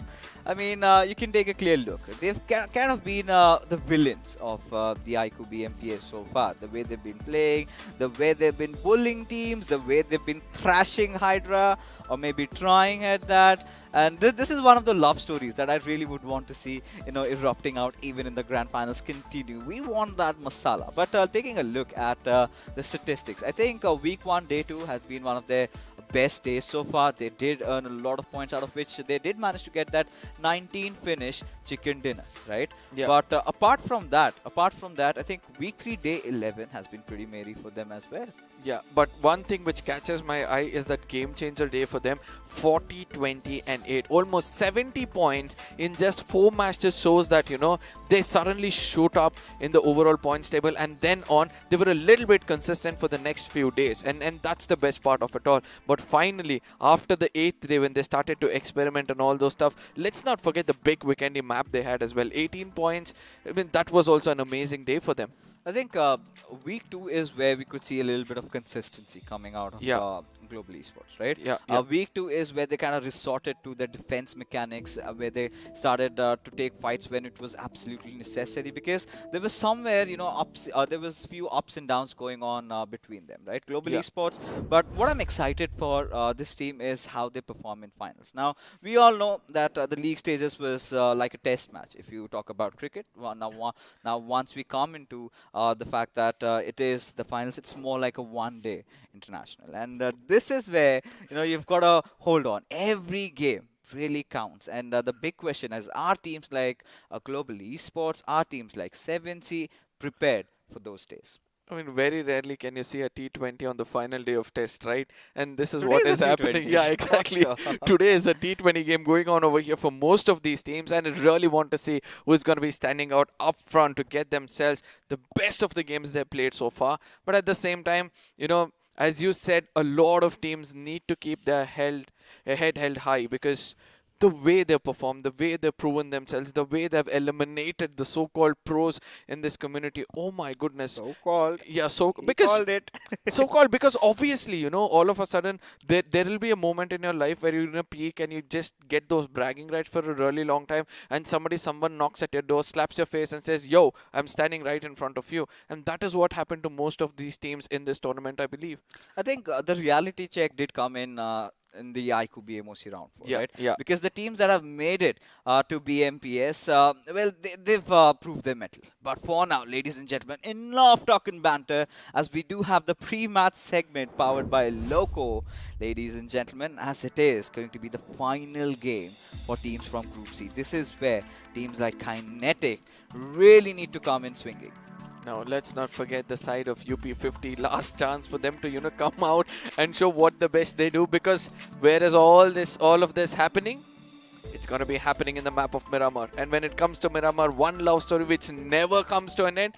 Will UP50 yet again go to those houses of Team Soul and try to challenge them out? Because right now, we have 2 other players of Team Soul coming in. One is Mortal and Viper. Yes. And they know that, there's some Emperors in the lobby. So they're like, let's try and go pinch the Emperor and see what best we can do. Or they certainly will try and do that. I think yesterday they kind of held themselves back a little bit, but today I think they're just going to go all out. That being, ladies and gentlemen, this phone is definitely an all-out phone you can surely have your eyes upon, as our sponsors from iQOO have a very special message for you guys just about now.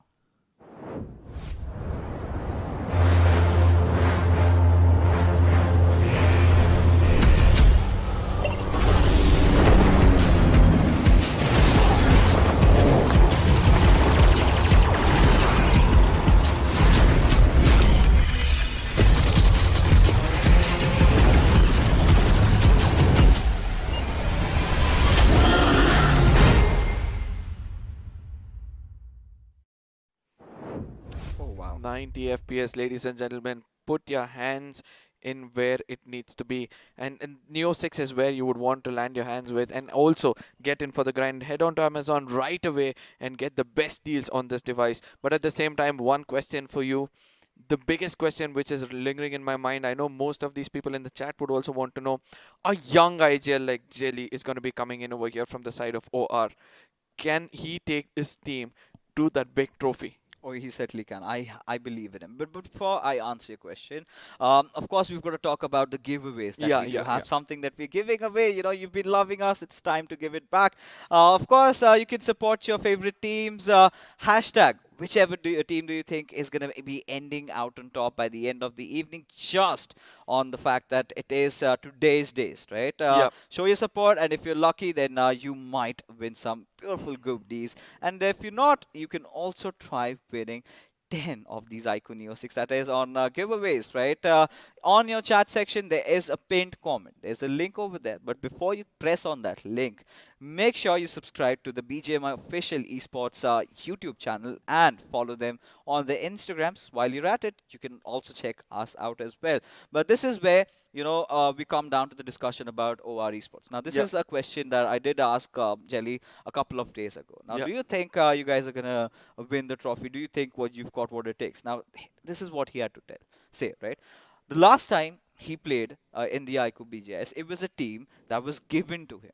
Now, this time, when he comes out to play in the iQOO BMPS, this is a team that he has created. Exactly. Now, considering the fact that, he's built up this entire roster, everybody knows their roles. That is where the job of IGL gets 50% over. He does not have to be the one making all the call-outs. And I feel that OR Esports are a very strong contenders to the title.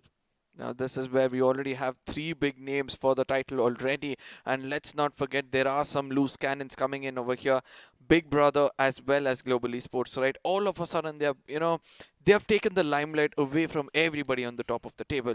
And do you believe that, if they try to play as a loose cannon in the beginning of this games itself, they get those finish points as quickly as possible and then try to play for placement, do you think they also have a shot into the title itself? I think for Big Brother Esports, like we said, we've seen them in the past, right? They did come in as a new squad, new roster, and that time you could say they were underdogs. But after iQOO BGIS got over, that is where they got picked up, right? That is where they got the chance, and that is how we're seeing players like Scream develop into players that they are right now.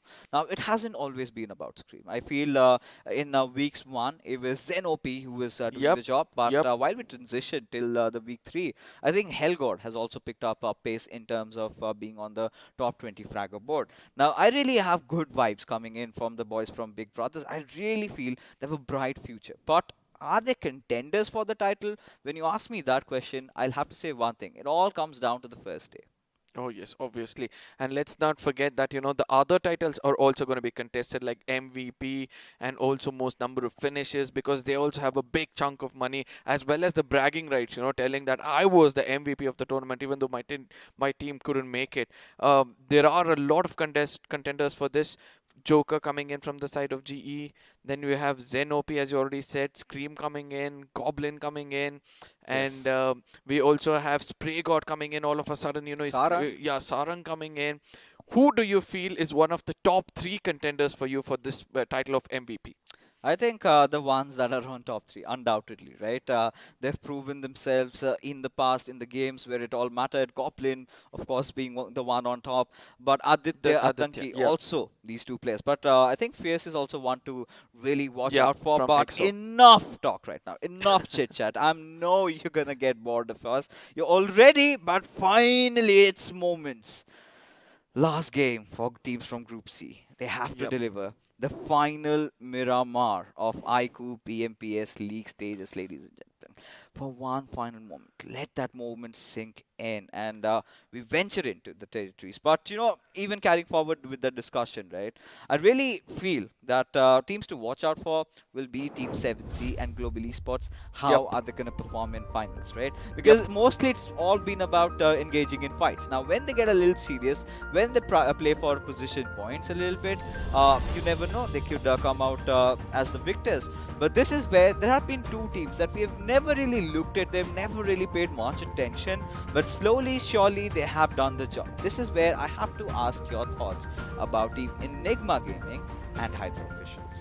Now, suddenly you come into the game when required, and all of a sudden again your graph goes down. That is where people will start to doubt your potential, right? That is where I lie. I love to see them as an audience point of view first, and then as a career which stands in front of them, especially for the title.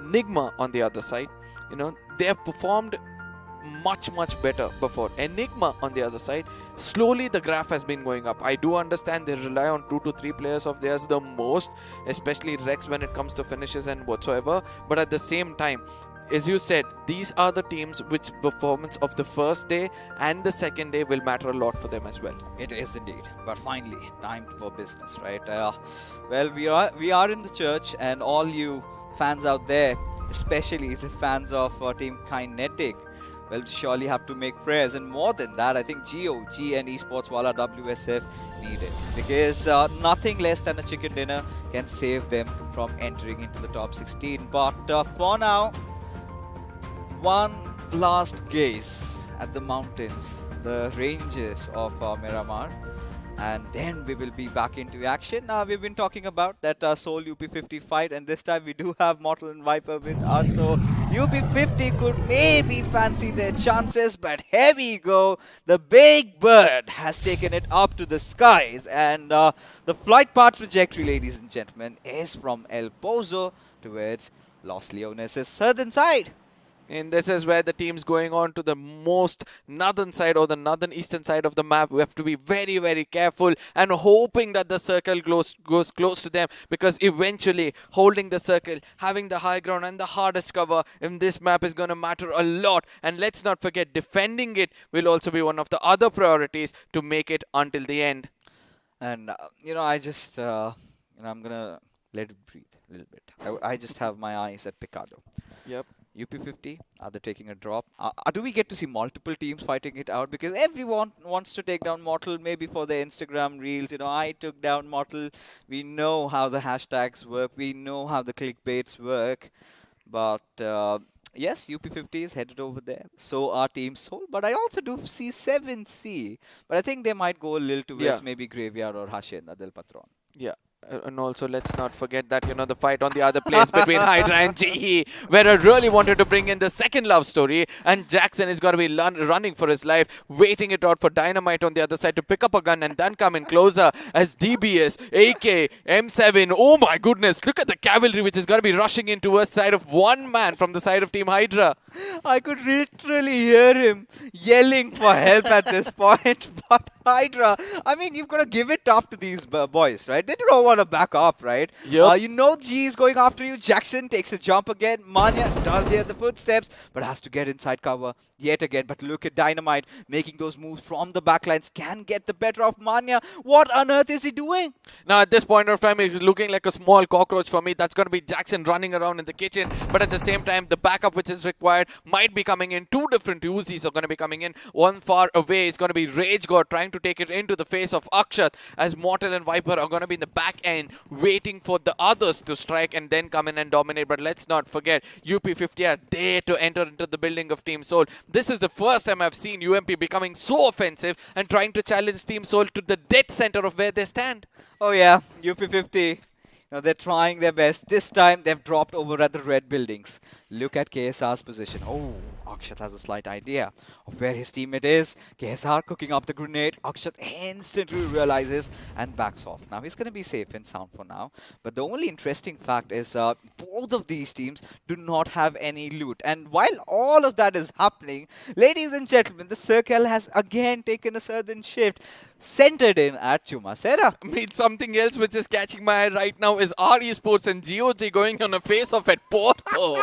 Are you serious? This is what you want to do? Pull out each other's leg. They become a frog in a bucket at this point of time. Nobody is allowed to go up. But let's not forget, among all these things, one team which is going to be very happy is going to be Blind, right? Because they know that they've somehow made it to the top where the other frogs fight. They're going to be hanging on the thread above the bucket. But coming back into the game over here, ladies and gentlemen, look at how Team Seoul is cornered to one place at this point of time, as UP50 successfully struck fear in the hearts of Team Seoul. I mean, thou shall not pass is what UP50 have, but Goblin making some big moves. He wants a little bit of loot because does not have that Kevlar on him. But KSR is not going to move a muscle. Akshat has all the idea that is necessary at this point. As UP50, they're going to try and loot out a few more compounds, but I hope they have enough information relayed of Goblin's position. Yeah, but at the same time, you know what I love the most about Goblin? No matter how far he is, he's going to stick on to his basics, right? He's going to be like punching in the air, making sure no matter what happens, I'm not going to give away my footsteps, which he has done wonders even in the previous match of Erangel, where he came in and became one of the key players to get that winner chicken dinner. But coming back into this specific game, I think, you know what UP50 did over here? They just allowed one person to go into that building, grab all the attention of Team Soul so that they don't get the right kind of farming, whereas the others might be going in. As GE at this point of time, knuckle down, one man already lost in. That's going to be the, you know, I think it was the shotgun which did the magic for them, but ultimately Parv has come in closer. He kind of knows the location of the enemies. He's going to be tossing up a grenade. If this connects, this is a time where Hydra says, yo GE, we are in the ground. I do not understand why Hydra officials are so scared. Because Parv had all the time on planet Earth to try and lob that grenade and get 2 players down along with him. Still resigns himself from doing so. But Jackson, is AJ aware? Does he know? Finally gets on his Uzi, goes in gets the better out of Ronnie, but the trades do follow suit. And this is where Manya has also got to close in as AJ angrily gets the finish for his team, as GE have managed to already reduce Hydra to a 2-man squad. Now this is what happens when you don't stick together. I don't know why this has been a big problem for the side of Hydras. I just hope they learn from this, right? If they perform like this in the finals, I don't think so it's going to be easy for them, as Dynamite at this point of time gives away his location and falls back, because that's the best thing to do right now. Resort for his teammate, probably regroup and then strategize, or else he'll also be hitting the ground way too hard. And GE at this point of time is clearly made a statement that we stick together and we take all of you down one at a time. Hydra, I mean, sorry to say, fans, I'm going to disappoint you. They have really wet their pants. No second thoughts about it. I mean, their body language, they're scared, but they still want to take the fight. I do not understand why. But for now, KSR, he's made some movements, right? Along with Sarkar and RageGod. Now, the next contestation can be between Mortal and RageGod. Mortal, I believe, is just outside the red buildings. Akshat, he's making sure he provides cover fire. But look at Goblin. At such a prime position, he could make a whole world of difference. Now, let's not forget that your Soul, being very clever, you know, lured UP50 right into the building as they have come out and turned the tables. Can this be the move of the tournament itself, where Viper has a pretty much close combat with in front of him? I know he's got the deadly AK and DBS. I would rather want a DBS at this point of time. Oh, I would. But eventually, you know, he runs away, then comes back again into the crosses. Oh my goodness, how much more of blessing has this guy got, as KSR is still waiting to strike. Still waiting. They might meet heads right now. Viper and KSR7. Oh, he spots his. Hands out. KSR still not out on his triggers. Realizes that grenade goes in. That was a pristine moment. He could have decided to strike. Viper getting a little impatient. And this is where KSR lets himself loose. And again, UP50. Why you do this? Dominate when required. UP50 as Team Soul at this point of time will again go back to re-strategize. Look at them converging. Look at how Akshat is holding that ground, right? He's just going to be on the corner, waiting it out. Probably jump down as soon as Mortal gets a knock for himself. And eventually, Goblin does that, and Akshat is going to be jumping down as Mortal is going to be shifting his position as well. He's going to be Goblin having a view of the opponents as well. And a push comes in. Let's see how UP50 is going to strategize against this. And the mistake made by UP50 will surely be capitalized. Oh, their happiness is short-lived as RageGod also gets wiped out. Goblin giving them that perfect opening, and Team Soul had their work cut out, and Akshat, the MVP, 3 finishes, you know, taking advantage of all that chaos that ensued in this particular fight. And I mean, KSR had all the time in planet Earth, could have picked up Viper. There was nothing to be worried about. Should have gone right then and there the moment he was trying to cook up a grenade. And I do not know why UP50, I mean, they're creatures of habit, I get it. But these sort of habits are something that you have to let go. these sort of habits are something which pays you a very, very hefty price, obviously, because capitalizing on what you have in front of you and then, regretting is obviously not the answer in a tournament like this. But at the same time, one other thing which I loved was Akshat's position. After he had done the damage, he was holding such a position. He was like, I won't go in, guys. It's for you guys to give me that initial, and once you do it, I'm going to make sure to come in and capitalize, and that is what exactly he does. Whilst all of it was happening, UP50, they're out of the tournament. This was your final goodbyes. We loved you. We hope you come back in stronger. But now, Arka, business time. Circle shifting towards Chumasera. We've got the boys from ACBC around the center. 7C getting there. Enigma somewhere around the power grid, trying to rotate in. But my eyes are searching out for GOG. Oh, yeah. Who are still, ladies and gentlemen, who are still yet to make their move inside the circle. They had really cried their backs off because it was a fight, I think, against our Esports, and hopefully so, as I stand corrected, they have not lost anybody. This is where I really felt that GOG have done the right thing, right, in this game, as Kinetic on the other side is going to start trembling. He's going to be getting down, and eventually Sarang, one of those contenders for the MVP title, is not going to stop himself until he's going to spray down and make sure he connects some bullets to the head of the enemies, as Dotty is going to be over the horizon as well. I don't know, with this 3x spray, it looks like Sarang is going to be unstoppable. All RTR has to do at this point of time, tuck their tails, go into hiding, and then try to revive Kinetic. I think Sarang is definitely has taken the accolades of being the mid-range king, but look at 7C. They want to fight it out against Retribution RTR. This was again one of those teams, and very important game for them, but I'm pretty sure their chances are also very bleak. Duty just backs off a little bit, has to reposition himself, and so are the players of RTR. 3 of them already cornered to one position. 7C at this point will want to get the better out of Duty, but look at Retribution RTR. They are making a run for their life. And I do believe that's the right thing to do, right? When you don't have the right kind of resources, you're already tagged out, and you don't, you're not having the best of the mind, but eventually Chono has different things to say. He's going to make his teammates come back and try to take the fight. But let's not forget INS also coming into the picture. Both of these teams actually need a lot of points. So who's going to be backing out from an unnecessary fight, whereas the other will be taking advantage of that, is going to be the next big question. INS have already let themselves loose, already fired a couple of bullets. There you go. Joker trying to immobilize their buggy. Chono tries to go in. Makes it into cover. But this is all safe and sound for both of these teams if they tend to survive, right? But for Team INS, a very important game. Maniacs trying to get into cover. Gets picked off by Sarang. And now 7C Esports. They're not going to look behind, but they will have to, as Duty has been spotted out. Now Aladdin coming from the backlines has a open vision. But despite that, Duty still gets the better out of Sarang. And Savitar suddenly has himself knocked out. No, at the same time, Duty doing wonders over here, eventually gets taken down because of Savitar coming from behind, but Coops is going to capitalize on that, as well as Chono and Dotty both are down on their knees. INS is trying to push in at the right time. Could this be the game changer where INS can take it all home, as Kinetic's one grenade is trying to restrict them, as the other one will be trying to take down the side of 7Cs. INS smell blood. They know this is their time. They need to pounce. Crazy Soul already pushing in. Has to deal with Coops. Does manage to get a knock. Can he get the second one? That's the big question. Shane from a different angle altogether sprays at another player, and there you go, another one falls RTR. They are in shambles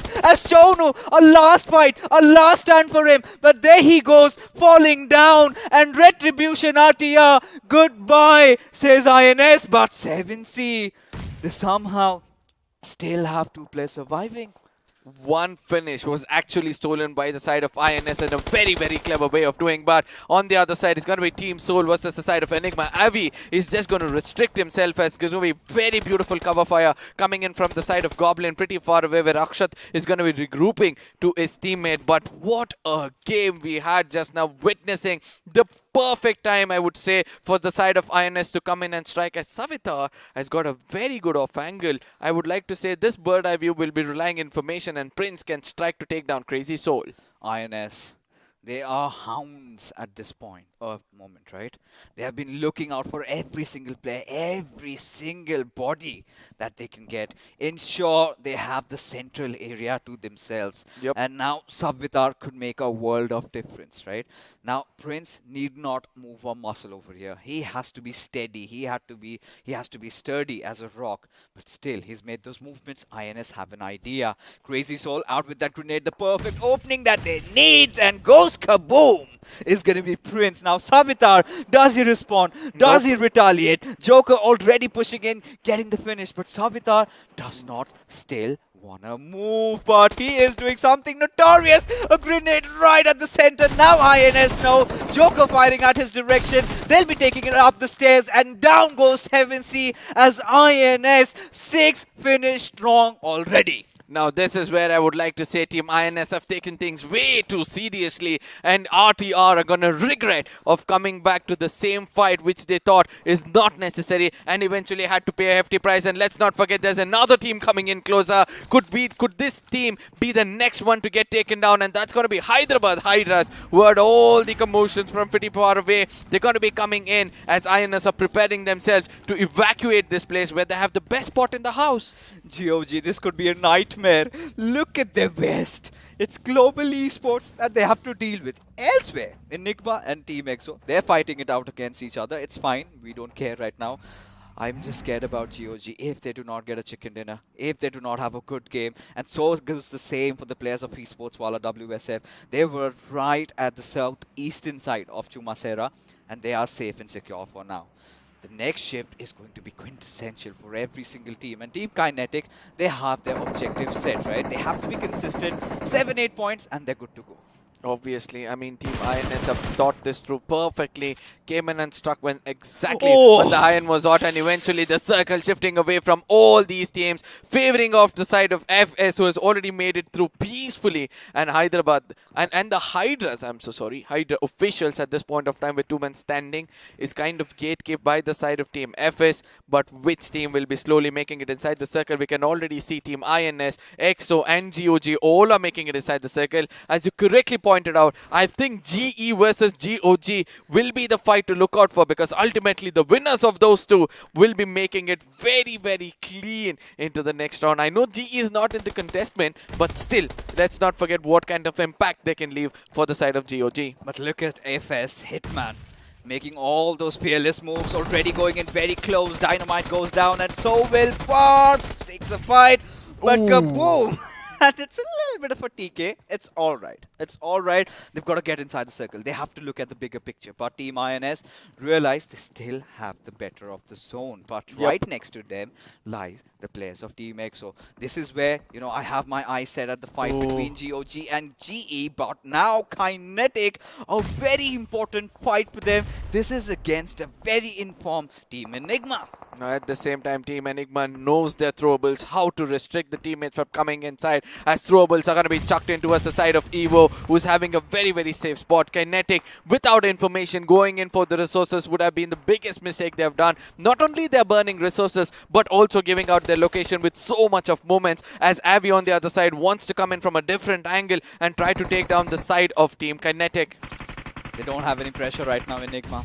They can even go out for all they could care, but the same cannot be said for Team Kinetic. Now KU has already taken up the stairs, has the first floor. Can he lob a few more grenades? That's what's going to be important, but Avi's position has been compromised. But there you go, KU goes after Eggy, lands a few shots and eventually backs himself up. Needs to patch him at the right time, because Enigma, they've taken it up to the stairs, up to the rooftop.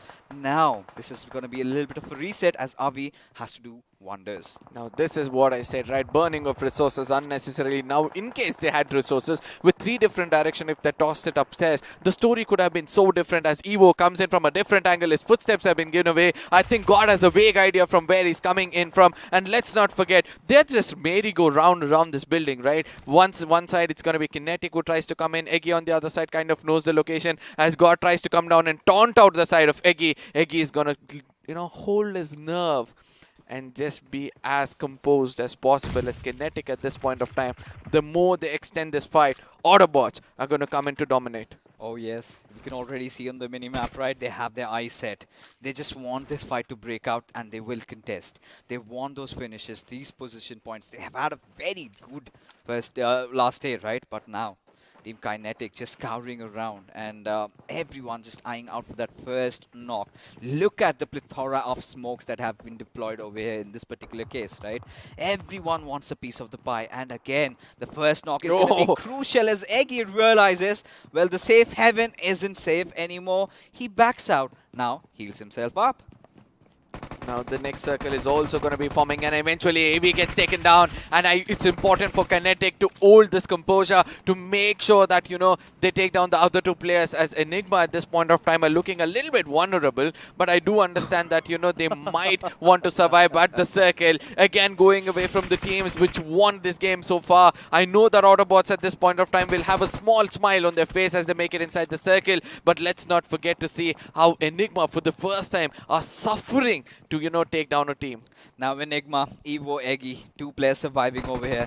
Now this is where Kinetic really need to go in hard and heavy, as there you go. Eggy somehow trying to defend, but Evo falls down, courtesy to Onyx, and there you go. The entirety of Team Enigma gets out, gets deleted from the server. Now Team Kinetic, they still have little semblance of cover still inside the circle, just a little bit, but they still need some better compounders. DOG letting themselves go could be the worst possible decision that they made at this point. Messing up against the bullies, you better watch out. Now at the same time, they do not have control over the zone as well. It's going to be a fight for taking out between INS and GOG as Nick OP gets taken down. Not the right kind of fight, as you correctly pointed out. There's going to be the next man coming in. Retaliation was really good from the side of Nick OP.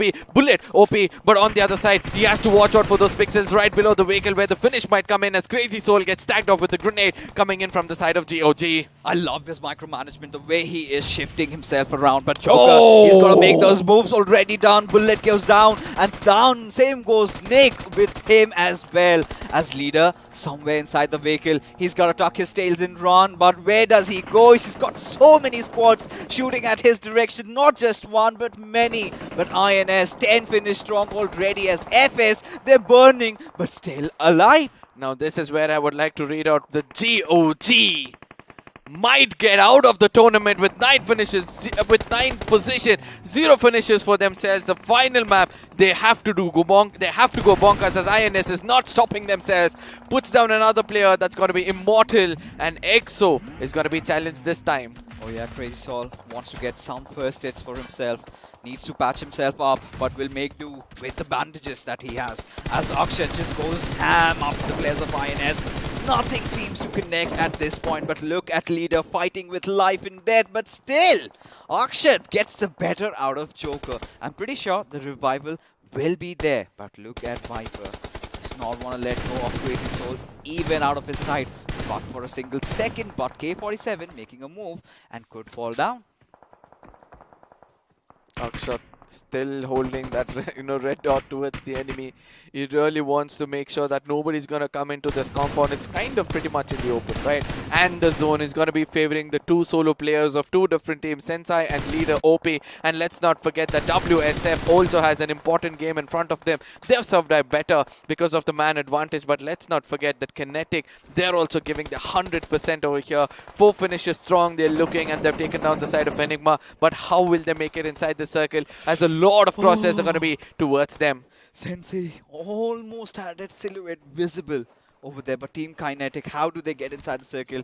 You've got Esports Wala WSF looking out for you on the low grounds. The moment they step out, they do see all these smokes popping out. This is where they finally are alerted. They know there's someone who's trying to get inside the circle, and it is the perfect opportunity for WSF to rack up a few finishes. At the same time, Autobots are coming in from the corner where they feel they're the strongest, as Leader OP is still fighting it out with the side of FS. Could this be the 3rd finish for him, as he's doing the best of what he can, being the last ray of hope, but eventually Goblin is going to come out, tag off the side of ABC. Look at that force spray going into perfection, as the next one might be falling down thanks to his reload. That Autobots is going to be surviving a little longer. Autobotz, they're getting crushed at this point. Team Soul are making a good workout out of them, but Team Kinetic is also going to charge in from the other side, but they have to be ready as Viper strikes and BO goes down. KU and God have to provide that cover fire, need to ensure the players of Team Soul do not charge in at their direction. Now GOG still surviving. Single man FS, single man Sensei, single man from the side of Team EXO as Soul has got bonkers against the side of Kinetic. Puts an end for them completely as Kinetic gets taken off. And look at where they've gone down with 8 finishes for themselves. Team Kinetic at the 6th position. Oh my god, I thought they were all out. It's going to be God, the last man standing. The zone is doing a lot of damage where it's going to be walking into a lot of process. And eventually WSF is going to put an end for them finally. And Sensei finally falls as well. But look at INS, 13 finishes strong. This time, however, just remain with 2 of their players as Goblin. This time, he has his eyes set at the players of Esports Wala WSF. A very important game for them. They haven't made their presence felt. They have been focusing heavily on just getting position points. But Akshat, he is going to deny them the luxury of that vehicle. And in doing so, Goblin picks Honey up as well. Now this is where INS from the top is just going to watch the others fight out with one another as Team Soul at this point of time are going to concentrate on the other corner because they want the real estate which is in front of them. They want to cover up every look and corner as leader at this point of time will be tagging off Goblin. I think he kind of has a vague idea. That's why he's going to be cooking up the grenade. Will this be the story of GOG ending with the 4th finish, the 4th position? Yes, it is. 4th position with just 2 finishes for themselves, not the one which they were looking out for. But look at FS, off to shenanigans, stating off Soul's finishes there. And Soul pretty much pissed at this point.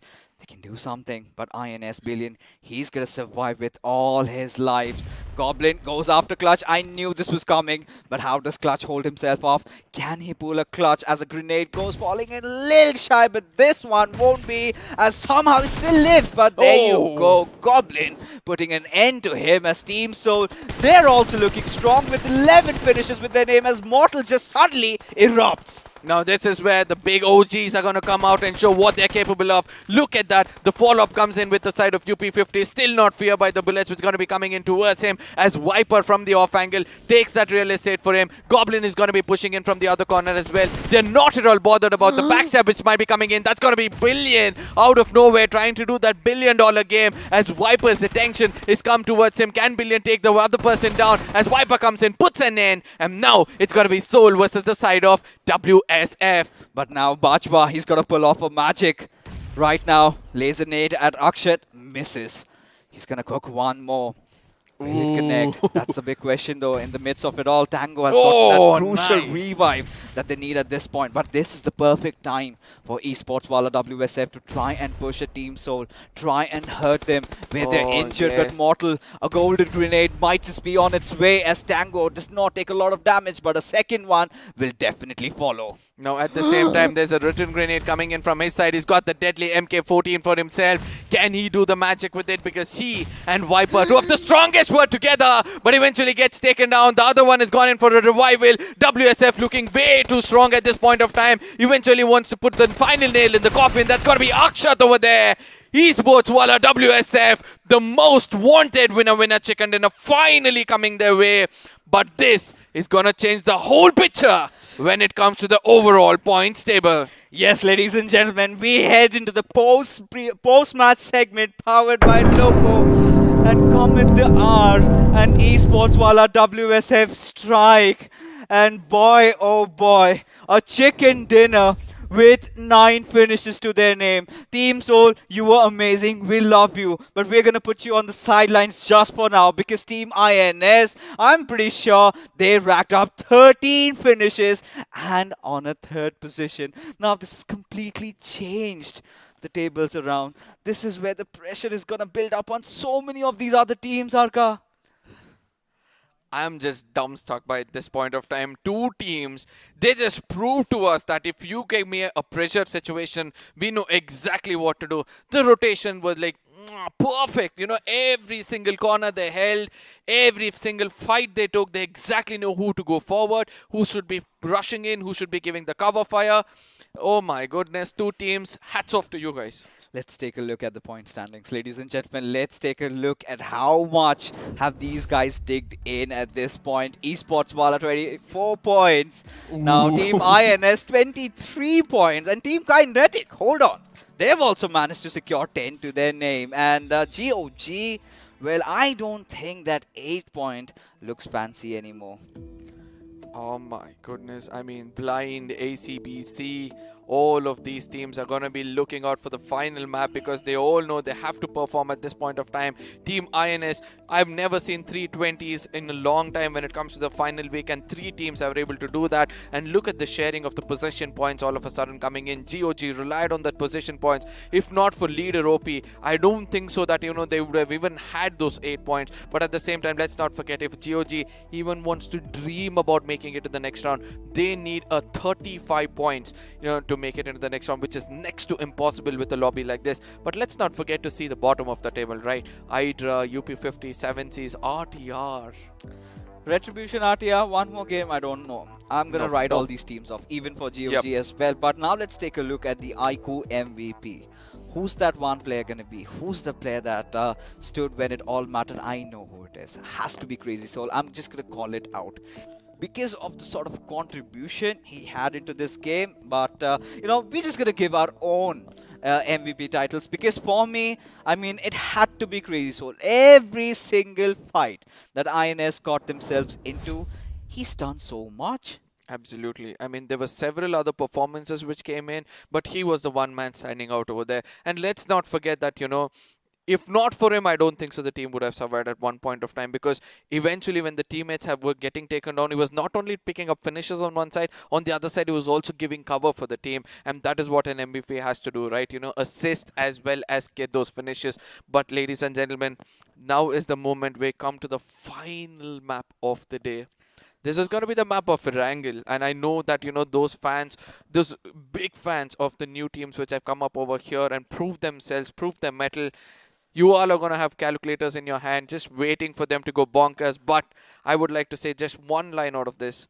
INS, hats off to you guys. Hats off to you, INS. And same goes for Esports Wala WSF. But ladies and gentlemen, before we, you know, get into things, of course, we've got to thank our sponsors, Craft and BGMI and iQOO, as they have a special message for you guys just about now.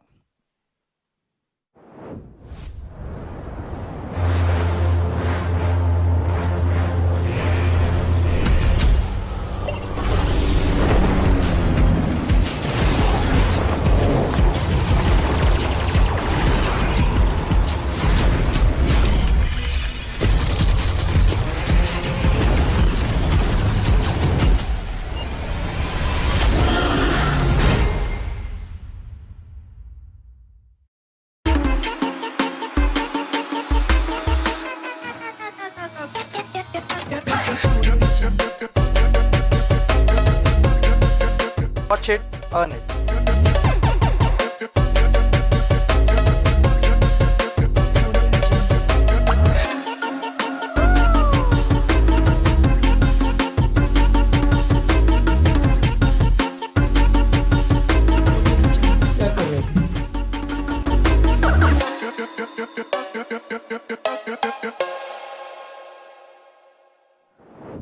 Well, it's all loco out there. It's getting all crazy. We are just fanatics, just waiting for all the action to happen. Of course, one last game remains, but boy, oh boy, Esports Wala WSF completely changed the dynamics of how they approach their game, right? Yeah. They are one of those teams that love to take those fights. This time, they were way passive. Yeah. They were the kind of, how do you call it? They were intending to be the pacifists in the lobby. They waited for the right opportunistic moment, and once it happened, they did strike. Now, ladies and gentlemen, if you want to get struck with a lot of information for yourself, all you have to do is head on to Loco and make sure you follow all your favorite BGMI streamers and casters out there, where they're going to give out a lot of information for you as to where and how the next part of the tournament is going to go around, as well as let's look at this one last time, right? Because eventually we need to know what exactly happened, who were performing the best, and who actually has the title for themselves as the MVP of the day. UP50 again jumping into the lion's den. Do not go out walking. That was all it came down. But they had their fair share of chances, right? They could have secured that knock on Viper when the moment was right. But this is another thing. I do not know what's this love and hate relationship going on between Global Esports and Hydra officials. I would love to see more of that. But this is the moment, right? The moment Goblin knocks one of those players out of UP50. I think it was KSR that got taken down. Akshay just goes in like a madman and finishes 3 off.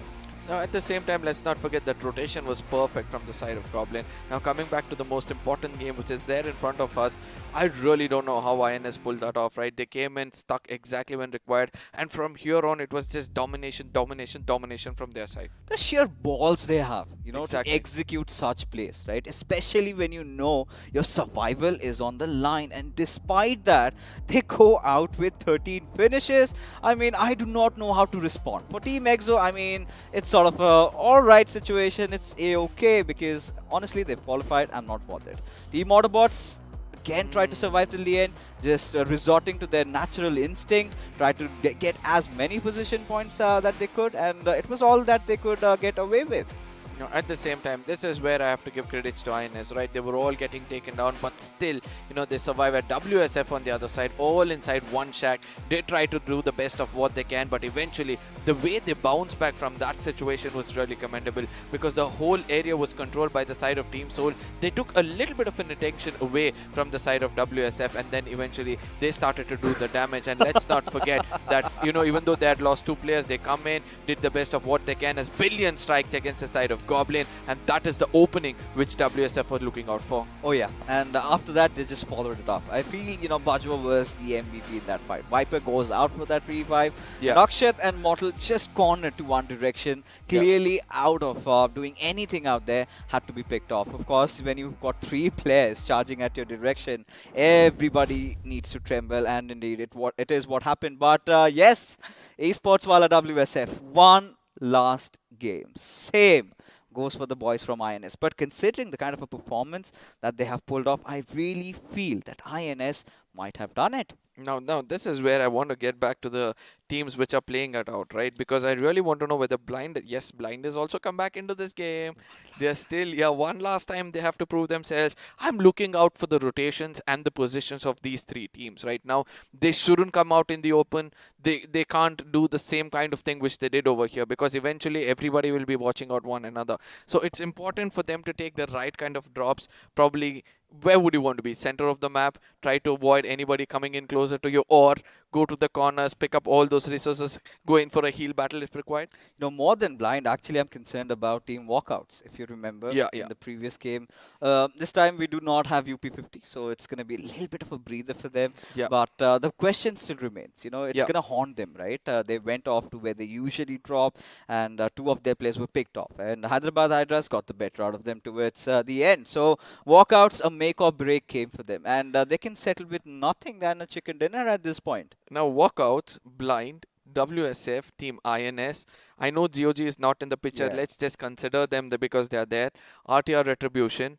I mean, I've already named 6. We need not name more. But still, if you guys want some entertainment for yourself and some drama, I'm going to read some more for you guys.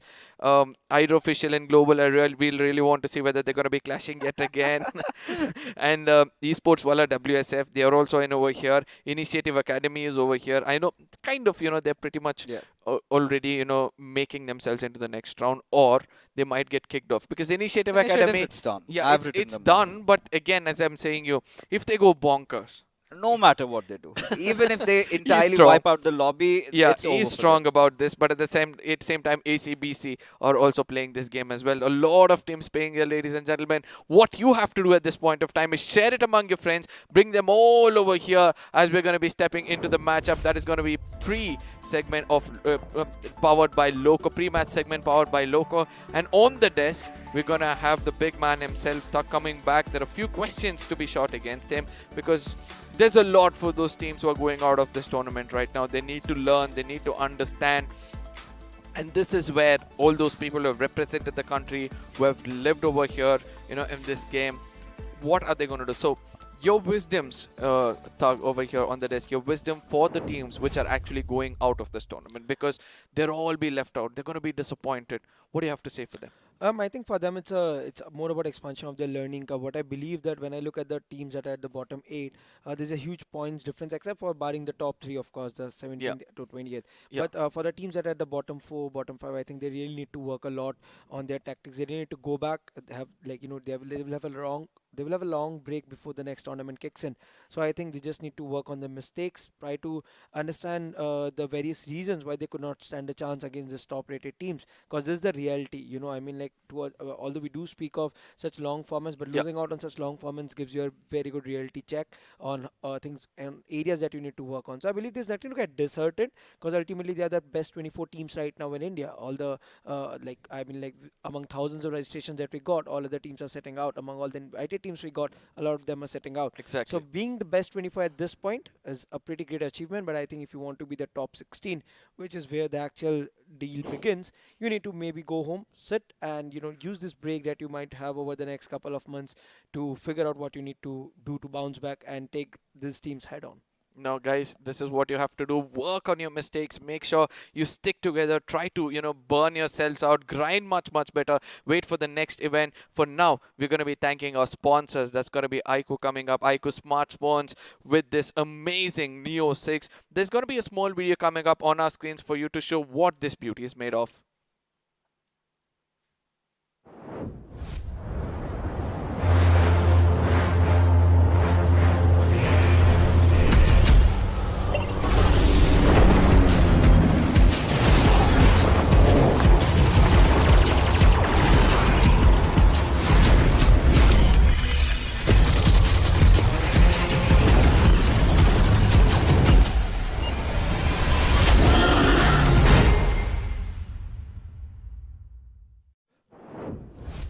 FPS, something going smooth in the device, but what's more important for us right now is the smoothness of the final map itself, because everybody needs to be very careful on their moves. I mean, I don't know about smooth, because it is going to be chaotic. Someone is going to let slip the dogs of war, because we just saw Team INS coming in big right now. And speaking of teams, we are going to have a few substitutes, a few last-minute changes before the action is coming in.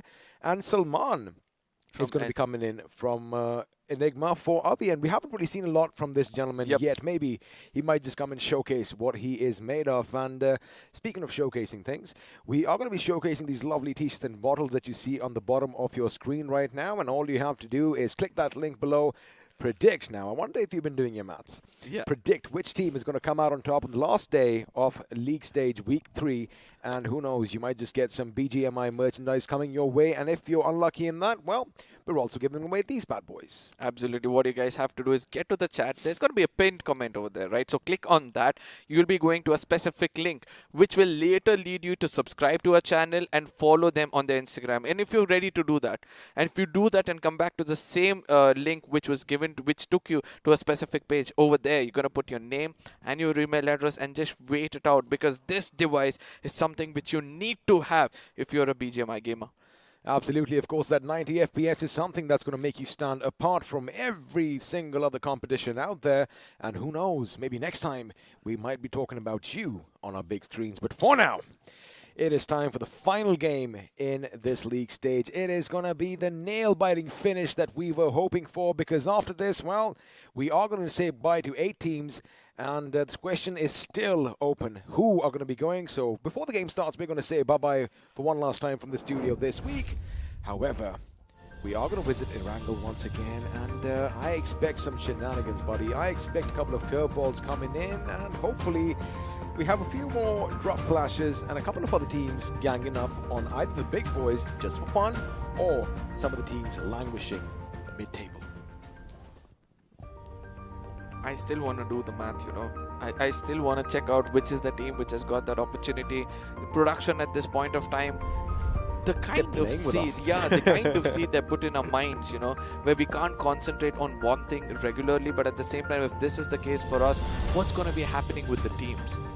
I know that the big teams will have their boot camp. There'll be 2-3 people who will be doing the math. But for the new teams, the new pros who have come in over here, they're far away from one another. They need somebody to be doing the math, and that pressure also will be kind of mounting on them. I'm not sounding unprofessional at this point of time. I'm just telling that there might be some people over there, but you need to rely on the best of the information you have. Well, see, they're going to know how many finishes they have in a game. They're going to know exactly what position points they get. So as far as the math is concerned, I'm pretty sure they have an idea. However, what is going to stand out for me is, largely thank you to the iQOO BMPS, they've had this spotlight that's been shining on them. And at the end of the day, when you have an opportunity, you can either grab it or let it slip through your fingers once again. And all in all, I do believe that most of these teams, they've seized that opportunity. But now, ladies and gentlemen, boys and girls, for one last time in the league week 3, the Big Bird is going to take to the skies over the beautiful map of Erangel. And this time, by the look of things, we are going to be heading down south. In fact, we are going to be flying over the shooting range, over the ruins, and eventually ending somewhere west of the Sosnovka military base. But speaking of ruins, which all teams are going to be left in its wake? The flight path seems to be so clear. The flight path seems to be, so silent at this point of time. But the teams jumping off early for making sure that they have the right kind of points for themselves. Oh my goodness, I'm already feeling my hands and legs go numb because I know that there is AC over here. I know I'm sweating on other parts of my body, but my hands and legs are just going cold. See, the thing is, right now, even I'm just going to take it down a notch because this is the calm before the storm.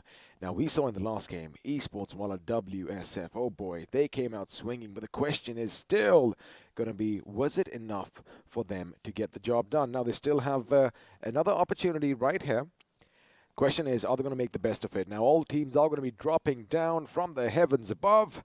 And already you can have a look that a few teams are switching things around. Blind this time around, deciding that, you know what, they're not going to take any chances. They're going to have a little bit of a spit drop at the shooting range. And Severny, and lo and behold, have a look at the circle.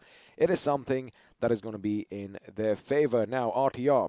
We know that these boys love heading to the Sosnovka military base from time to time, but ACBC are going to be playing as well, which means they're going to be content with the ferry pair and the surrounding areas. But that also means they might just lock horns with Team INS. And speaking of Team INS, boy oh boy, these guys have been playing phenomenally.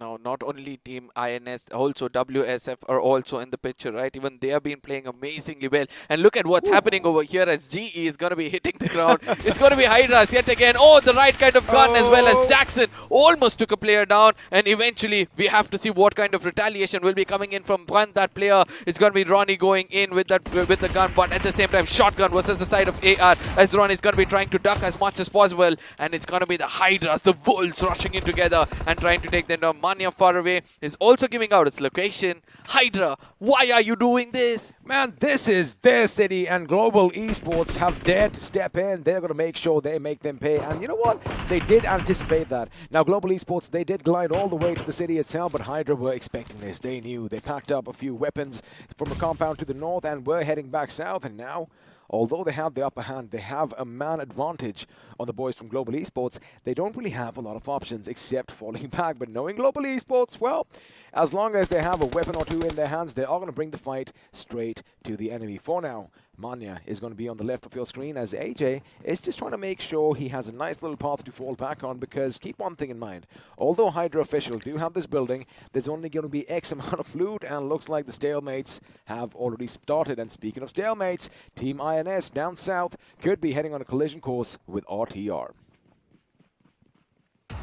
RTR Retribution, Autobotz, ACBC, all of these teams, and how well are they going to counter out the final game? Who's going to leave a big mark even though they're not making it to the next round is also something we have to watch out for, because ultimately there are only few teams, who have proved their mettle, right? But at the same time, let's not forget to, give a little bit of a limelight for those who actually worked hard.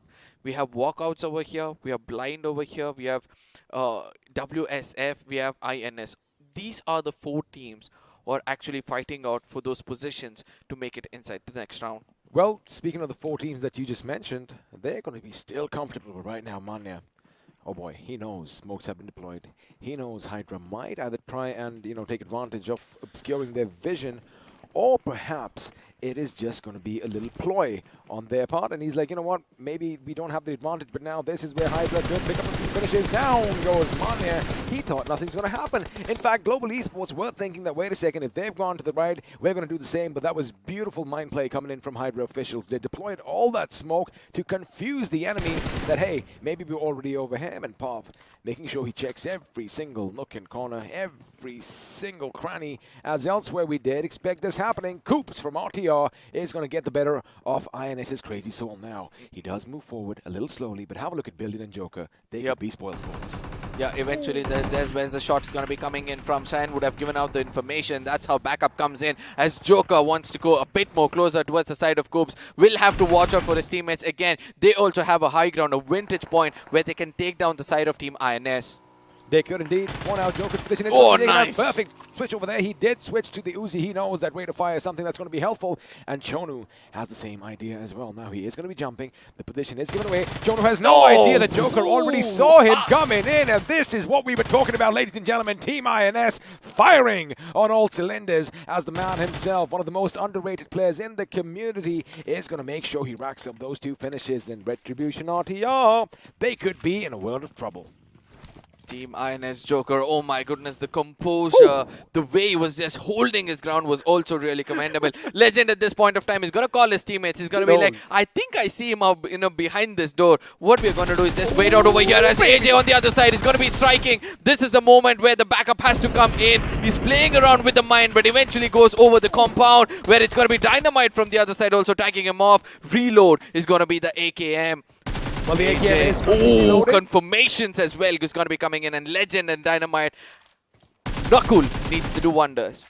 He does indeed, but right now it's going to be Dynamite. In fact, laying down some Dynamite in his position as that grenade was just a bit too close for comfort. But this is where that Uzi-laden man is going to come up from behind. And, well, Legend might just go down as a Legend himself because AJ, although he is trapped in a little bit of a corner over here, smokes have been deployed because Knuckle and his teammates know that they need to keep him alive. In fact, Knuckle is the only other teammate that AJ has at this point.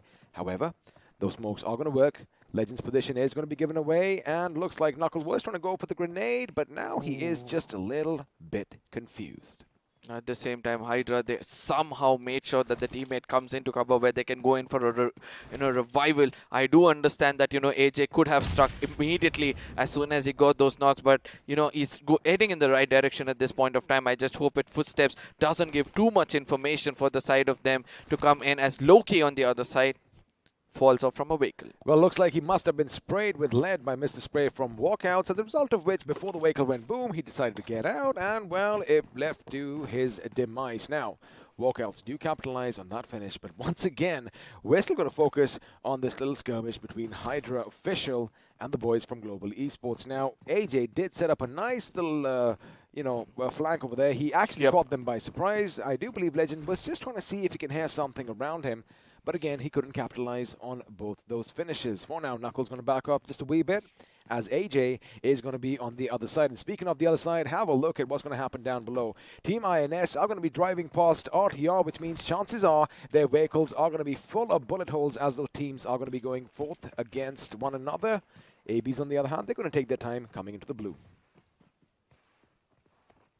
The circle yet again, it's going to be playing a spoil sport, right? Because just in case it goes to the northern island, that is where, it's going to be a very different story for the teams in the bottom. And let's not forget to see where the positions of Team INS is, right? They need a lot of points for themselves. I know that they're going to be relying on a little bit of a finish points as well, but let's not forget that there are also other teams. That's going to be the side of ACBC who will be making it inside the circle, where GOG will be guarding them down. Well, normally ACBC never take the Eastern Bridge because that is where you have the majority of teams lying in wait around Milton. Now, GOG apparently did kind of let them go through because they also need some points, right? If they have a big game right now, maybe, who knows, just maybe they might make it to the top 16 again. It is all going to be left to the last second here in Erangel. But for now, once again, we are anticipating something breaking out with Hydra and GE. But elsewhere, I see a lot of vehicles getting a bit too close for comfort for one another.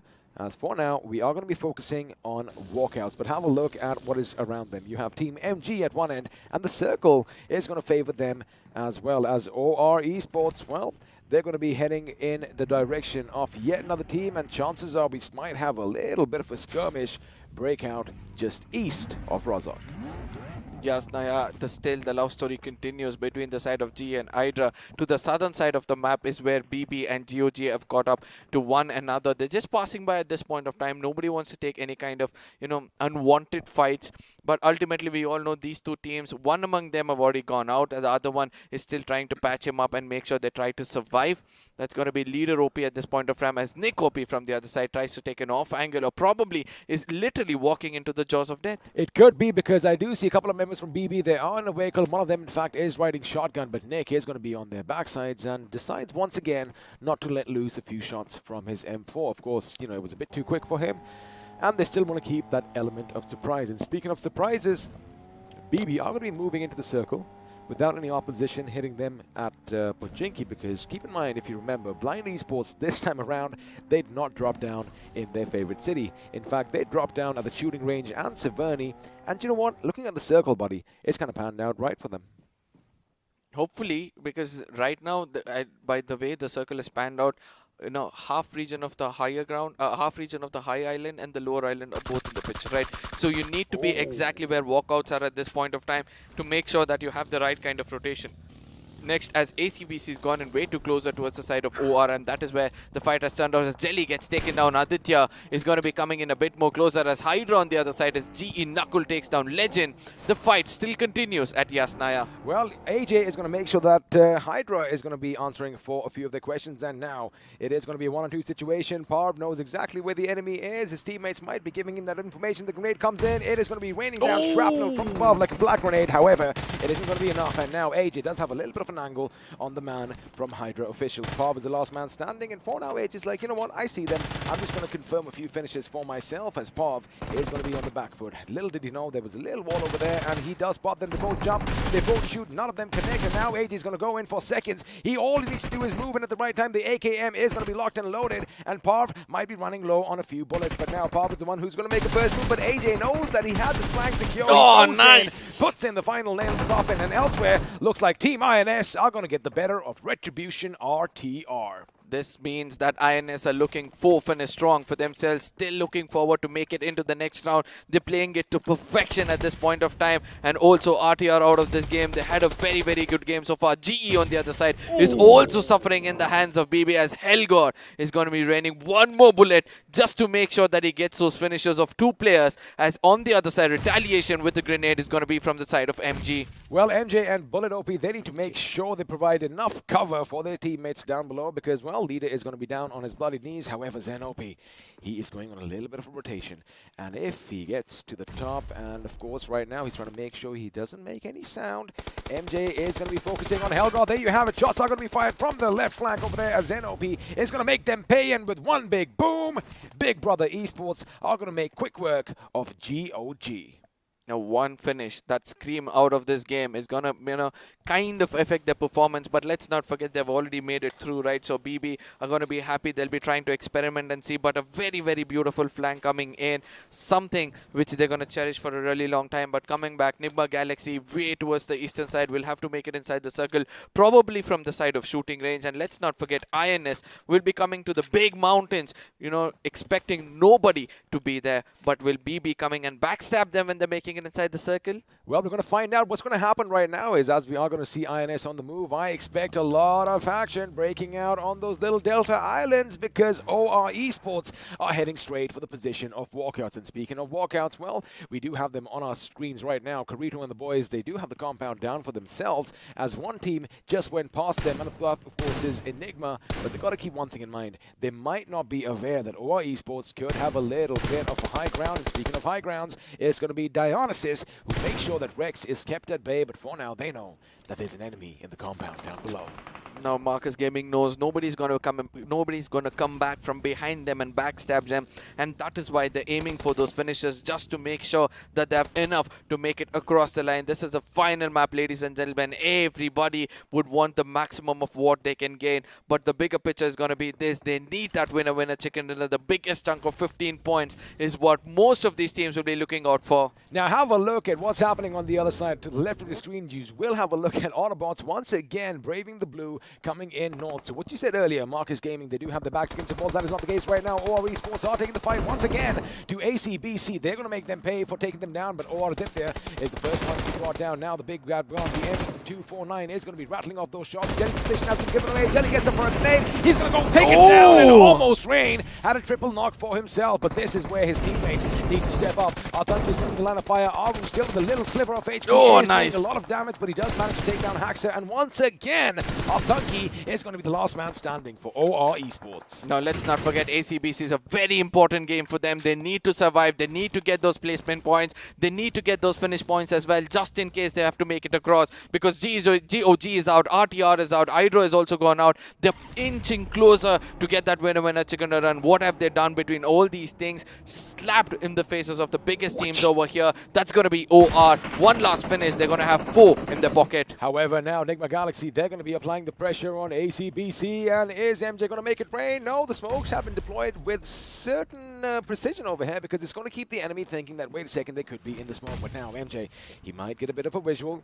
Rain is going to make sure that Haxa is picked up, but no! A grenade comes in, and well, Haxa is going to be blown to smithereens, and Rain is going to have to go back with a sliver of HP. Evil Sky at one end, Capron at the other. They realize, 1 second, guys, this is going to be a lost cause, and now Rain is going to get up. He's next. MJ almost getting taken down, but his teammates are going to be right next to him, and Apollo is going to be making them pay for their little mistake. Now, at the same time, Capron is still trying to do the best of what he can. He's going to be pushing in. He doesn't know the information of the other one coming in. A 2v1 situation where he steps out, dares to take the player down. It's going to be Apollo and MJ coming in a bit more closer. Information would have been relayed that it's a grenade which is going to be cooked in from the other side, but that smoke could be that diversion, and eventually MJ also gets taken down. Capron at this point of time wants to do wonders, as then another team coming in from behind. He needs to be quick to take down the final player of Enigma Galaxy, or else things can go wrong. This is where Evil Sky needs to come in from that left flank, as Capron is going to go to the right. He does make sure he finishes what he started. Since Max been taken down, Apollo, all he can do is helplessly look on. He is going to still go for the revive. Max is going to be back up on his feet again. The big question, Evil Sky finally coming in with a massive grenade, and Enigma Galaxy are sent packing once again. What an important game for this team, but now we're going to focus on Team INS, making sure they pick apart Walkouts one by one. Now, that is where I would like to say that Walkouts at this point of time are looking very, very vulnerable, as INS is going to be held on to this ridge. They are divided at this point of time. Walkouts need to play for placement points. I know Spray from far away can hold an off angle, but he also has to watch out for the other team. That's going to be Marcus Gaming right behind him, who would want that hard cover for themselves. But coming back over here, BP versus the side of WSF. WSF are also having a good time. They need these finishes. They need this chicken dinner as well, as they're going to be raking up as much as possible. Capron, what a valiant effort coming in from this side, right? He took down 2 players and then allowed Evil to come in with 1 good grenade. Again, keep in mind, Evil Eye did kind of leave his position. I'm going to hold on to that thought for just a second, because here comes Esports, Walla, WSF, and Walkouts. Out now, the next intended target. I like what they're doing. They're surrounding the enemy. They're not giving them any chance to breathe over here, because if they go out, Enigma could be coming in from behind. Forget that. Enigma is way too far off, as Bajra are going to be coming inside. A barrage of grenades is going to get the better of Beard Baba, and keep in mind, since they are separated, Carito is the only one who can do something over here, because Mr. Spray is not going to be in contention just yet. And there you have it. Honey, with yet another grenade, is going to make sure they walk over Team Walkouts. Now, and I don't know how WSF are woken up. I mean, I know this is the right side of the bed for sure, but eventually, look at the spray coming in from the side of Tango. Puts another man down. He knows the information of the other person as well. Another finish being picked up by them. 4 finishes already, looking way, way too strong for the side of WSF. I believe Team INS, in fact, just stole that from their grip right now, because it was Enigma who was taken down by that team, and they make sure to capitalize on all the finishes, but now they see something left in the distance. Williams is going to be the intended target, and the last man, I do believe, for Global Esports, no, not the last man, the second last man is going to be taken down, because Knuckle is having a little bit of an issue. He doesn't have kills, which means he can't breathe underwater, as now INS Salman, of course, the first time that we are seeing him, is going to be in a precarious situation. Now Salman has no healing for himself. All he has to do is give up his life below the water. If he tries to come up, that is where information is going to be relayed. Look at that off angle being held by the side of Billion. He puts him down, but the confirmation of this finish is pretty much required for the side of INS, right? Just in case he goes away, then the story can be different, but Blind from far away can see Billion, and they might put in their crosses towards this player and then try to take him down. I love this bird's eye view right now. Esports, Walla, WSF playing aggressive as we expected them to, and Knuckle once again just just like a fish slithering away, and finally his lungs are what are going to give up because he just drowned himself to a watery grave. But for now, Team INS, they are looking good, but the circle, buddy, has taken a bit of a switch. It's gone back to the position they were in, and expect them to hit Mr. Spray's position with everything that they have. Now, how will Blind gonna rotate from this, right? Look at their position. 2 players on one island, 2 players on the other island. How are they gonna make it inside the circle? But at the same time, let's not forget Marcus Gaming having the best spot in the house. Hard cover for themselves. High ground as well as the push comes in from the side of WSF. They've already done the damage against the side of Joker. But Crazy Soul, Billion and Cheyenne, what are they gonna do next as they have to make it to the other island and make sure they play for placement points? For now, looks like Crazy Soul is going to be brought down courtesy of Bajwa's M4 and Shane and Billion. Keep in mind, buddy, they are still in the circle, but just only so, and Bajwa and the boys are going to make sure they apply all the pressure and rake up all those finishes for themselves. ACBC are going to fall down to nothing over here because, well, although we did see the Autobotz were in contention, they were the ones who were actually doing the damage. Looks like it was, well, their own devices that finally brought them down. Now, the thing is, Enigma are still 2-man strong, and they are way out in the open, so if the Autobotz think that they have their backs against the wall, well, they are wrong. But for now, Honey, he knows the enemy could be nearby. In fact, he might just know that someone is going to be down on his knees over here, as there are plenty of vehicles, and there you have it. They're going to pick up another finish for themselves. But the question is, do they know someone's up top? Looks like they do, because Tango is heading for the 2 remaining members of the Autobotz. Oh, look at what's happening over here. I mean, I don't know how much information can WSF pick up over here. They are making sure the tag of every single player around the map, every look and corner, they have information, and this is what you would need in a final game like this. WSF, if they pull off a winner-winner chicken dinner, they will be eventually making it in the next round. Gush's beautiful grenade is going to be connecting against the side of Blazy. DG, the last man standing, probably will be playing for placement points as the revival might be coming in successful. Well, he does have his teammate Phobic on the other end, so there is a little bit of option for these 2 gentlemen. But now, Team MG, they do look good. They have a nice little compound all for themselves, and Ghosty is going to make sure no one comes past that bridge. Now, INS, on the other hand, are going to take the fight straight to Esports while WSF, because looks like it's the other way around, because they know there's some fish in the water down below, as Blazy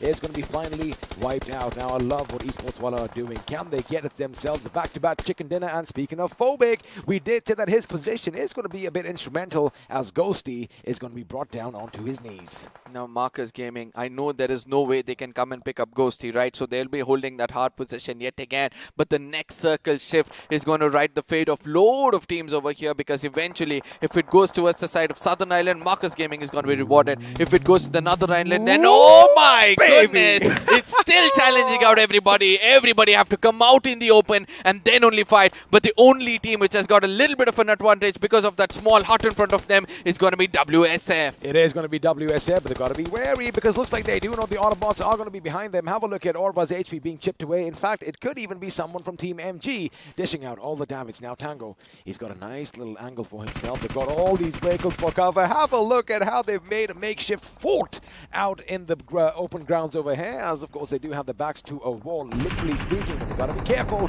about the Autobots. Now, for teams like Team Blind, they're going to come in, and they know it's time. Yes, of course, get all your covers back on, because this is where it's all going to go down.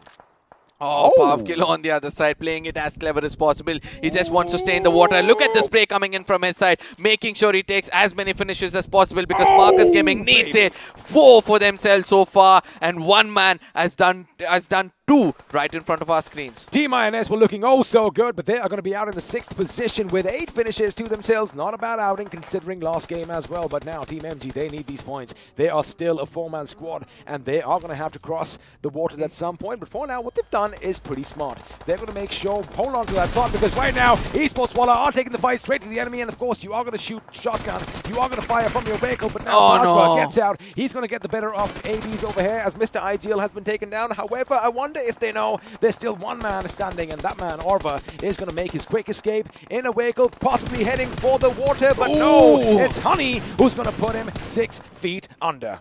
Now this is where I want to say Initiative Academy, can they put an end for the side of Blind, because Blind at this point of time is holding the 16th position the last time we saw them, right? So they need a lot of points for themselves. Retaliation from the side of WSF can be a blessing in disguise for the side of Blind, as they're going to be picking up more of it, as it's going to be Pavkilo inside the water. Shots are going to be coming in from the side of Rage. I think he has found out the location of Pavkilo. Eventually he's going to go deep under the water, trying to survive a little more longer to make sure they get that placement points. Esports Walla WSF WSF, I love what they're doing. They have the high ground atop that little mound behind him. Curran is still going to hold down the fort over here, making sure nobody comes in through. And this grenade could spell trouble because have a look at this. Bajwa is going to be relentless. And with that, ladies and gentlemen, WSF have 12 finishes for themselves. 4 men still alive, and they are looking good. They are looking to get their second chicken dinner in a row. And let me tell you one thing, this is a massive game coming in for the boys, and they are not done yet. DG coming under the cross. I mean, I would like to say this WSF, if they get this winner chicken dinner, for sure they're going to be making it in the next round. 40 was an average. They've already gained 23 in the previous one and another 20 over here. They're going to cement themselves. But what are they trying to do? Ruin the story for the side of Blind at this point of time. Deadpool's grenade is going to be connecting perfectly, as it's going to be a small opening for the side of Deadpool as Rage gets taken down. Smokes should be deployed at this point of time to make sure he gets inside the circle, as Initiative Academy could be the blessing in disguise to take down the side of WSF. I completely agree with you, but the thing is, Deadpool thought his teammate could be picked up, but it was DG from the other side who's going to make sure that now there was just one. And remember, ladies and gentlemen, he does not have any regeneration abilities, because if he goes down, that is going to be it for Blind Esports. And they want to make sure, even though they are up against a monumental task in the form of Esports, while at WSF, boy, have they come out swinging on the last day. Nothing is really concrete right now. Grenades are going to be coming. His position is going to be contested. In fact, Bajwa and Curran are going to be laying down some more. He goes in the order. You better not do that right now. Oh, no. There you have it. It's going to be DG once again from his little angle that is going to get the better of him. 14 finishes for the boys, looking for their second consecutive chicken dinner. Now this time they're going to have a 30 plus, making sure that, you know, they'll have the best of the best of the best. At this point of time, Honey is going to be cooking up a grenade. Is this enough for the side of WIE to say goodbye from the lobby? No. One of them are going to inside the water, and I don't think so it's going to be easy for them to come out. The resilience, oh my goodness, it's going to be Honey who does get the shot before he does hit the deck. I'm telling you, the determination that these lads are showing right now is just phenomenal. And now DG knows his day's done. Phobic also knows it's a lost cause, but for now, they're just going to try and waste some time, not give them enough finish points, because remember, at this stage, buddy, every single point is going to matter. And the Honey and the boys, they're going to be shooting in every single direction. But look at that. They know he's somewhere over here. They know he's going to have the surface. And are they going to get that final finish for themselves? Yes, they are. Esports Walla WSF with a massive game coming in. And if my math is right, they had 16 finish points for themselves. 15 points from placement. You wanted an average of 40? Well, they got 31 from this game. Whew. Who's going to go down? Who's going to go down from the 16th position? Because now they've made sure they're going to step into the 16th position, right? We saw Blind was also over there at the 16th position. There was one more team. It's still not flashing in my head. 2 teams are in danger at this point of time. And we all know what happens when there is a tie. The team with the placement points is going to be making it in the next round. And we all know this one team on our screens over here have got 2 good placement points for themselves. 30 points in just 2 games to make sure that they're making it in the next round. You know, I know that I'm from Punjab, but I love the fact that they are representing the state out there in this tournament so far. Lovely seeing what you guys did, but again, the aggression that they have showed today, the resilience, the compassion, the determination was just phenomenal. And in a few seconds, I know everyone wants to know where your favorite teams are. But before we get to that, Arca, you said it's going to be a quiet game. What an amazing, amazing game. But I'm going to hold on to my question, because, ladies and gentlemen, now it is time to see who's going to go forth, because the overall standings are popping up on our screens. And, well, we all know we're going to start from the top and get all that juicy drama for you, because there you have it. At the top, nothing has changed so far. OR Esports, congratulations for you for making it in the next round. You know, it was all before. Right now, we'll start congratulating every single team is going to be making it through. It's going to be OR, Team Soul, Team EXO, Nigma, Galaxy, Global Esports, Hyderabad, Hydra, 7 Seas, and Hydra Official. A huge congratulations to you guys. And we're going to make sure we see you in the grand finals. And do not forget, all of this points table is going to be turning down to 0. And every single match is going to count. All right, listen. My heart is pounding. My breath might be a bit shaky. The adrenaline is coursing. I might have a few goosebumps, because I just want to give it a little moment of silence right now. Let's just take a step back, because everyone knows that, okay, these teams have made it. But now, as the page is going to switch, we're going to basically know which teams have made it and which teams have not. So, once again, a moment of silence for the fallen. Oh, second page coming in. I would love you to do this. I can't see it, my friend. Hold on. Hold on. Let's see who's going to get it, because the second page is over here. And, well, Team INS have made it. Esports Walla WSF have made it. Team Kinetic have made it. Oh my goodness. Woo! I can't believe Blind just got washed away. They had survived for so long. I mean, they were at the 16th position, and I really want to know the points difference between themselves. ACBC were in the 16th or 17th position as well. Out of nowhere, it's going to be WSF who comes on the top and suppresses everybody else, as Kinetic, who were on the 14th position, have also been suppressed. Two teams stood out over here to make sure that they make it in style. Well, they have made it in style, and I love the fact that Esports, while WSF do have 164 points from finishes and 164 points from position, something that you are going to have a keen eye out on. But congratulations to all the teams that have been on our screen so far. Big Brother make it through. FS Esports have made it through. Our Esports were never really in a bit of a bother. However, they're going to be going fourth as well, which means now it's going to be a little bit of a sad moment, as we are going to go to the third and final page. And well, you know, that's how it is, man. For some to basically topple over the others, I mean, someone has to fall down. Eventually, we have to say congratulations to all these teams yet again, right? We'll be seeing them next week. That's going to be Enigma Gaming, our Esports, FS Esports, Big Brother Esports, Autobotz, Team INS, WSF, and Team Kinetic. A huge congratulations for you guys to making it through to the grand finals. But also, let's not forget the valiant effort of the bottom. We're going to be 8 teams who are going to be saying goodbye to us. It's important for us to tell them that you guys have done an amazing job so far. Do not put your heads down. Just, you know, live up to what you have earned so far. The next time you're going to be here, we're going to make sure that we cheer out for you guys as well. Well, we are going to be bidding adieu to Retribution out here. Or you know what, I'm just going to wait for the next page to come up, because they're going to be going home. GOG Esports have been sent packing, and I guess we just have a look. Blind, I mean, Blind, you were saying, you know, again, from this day, from the start of this day, right? Yes, they were holding on to the position. However, they did a little bit something different today. They kind of gave up on their aggression just a little bit, trying to go for those placement points, and that is eventually where they were hit hardest. Now 328, right? Look at that tie coming in between the side of EWSF and Kinetic, and just in case it was just for the 16th position, but still, you know, WSF would have made through because of those position points. 30 points in just 2 games, and making sure they cross over to the side of Team Kinetic. Amazing work. But I really want to know the points difference between the 16th and the 17th position, because I do understand it's going to be just disappointment for the team, but ultimately what's more important is how much they could have tried or they could have done better. It's a learning curve, but these teams below, I've learned it the hard way. Well, that is, of course, what life is all about. But Team INS, man, oh boy, 329. Just imagine if they hadn't had like 2 finishes, maybe we would not have seen them in the top 16. That is what I'm talking about. If you want to make sure you have a good day, you've got to take the fight straight to the enemy's gate. But now 22nd position to the 15th position, coming in from the side of WSF. What do you have to say about that? What a massive jump, buddy. I mean, again, they were a different beast altogether today. 2 chicken dinners, back-to-back chicken dinners, and now this is where it is going to get just a little bit upsetting. 328 for Blind. Oh my goodness, that is going to be dramatic. It was 171 position points for the team above, and Blind, oh god, they were so close, yet so far away. Oof.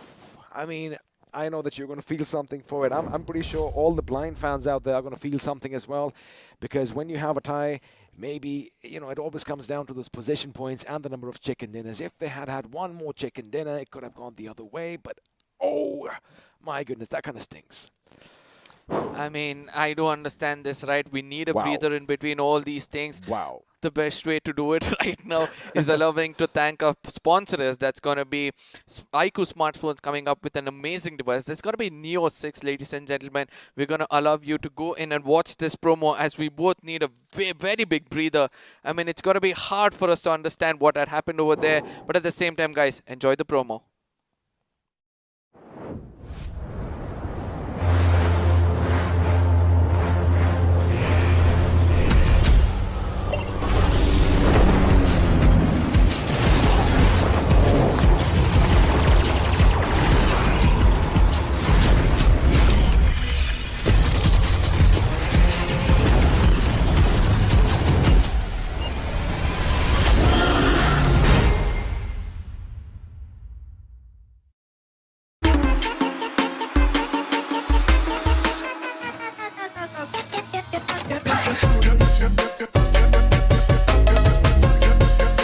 Watch it, earn it.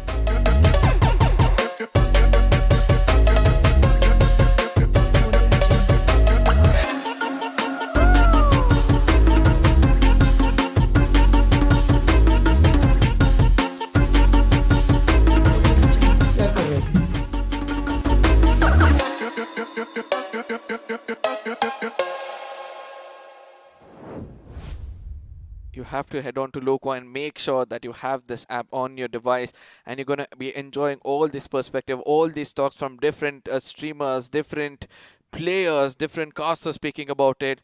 One thing which stuck my mind when we were in the break or the promo which we were looking at was, just in case the player had not jumped into the water and just waited over there for the side of IE to get taken out, or picked up one finish for himself, which they did get, right? One knock with that grenade. I'm going to just stop you over there, because let's just first congratulate all our viewers. We're going to come back to this point real quick. Congratulations to Fardeen. Well, of course you and did. Yash. There you go. Thank God you read the names. But again, we have a few more coming in. Saksham Garg, Piyush and Yash, congratulations. You're getting some nice BGMI merch heading your way. I mean, we did try to do our best, right? We're just carried away from the momentum of Blind not making it through. Yes, the next three names is going to be 3 AM Frenzy. Ooh. Nice one.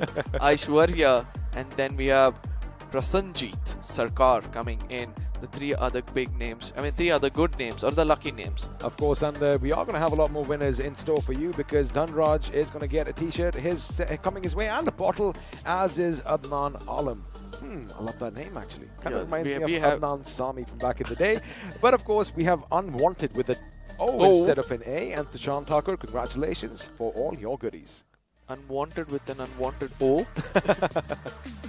Yeah, it's going to be, Pixobeat Photography and Tarun Kumar. Oh, Pixobeat Photography? Nice. Well, you got to represent your company out there. And joining them, we have Narendra Singh. Narendra Singh, 2 times? Hey, I buddy, hope there are 2 different people. If you're the same dude, you might want to send one of the t-shirts and bottles our way, because, more the merrier. And speaking of a few more giveaway winners, we do have Shakibu and Debangana. Congratulations, you have all this nice little presents heading your way. You still hung up on the blind thing. Obviously, they had everything for themselves.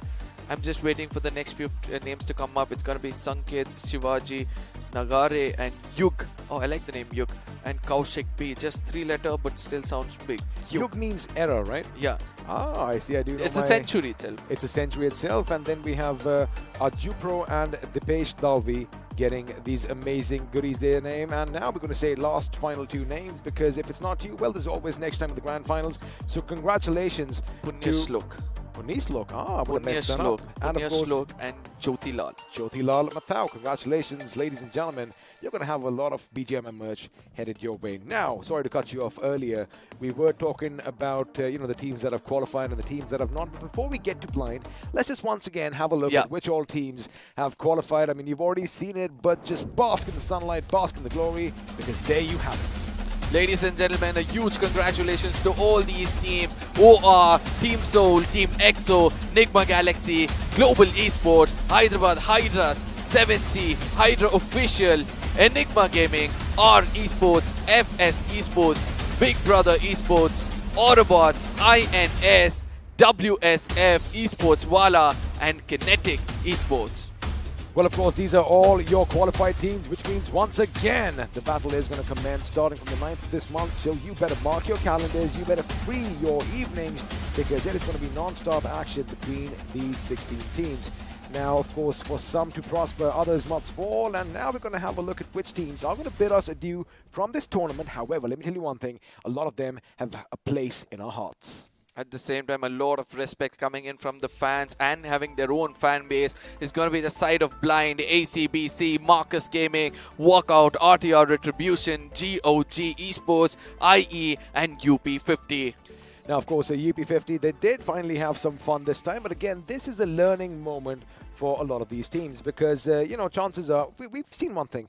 A lot of these players who are going to be walking out this time as well, we've seen them in the past do some amazing things, and they have all those accolades to back them up, which means they may be gone for now, but they're never going to be forgotten. We might see them in the future. But ladies and gentlemen, that was the end of league play over the last 3 weeks, and it was amazing. But now, buddy, it's all about the grand finals starting on the 9th. Absolutely, ladies and gentlemen, mark your calendar, make sure you're present over there. If this is what is coming out of the league stages, just imagine what's going to be coming in the grand finals itself. It's going to be a very, very big package. 10 lakh rupees of things to be given away to all you beautiful people out there. Do not forget to come in on the 9th for the grand finals. Also, make sure if you want to be updated, follow us on every single social media platform possible. Make sure if you are new, hello, by the way, welcome. You just kind of missed the show. Subscribe to the channel. Make sure you know exactly when the action is going to commence. And, of course, you can follow us, everyone, on Instagram as well, because this, of course, is the iQOO Battlegrounds Mobile India Pro Series powered by Loco, and this is where stars are born. I mean, it's going to be so hard, right? Hey man, you gotta just push it in, and maybe later congratulate the boys for their valiant effort, because I know that you do have a little soft spot for them. Yeah, obviously it's gonna be easy for you because you've been in that place several times. You've been disappointed. You're the rock which has been hit so hard, and finally got yourself to be the idol you are today. But let's not forget, ladies and gentlemen, thank you so much for coming in. I know that there's gonna be a lot of words will be coming out of our mouth, but I let the big man do the talking as we thank you all. I was fine with this, but again, from Arca, from Fixes, from Tesseract Esports, from BGMI Crofton, from iQOO, from Loco, thank you all for being with us till the end. We shall see you in the grand finals. Bye-bye.